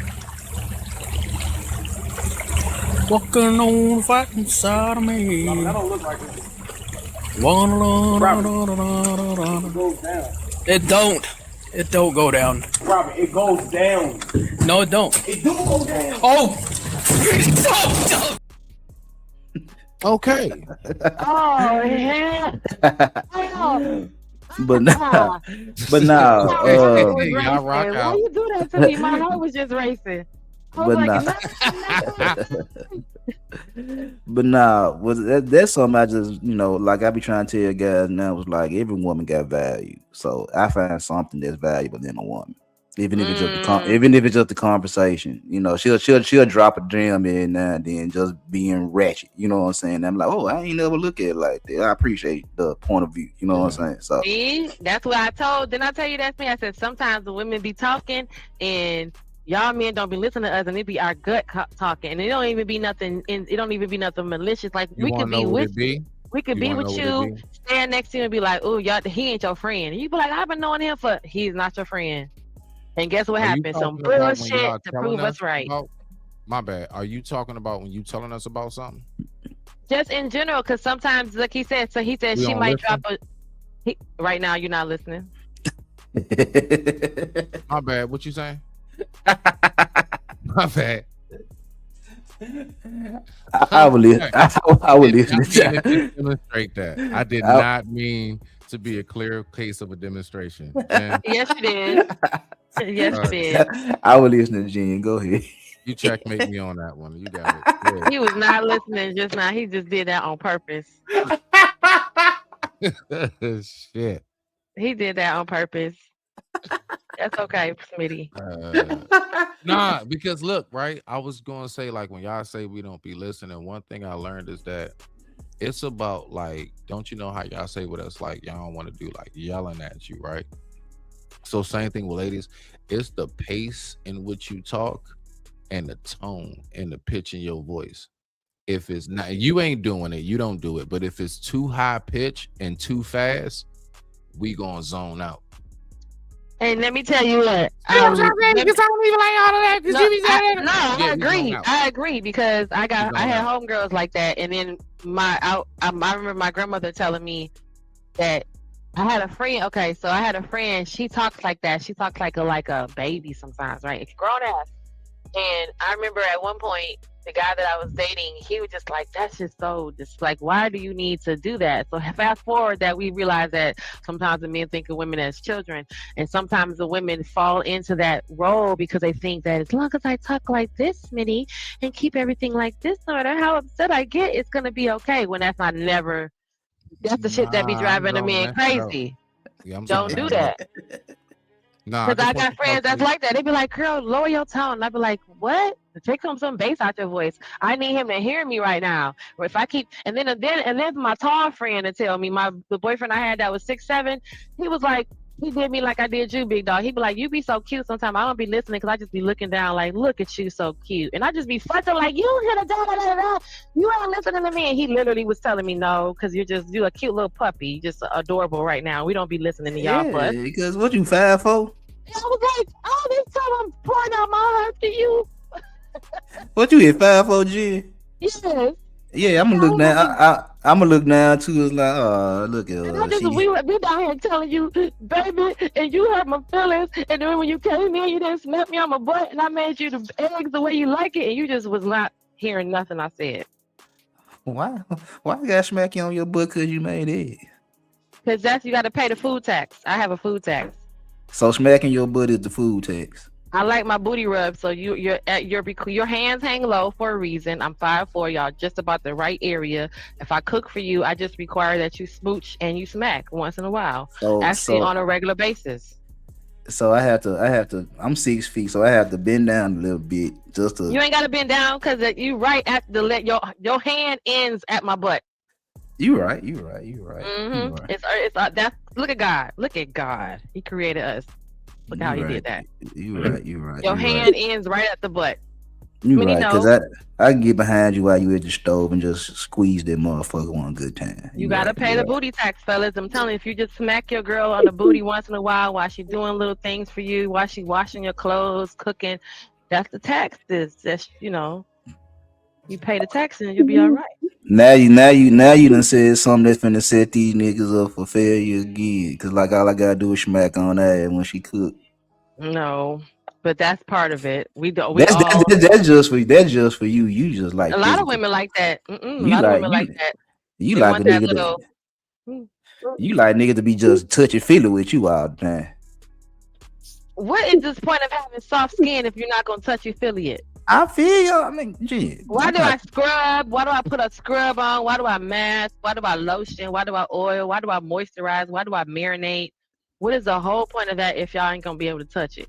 I mean, so if you ain't touchy feely, go somewhere else with that. I ain't say I wasn't touchy feely. It's like shit. I'm seeing your ass.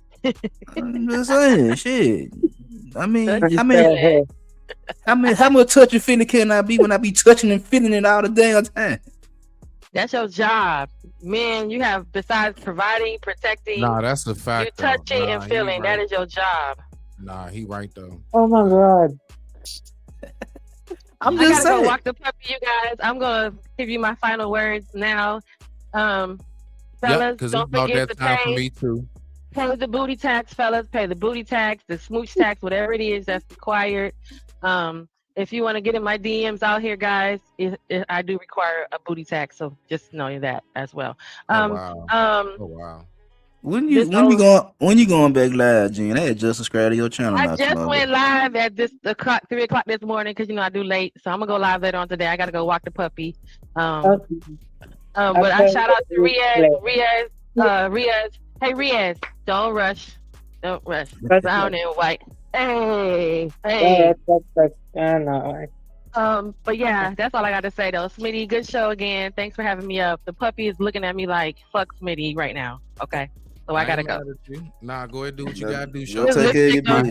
His lipstick done popped out. He's just looking at me and he's not like, the lipstick done popped out. Anyway. You know when they gotta go, the lipstick pop out too. I ain't never called it the lipstick. I ain't never called it the lipstick. I'm just feeling, man. I was listening, but they still cute, you speak. I was listening. Okay, now. What y'all got to end it off with before I get up out of here, play some music and roll out? Okay. My final thought is to everyone, please either like, comment, share, connect to the host, and connect everybody else to create all tech me out of the news drop that I posted today. I got one new one tomorrow though. Man, consistent though. So make sure to check out the new one that I posted right now. So Shout out to you, Riaz. I appreciate you for coming up. Much respect. I digress. His mic is muted.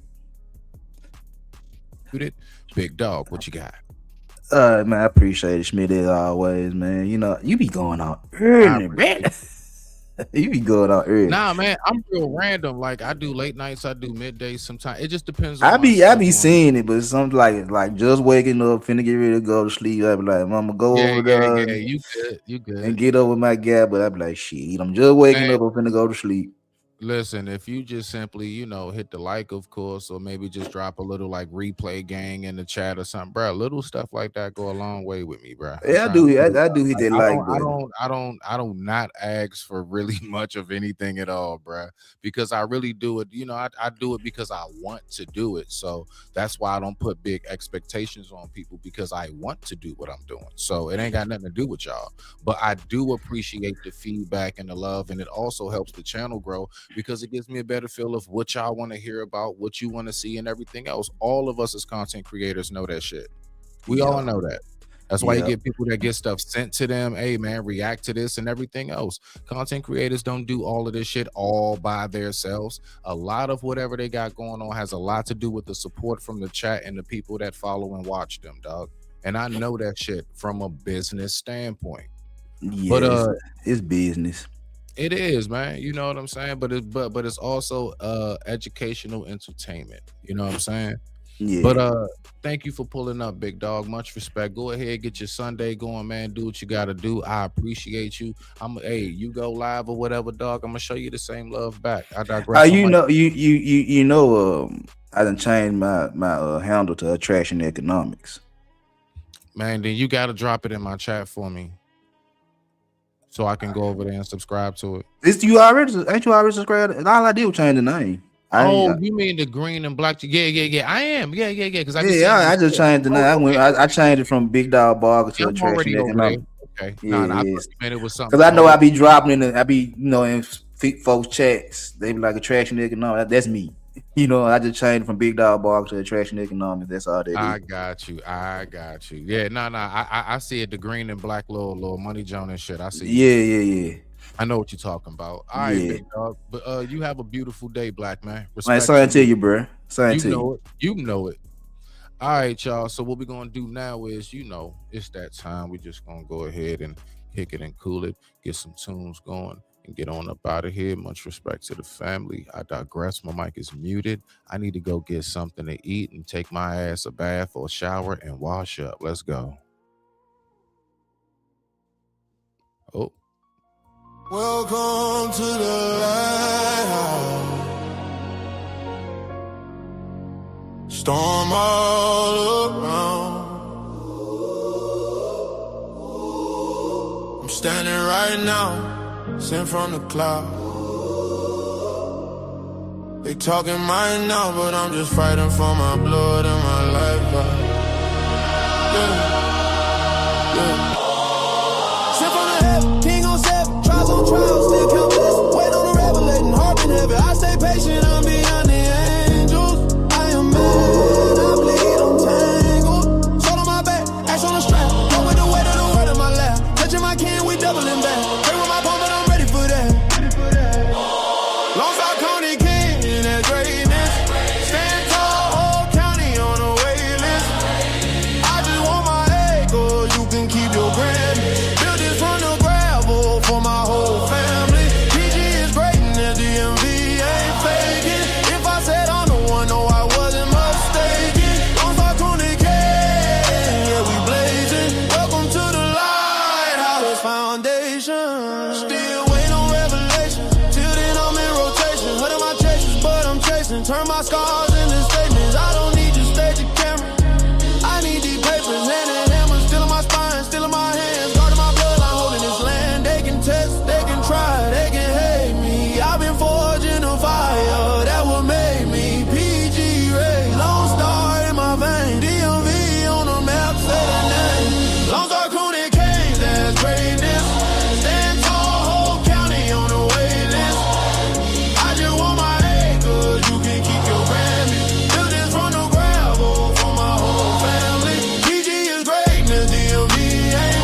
foundation.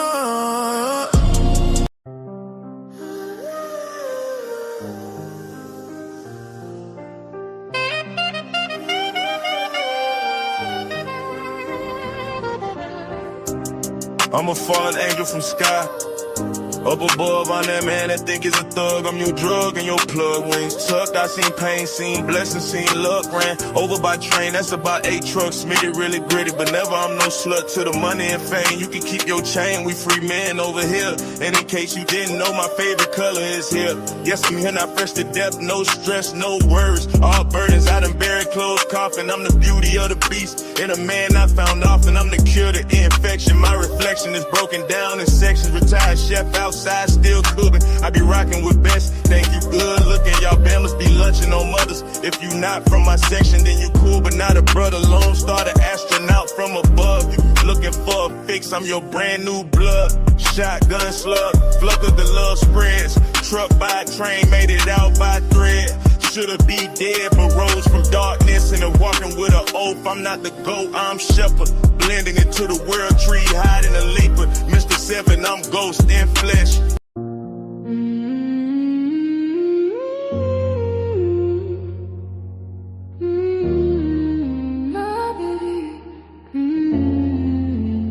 This is Hennessy. Mocha chocolate in the summer. I'll be glowing just being, I don't mean to come off rude. Shine, shine, glow, grow. Keep it pushing, this is energy, the faculty of the legalic beings. What you're seeing is miraculous, fantastic, boom, basic. Call me lover, lover, lethal, whip on Danny Glover, sim, Salabi. I'm just looking for a win. County kings, gon' spin the demonic bent again. Shoot to win, we lit up cause we be the light. Walking on the stars, milky galaxy border. I'm the holler to those who just wanna slaughter. Yes, I am walking, walking with lamp from the core by a board. Simple Ford Galaxy, raising the torch. The blacksmith, yes, you reach for the stars, but I reach for God's porch. Mr. 7, I'm gone.